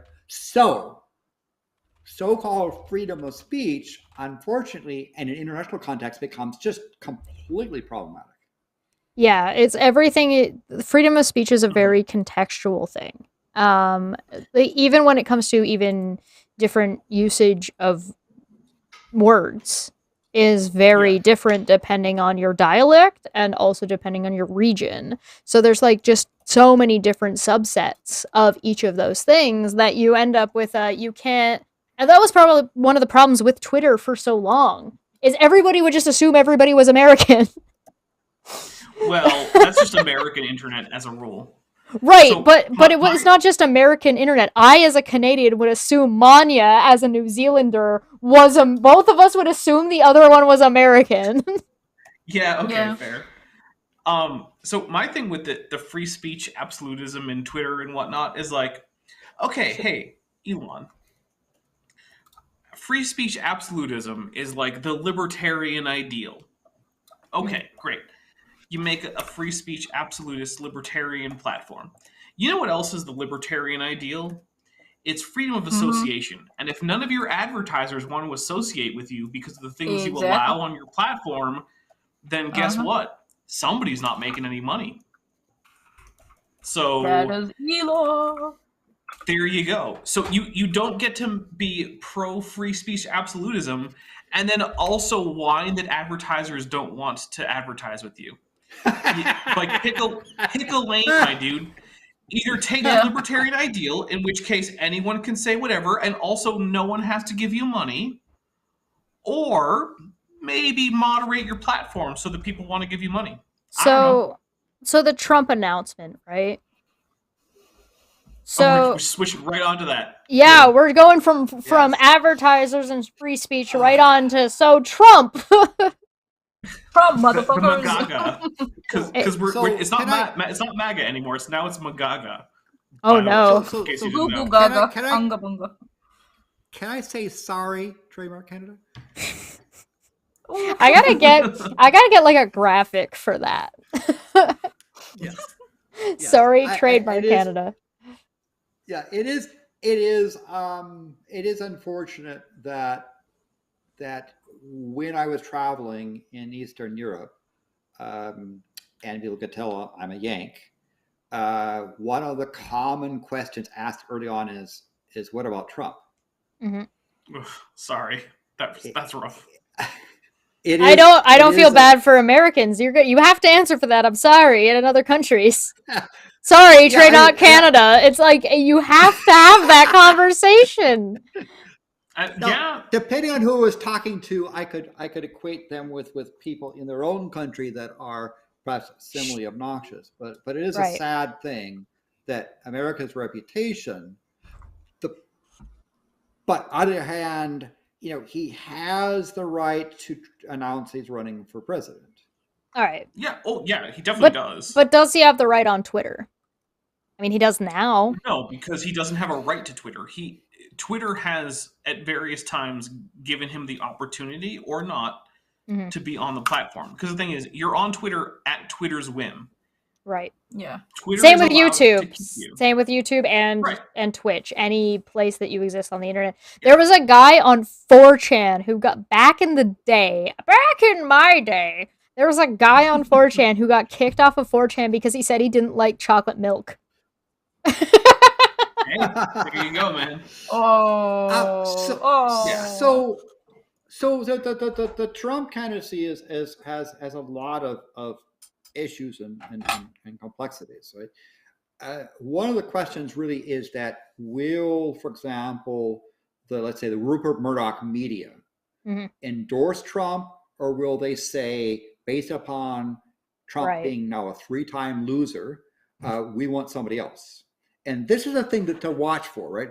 Will you start to see, like you saw the New York Post sent out a message basically saying that Trump really shouldn't be running?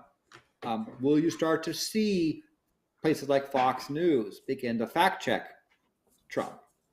I mean, let's hope so, right? Now, there certainly is part of the midterms are part of this process, but the question is, will that media group decide to throw Trump under the bus and anoint somebody else, right? And so watch to see other candidates begin to do things like a forum exploratory committee. Just happen to travel into Iowa and New Hampshire just to meet people because they're like on vacation, right? The precursors to running for president. As much as Trump may or may not have a hold over the GOP, politicians have a number of loyalty to themselves, typically. And there are a number of politicians that say, it's my turn to run for president. Yeah. Oh, yeah. It happens in India all the time.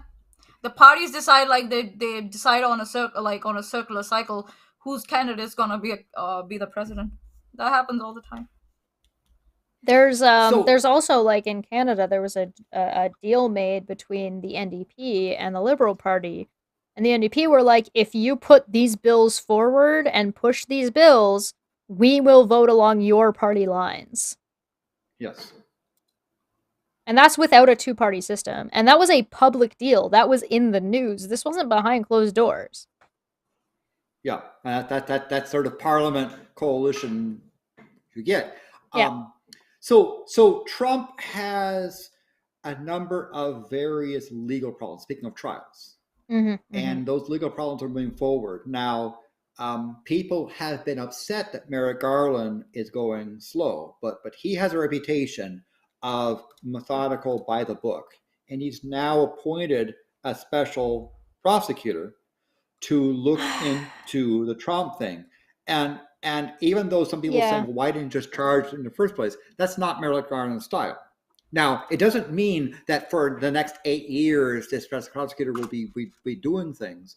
I think it's going to happen much sooner. But still, Trump has a number of legal problems. And Trump has expressed comments that he thinks as a candidate, he'd be less touchable legally. Didn't people say the same kind of thing about Mueller, though, or Mueller? Weren't people like, well, this is his style, he's going to do this, he's going to do that, and then it just, like, the news cycle was up here the whole time, and then, like...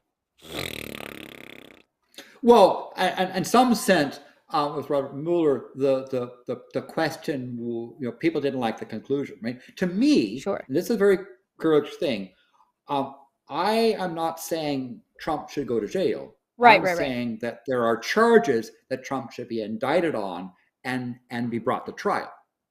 Right. You're not talking about the conclusion of the trial. You're talking about the reasons why he should be in trial in the first place. And I think probably there are state matters in Georgia. There's multiple state matters in the state of New York, which are out of the federal control. But there's also federal matters such as the Mar-a-Lago and classified documents and other matters there. So Trump has a number of things that are heading his way, and he has claimed to express to people that by running for president, he believes he can stall those matters.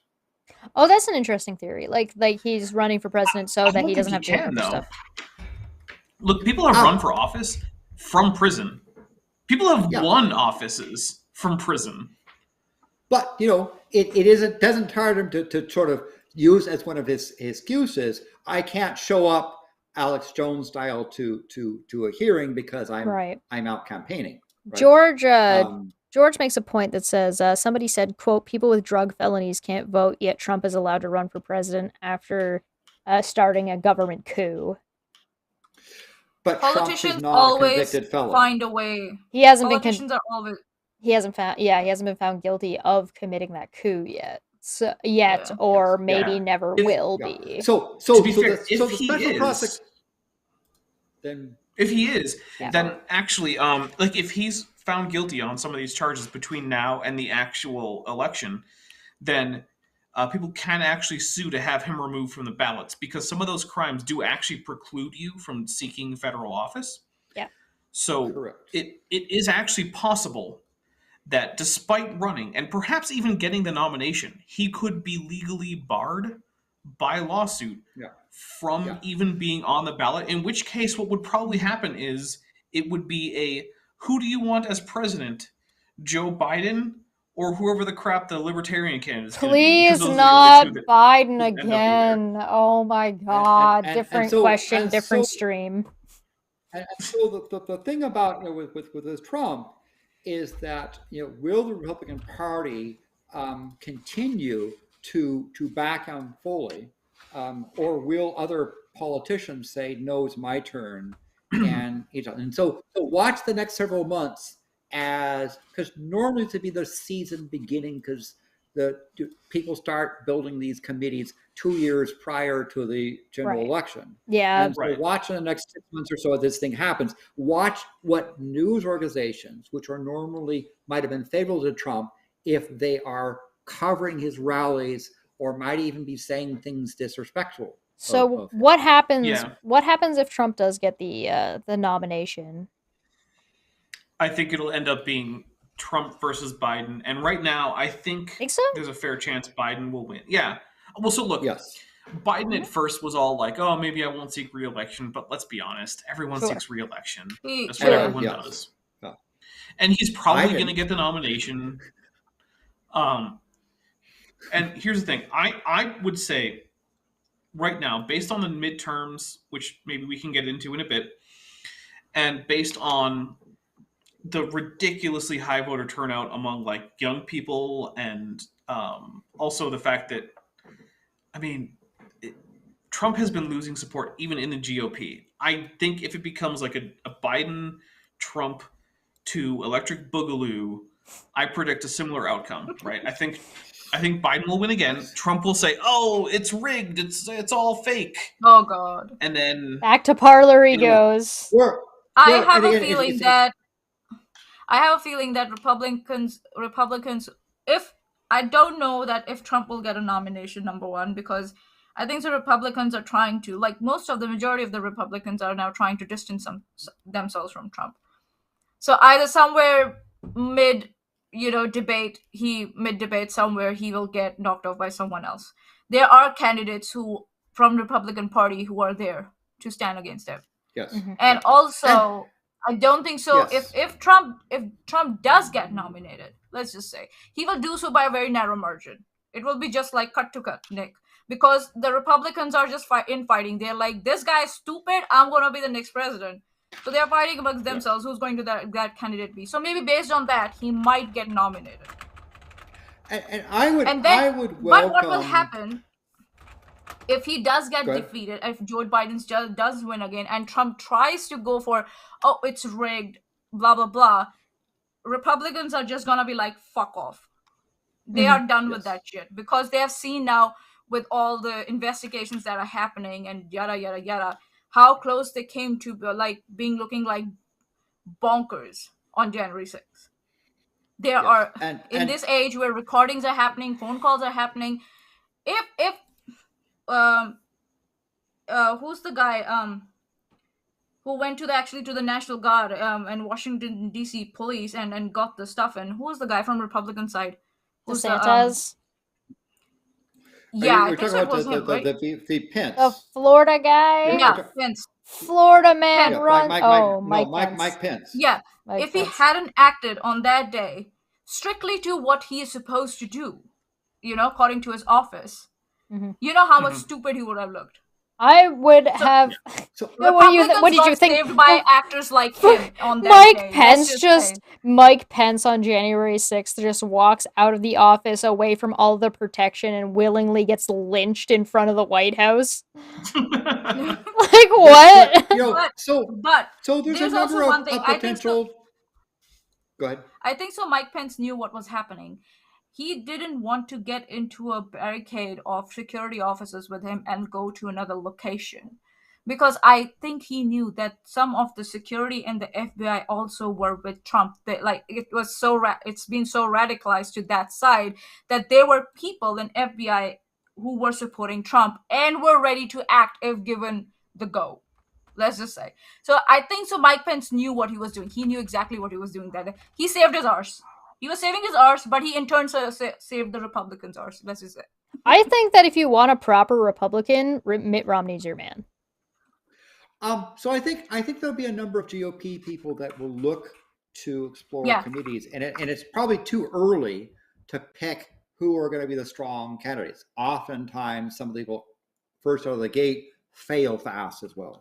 Right. That being said, I would welcome having a GOP candidate that I could have a debate over their policies, as opposed to wondering whether this person is just a self-serving insurrectionist supporting narcissist. That's really what I'm hoping that the GOP will do, is come up with a candidate that you can have a debate over that candidate's issues and stance. So watch to see what former Trump leading news organizations do with regards to Trump, especially as candidates begin to put their name forward or challenge. So how do we challenge? Well, let's take that as a jumping off point. The midterms. Mm-hmm. Where are we at? What do you guys think? I mean, I was surprised by how poorly it went for the GOP, because as a rule, look, first I want to spell out the idea of midterms for the non-US citizens in the audience, right? So presidential elections in the United States happen every 4 years, but every 4 years between those, so 2 years after, the previous election, 2 years before, there are other elections for things like governors come up, members of the legislature come up, things like that, right? So every 2 years, there are significant federal elections in the United States, and the ones between presidential elections are called midterms. As a rule, midterms heavily favor the party that is not the party who is in, the president belongs to, right? So you would expect under a Joe Biden Democrat presidency that the Republicans would do quite well in a midterm, and vice versa, right?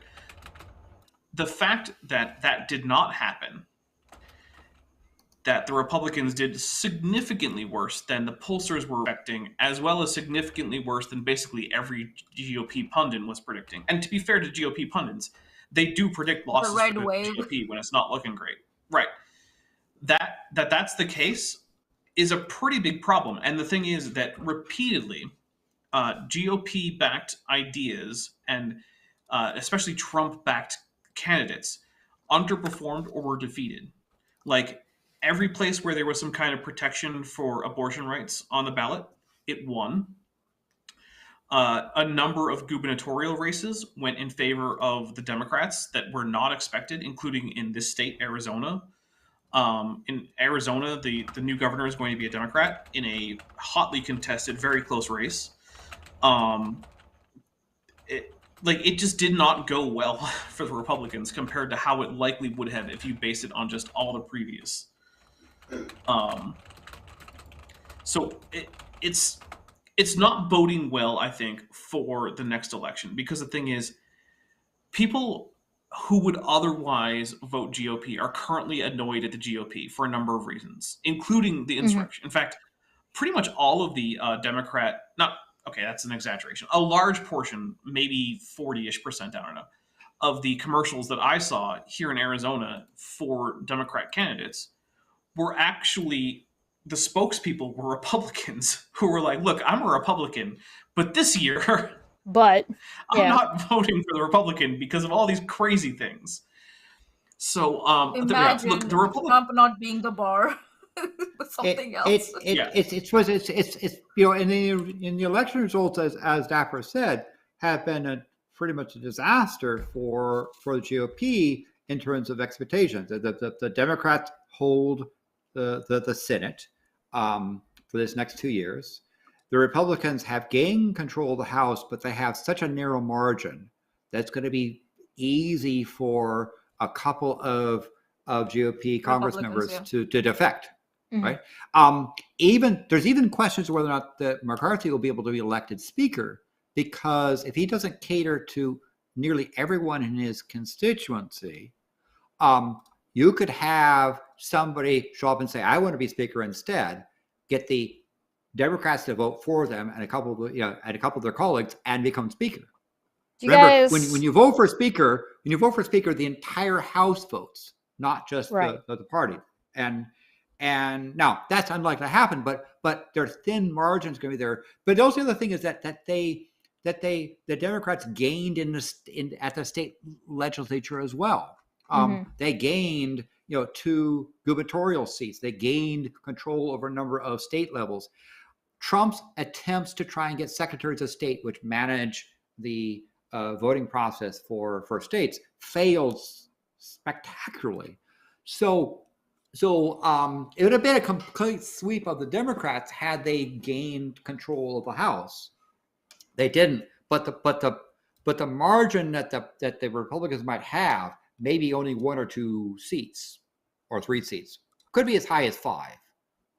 Yeah. Hey guys, I unfortunately already had a plan for the next, coming up in the next 6 minutes. How dare you? I know. How dare I plan for 4 hours after the start time? This is show, rum right? and coke. I mean, Unnamed Tavern. What do you mean it's not 5 hours long? What the hell were you expecting? I was expecting it to go 3.5, 4 hours long. All right, fine. I'll give you the last topic, Dapper, and you can give us your short thoughts and then get the hell out of here. Yeah. All right. So Ukraine and Poland is the last topic. Go. Yeah, it's basically the same topic. I have some things to say about that, but Dapper goes. I want to say a quick thing about Poland. Yes. All right. If there's one thing that Poland hates, it's Nazis, which fair enough. But if there's a second thing Poland hates, it's fucking Russia. So yes, the fact that Russia just decided to missile Poland, probably not a great move because, Poland's a NATO country, and I'm pretty sure they're not going to be super pleased about all of this. And you know what? Tapioca Weasel says unsubs from Dapper. It's fine if you unsub. Just renew your Patreon. Just do that next year. There you go. So a couple of things that sort of you want to remember historically that hold on, guys. But that's me saying bye. Come watch my show on Tuesday. Bye, Dapper. Thank you, Dapper. Until next Bye, time. Dapper. I love all of you. Bye. Thank you, Dapper. Weenie. Remember, what a weenie. Poland was invaded by 2 countries. One of them was Nazi Germany. The other was Russia. Oof. Remember, the Russians were Nazi collaborators at the beginning of the war. Let me say that again. The Russians were Nazi collaborators and assisted Nazi Germany in taking over places like Poland. Look at how quickly I replaced Dapper. Oh, hello. Hey. Hello. So that being said, I want to caution you about propaganda.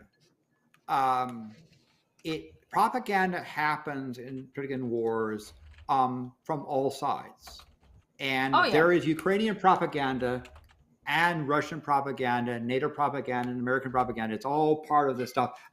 Attempting to spin a story to achieve a result. I will give you an example of propaganda. Yes, please. Please finish it. Finish your thought. I'll give you an example. But the thing. So it appears from when the news was that missiles hit Poland, that every sort of player stepped up and produced their propaganda thing about what happened. And so sometimes when you have a theater of war, you need to take a pause and not jump on the first news announcement if it sounds like it promotes what you want to happen. Right. I think that the data now shows that the missile that hit Poland likely came from within Ukraine, either as an anti-missile that went astray or a Russian missile that was damaged by anti-missile fire. The U.S. is stating, and NATO seems to be backing up this statement, that it was not fired from Russia. And in fact, may not have been fired by the Russians. It may have been an accident from the Ukrainian side. Yeah. So about propaganda, I'll tell you. So what happened when Russia first invaded Ukraine? You know, there was this big huge cry of like sanctioning Russia, wasn't it? Mm-hmm. And banning taking the oil and etc. from Russia, you know. And you know who everybody went after? EU and America? They went after India. They're like, oh, why are you buying like oil and gas from like Russia when they're attacking Ukraine? Like, what do you stand for? The foreign minister for the oil minister, sorry, for India said, has Europe stopped taking gas from Russia? That's what the question India asked. No? Mm. And they said that Europe consumes more gas from Russia in an afternoon that India does in a month. India's supply from Russia for gas and oil is 0.2% of the total that we get from the world. Right. Europe is higher, let's just say. Mm-hmm. Around 15% if I'm not wrong. So India said, Yes. and you're asking a sovereign country who has a democratically elected government to not think in the interest of its people, but for the rest of the world. And then he added, Europe has to stop thinking that Europe's problems is the world's problems, and the world's problems are not Europe's problems. Yeah. So, ironically, one of the what happened after that? Are we still talking about banning exports from Russia anymore? I don't see that anywhere on the news now. Well, yes, there are things, but banning exports and banning things that have serious money behind them are two different things. Yeah. You can ban McDonald's operating in Moscow, but when you start banning some of the stuff related to oil, you're talking a different sort of thing. By the way, I learned a lot about. I'll complete this thought. So when the oil minister from India asked, I think so, it was representative for England, have you stopped taking oil and gas from Russia? England said, oh, such big decisions which affect our economy, we cannot be knee-jerk on that. And India was like, okay, thank you, bye-bye. The day you stop taking gas, then you can morally come back to us and tell us, why are you still taking gas? And then they also said, just don't impose that if we don't ban any exports from Russia for our country, that means we stand with Russia, or if we do, then we stand with you. He said, India doesn't stand with anyone. He said, India stands for itself. So fuck off. You never came to help us with Pakistan. You never came to help us with China. So you all can fuck off. I'm going to quickly introduce Ben. Ben, what up? How's it going? Who are you and where are you at? Where do people find you?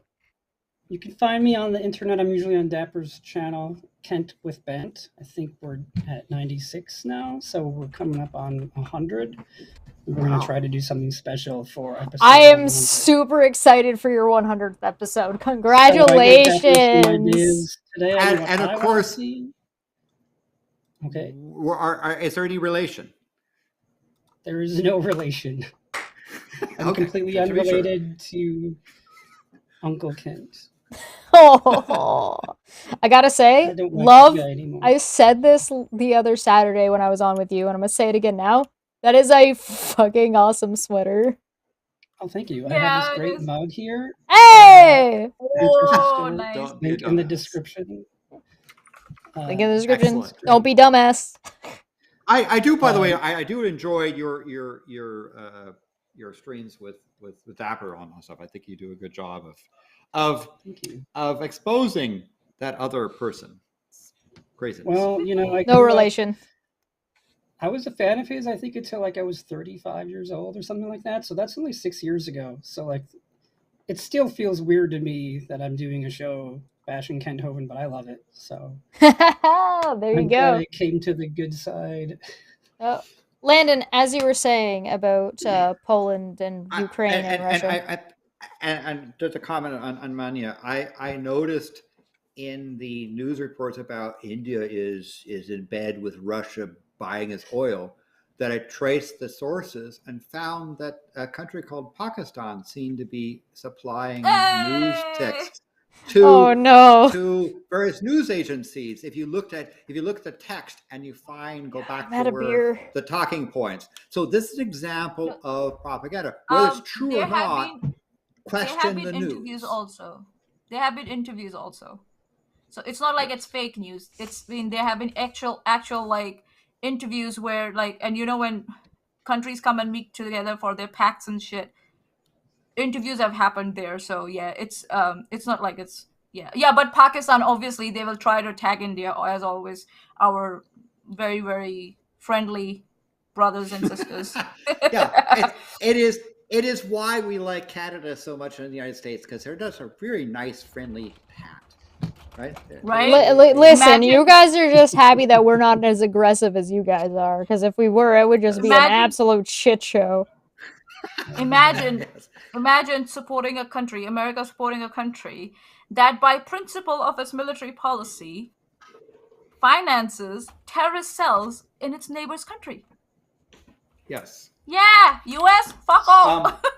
And you know, and that country has put up in luxury prison palace a gentleman who is responsible for nuclear proliferation into Iran, into North Korea. He was trying to do it in Iraq. He was trying to do it in Libya. But they had Osama bin Laden. Yeah.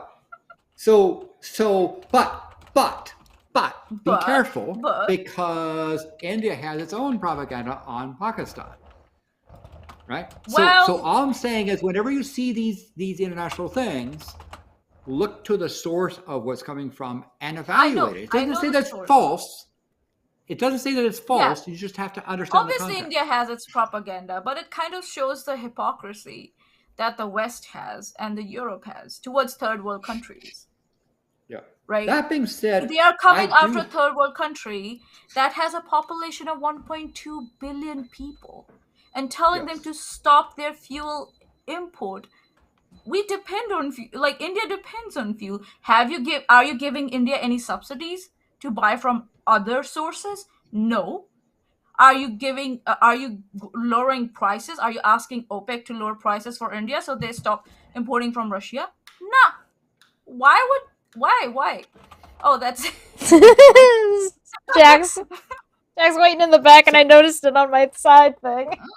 So I think it's a thing. No, propaganda. Every country has a propaganda. I think so. Every country has its own propaganda, but it's like these little conversations that happen in nick and corners of the world kind of shows a whole new picture of what are the real intentions behind this grandstanding that America and Europe does sometimes. I'm just saying that. Yes. And quick, I just had to turn off my camera for a bit while Dapper walks around in the background. Yeah, no problem. We should wrap up about, is there anything like major other than that about Ukraine and Poland? But I think I'd say on the case of the Poland item, I think the evidence is strongly pointing towards a mistake. The missile probably came from Ukraine. It's one of the reasons why NATO didn't jump into stuff. And to be fair to Poland, what they did was they asked whether or not the conditions were right for a Chapter 4 meeting. Chapter 4, which says we're under threat can we get some more protection?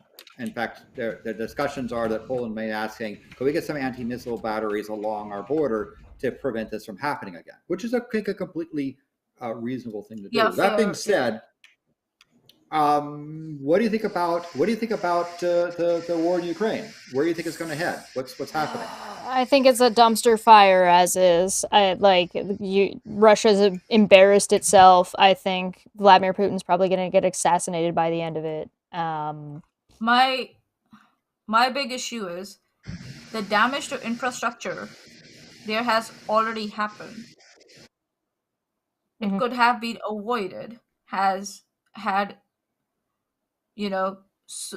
soon preparations had been made sooner. It could have been avoided very easily. What's the point of Russia embarrassing itself now when their infrastructure is destroyed, their people are displaced, and Russia is just breezing in and repopulating that area with its own citizens who do support the military policy of Russia, and then all of the Ukrainians who are left in that region, offering them Russian passports. What's the point of all of it now? Nothing. I don't think the solution is the partition. How long will it take to rebuild that country again?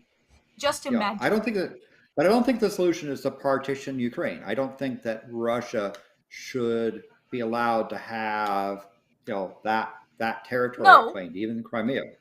No, but they've already done it. They've done it to some parts.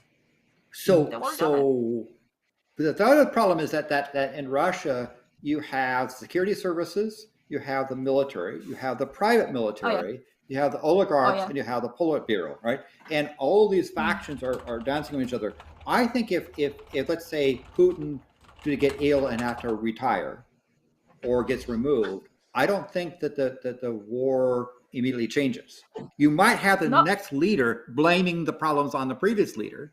They might pull a Khrushchev, right? That when Khrushchev had the result of things like the whole Cuban Missile Crisis stuff, he was retired in the middle of taking a vacation, right? And they brought in a new leader. You may have that, but I don't think that getting rid of Putin is going to stop the war. No, I just think that he's going to get assassinated. Well, good for him, I guess. I guess. I don't know.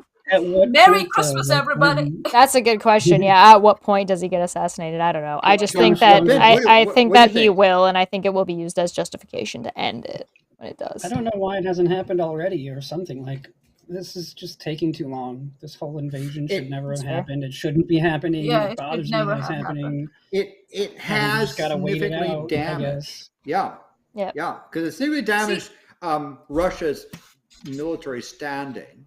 Well, people thought that, by standing you mean posturing. People thought that they were a lot more powerful than they apparently were. I don't know. Yes. Even people, their own citizens, majority of their own citizens don't want to join the military. They are actually escaping Russia. I am concerned that there are GOP people in the House of Representatives who have this kind of hard on about Hunter Biden and so forth, and are not disposed to support Ukraine. Right. If that happens, I hope the rest of the world steps in over the role that the U.S. is playing should that happen. This is again exactly what the Indian oil minister said. America and Europe pretend that their problems are all the world's problems, while the whole world's problems are never their problems. Are you telling me that I got ripped off by the Indian oil tycoons when I say there's America and not America? What the fuck? They need to pay me money. All right, we'll cut off that there. We've got a couple of people who want to call in and bring some of their stuff in. So yeah, Landon, wrap us up on this. Wrap it up, buddy. I want to make it clear. I support Ukraine regaining their territory, and I hope that the thing could be brought to a conclusion with a minimum of damage and cost of lives to it. But I also understand and admire Ukraine's determination. They've worked to hard. Yeah, they have worked hard. Resilience is Whether you agree with them or not, they have absolutely worked hard. That's for sure. Yes. All Respect for their military. So let's get our first call in. Jack, hello, is that you? Hello, testing. Hey, how's it going? What can we do for you, my man? I mean, I really didn't have anything to add that I didn't already say in the chat. Yeah, but not everybody saw that, so go ahead. Okay. I just wanted to point out that estimates say that roughly 70% of those Twitter, the poll about should we reinstate Trump, about 70% by the estimate were from bots or like fake accounts. Yeah. 70%. At least that's the information I've received. That is a lot. If I may add on to that, since I started like tweeting about our tavern today, I have been getting replies at the bottom, and because I've been putting like FTX downfall and hashtag and all that in my tweet, I've been getting spammed by these bot accounts talking about cryptocurrency. So I'm not surprised that Elon's poll has 70% bots in it. So I'm not surprised at all. And I'm not going to be surprised if he told someone on Twitter to do it. So what do you think is going to happen with Twitter in let's say a year from now? Mm-hmm. What do you think Twitter will be like a year from now? Either there will be a change of Elon. Wait, Maanyaa. He's asking the caller. Shut up. Oh, sorry. My bad. I'm so sorry. My bad. I'm drunk. To be honest, it's probably not going to look that much different. I mean, Elon will probably be deposed, or he'll just give up and quit when he realizes it's too much trouble eventually. But his ego is so thick. You think he's going to try to deflate and detract? Oh yeah, I mean he's already trying to do that, isn't he? He's already trying to make jokes about it, and he's already trying to deflect the real issues. So eventually, it's probably my best guess is probably he's going to sell it at a severe loss, and then joke. And then it will go back to the way it was before, and then he'll be like, haha, I meant to do that. Right. I was only pretending to be an idiot. 70% is really goddamn high. Landon, is 70% absurd for bot numbers? I don't know. I think, however, what we don't know, obviously he didn't ask every Twitter member to vote. I think he's been pushing his shit from the back. But remember, he put it on his Twitter thread. Who follows the type of people that follow his account, right? Musk might be self-selecting. So I would also ask the caller, was there an current event issue that you think we missed? Mm-hmm. Well, I missed the first hour and a half, but I don't think there's anything you guys didn't discuss that I wouldn't have brought up anyway. Yeah. No, you make a good point. Go ahead. Sorry, I was just saying I'm pushing control to push to talk, but I realize I'm not on Discord. He's just big brained into oblivion. It's just muscle memory. Every time I talk, I have to push the button. Yep.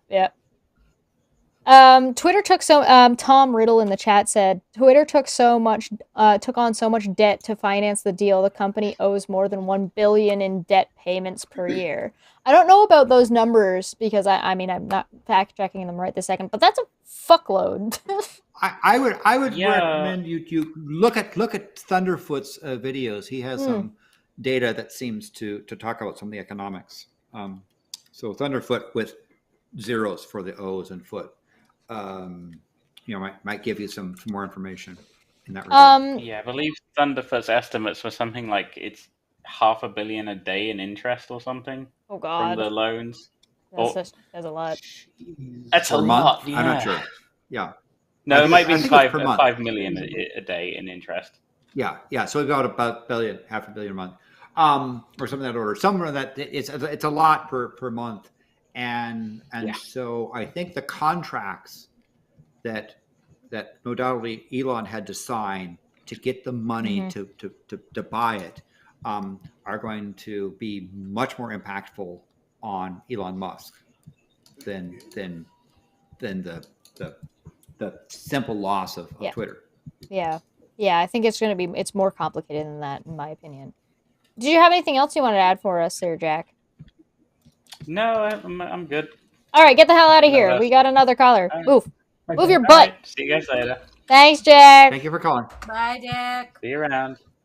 Before our other caller comes in, Embiid said, by the way, to add to current news, since Landon asked the question if there's anything else, shit is popping off in Iran.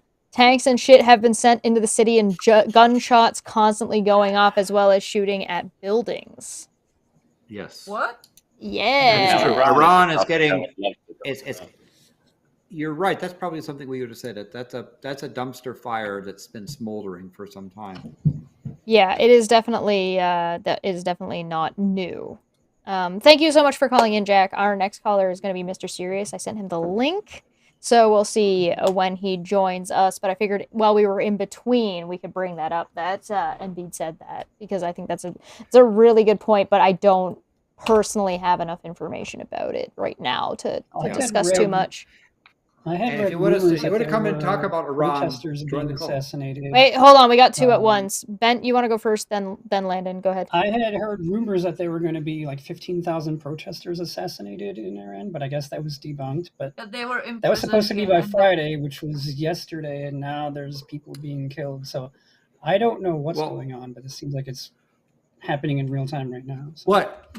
What the news I think confused was that there were members of their assembly that called for the death penalty of the 15,000 protesters that have so been detained, and there were some protesters that were executed.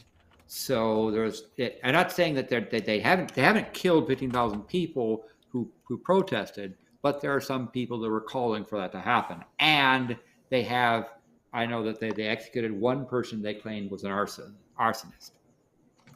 Not that they probably got a fair trial, but here I'm reading 378 so far. Like that's a lot of people. It's not 15,000, but it's not 15,000, but it's not non-trivial. So, but yes, I'm getting reports as well that there's been some there's been reactions in Iran that are getting more serious.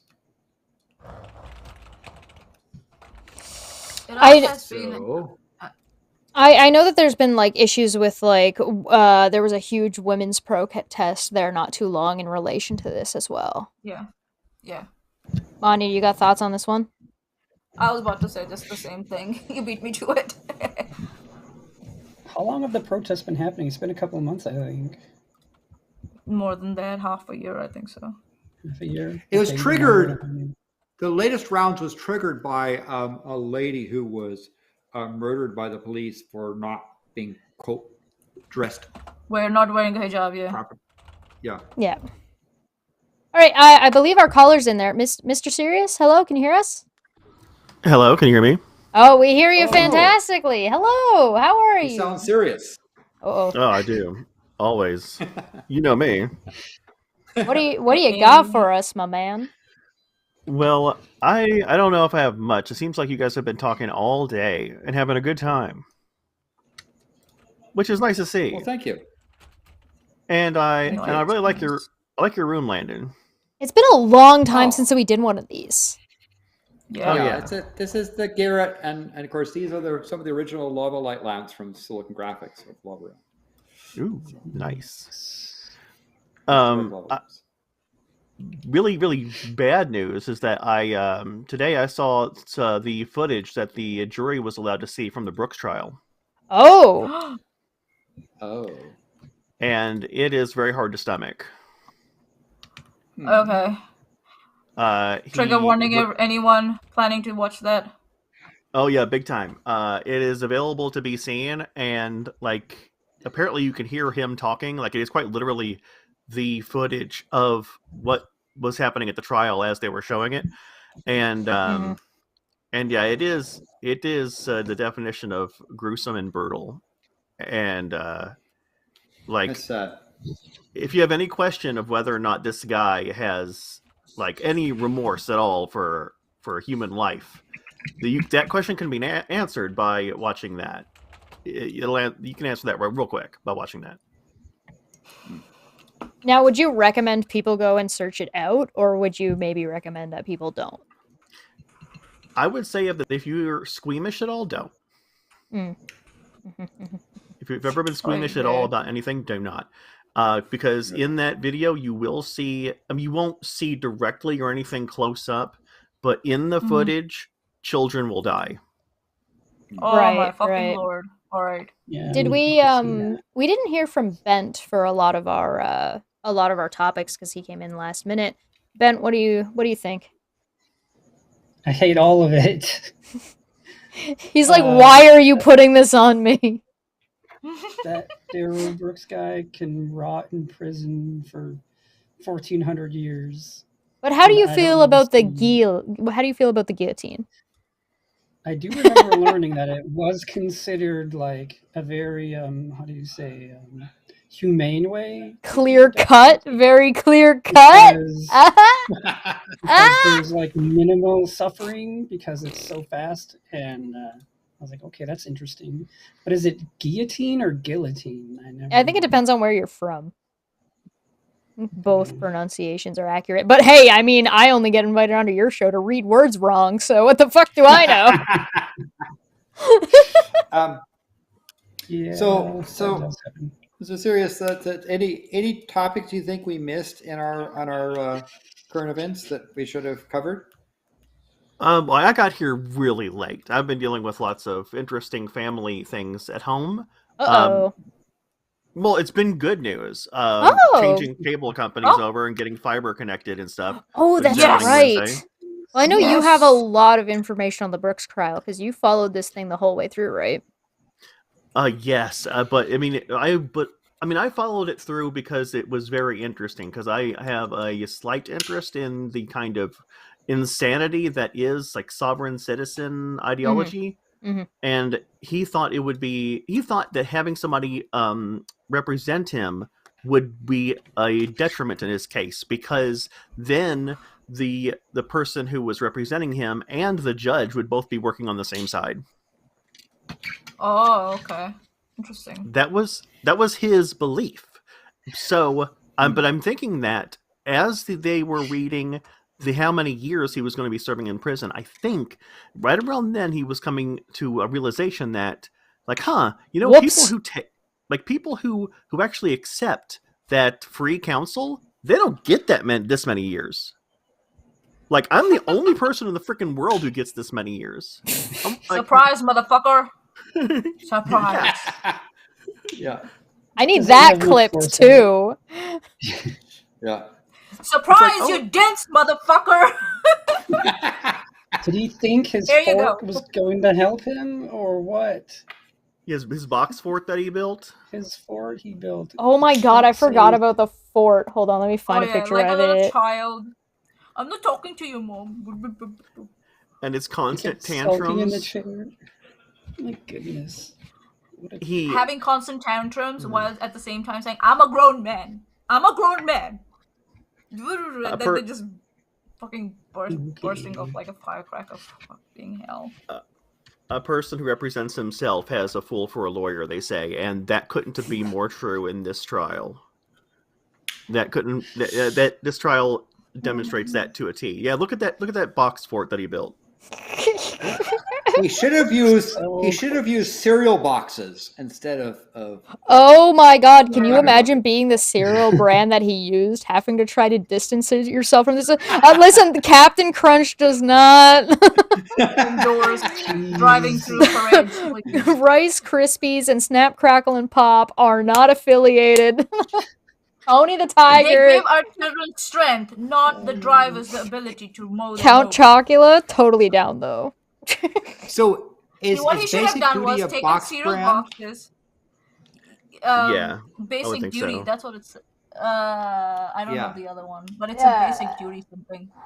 It says contents. Oh yeah, so it's basic duty. The company's name is. They will be also like, nope. Build your box force. You know what he should have done was. What he should have done was take the cereal boxes, dunked out everything on the table, get his toys together, and then build the fort around him. Listen, you don't know how good this man may or may not be good at yo-yo. Oh, that could be. Yeah. Well, the box fort adventure actually starts a lot more pathetically than just the box fort. Oh, of course. I mean, this picture has some context. He's not even in the courtroom when this is happening. He's in courtroom 2. Right, because he got removed from courtroom 1 because he couldn't keep his mouth shut. Yeah, so he had to be put in a separate courtroom so he could be muted. So now that he's in the courtroom 2 and testimony's happening and he can't stop it every 5 milliseconds. Right. He decided to build a full box fort in front of between him and the screen because he's like trying to protect himself from the court that's happening with his box fort. Wow. Right. Osh Kosh Bajosh, because you have to say his full name every time because it's fabulous. Said, thank you for the content. I've enjoyed the conversations. Well, thank you very much for joining us. I'm probably we were able to stay pretty on topic for each thing that we talked about. So I'm going to chapter this out in the future. So if you're looking for a specific topic, you'll be able to find them. Bing, bang, boom, easy peasy. But also potentially releasing each segment as a standalone video just to make it easier for consumption purposes. Yeah. Because I like the rum and coke loose form, but it gets a little bit too much. So I'm kind of enjoying this where we get like one. Maybe I will get an option for a secondary caller just so we can get 1 or 2 more people in here after we've kind of done our shtick. And you guys can let me know what you think. So. It's more formatted. If we do this again, and I hope we do. Yeah. That we won't have to repeat everything. We were able to do a much more succinct thing on some of the matters and talk about some new current topics as well. Yeah. I mean, once people kind of know a little bit who we are, where we're coming from, we won't have to kind of establish ourselves as much each one. But this has been a good time. We are at there's more current events going on. There's always more. To say. Yeah. Before we go, I have to mention also the judge from the case. Judge Jennifer Darrow. She was a saint of patience. She was she should be given. Yes. If you have like an extra Christmas card or something, find her address and send her a Christmas card or something. She deserves it. Or send it to the court. Yeah. Oh yeah, because it wasn't just her, right? She's working with a whole team. Yeah, the court clerks, the district prosecutor, everyone. The poor court reporter that had to listen to all that stuff. And oh my fucking Lord. Oh, do you remember when Daryl was giving his closing remarks, he said to the prosecution attorney, "You're not a very bright person." And that chick was sitting there and just staring right into his soul. She was like, "Go on, I'm listening. Go on." He said that to he said to the prosecuting lawyer, "You're not so bright." I would like to point out real quick that guess who just entered the goddamn chat at 11 p.m. Goddamn Rez! Hey! Rez, it's good to see you. I do hope you are able to catch up whenever you get the opportunity. We did not talk about Iran too much. I hope next time we all get together, we do get to talk about Iran, because we covered a lot of topics, and now that we're a little bit kind of more caught up, we'll be able to spend more time on each topic. Yeah, and I hope to talk. We'll have more information. Certainly, there's a lot of topics there, and of course, Iran touches on the whole Ukraine thing, as well as nuclear non-proliferation and Saudis, and on and on down the line. Yeah, there's a lot of big things happening in Iran. We all introduced ourselves at the beginning. We all introduced ourselves at the midway point. Bent, you introduced yourself near the end, but you also were with us the entire time in the chat. Do you have anything else you wanted to add to all of the topics up to the point where you joined? Most of them I actually didn't really have much to say about, so not really. I did want to talk about Iran a little bit, and we did, so I think I'm good. Oh, fantastic. So I think, with any luck, next time we come back, Iran will be noted down. In fact, I'm going to write it down right the fuck now that we follow Iran. And we'll lines on paper. Though. We'll start off maybe that thing first. But I'm sure what the hell, dude? Go ahead. Sorry, Landon. But I think I just say that we're going to start off with that first. But I think there'll be other dumpster fires that will show up as well as some serious topics. Oh, absolutely. There's a whole thing about climate. There's another item that's a current event. Yep. Oh, you guys want to do topics about me? Yes. Very serious. Very serious. Yes. Awesome. Yes. And I think another thing that so certainly the climate, another item I think that's going to be impacting is the new Congress. Yes. Yep. Ooh, yeah. Climate and new Congress. In the U.S., right? There's of course another thing is the whole Brexit Tory meltdown in the former United Kingdom. That's another. I'm loving that. I am enjoying it. I'm enjoying it so much. You see what I mean? Like, there's way too much to do in one stream. We're gonna have to come back and do a whole nother one. Definitely. So, we'll probably also try to get, like, a little bit of a rotating guest type thing, so we get to rotate our tavern a little bit about who's in here to be able to talk to us.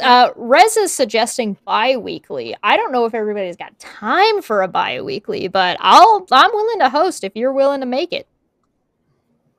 Definitely a monthly. Bi-weekly would be 2 a month. Yeah. I can be the murderer next time. Okay.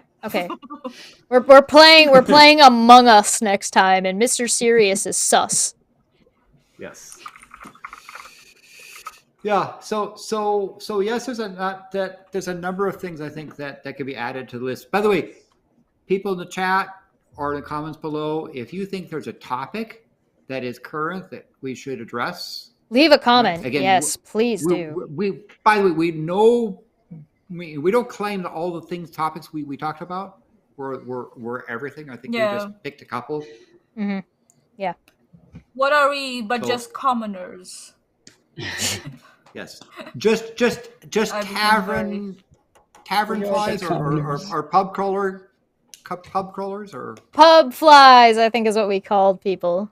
Pub flies. Yes.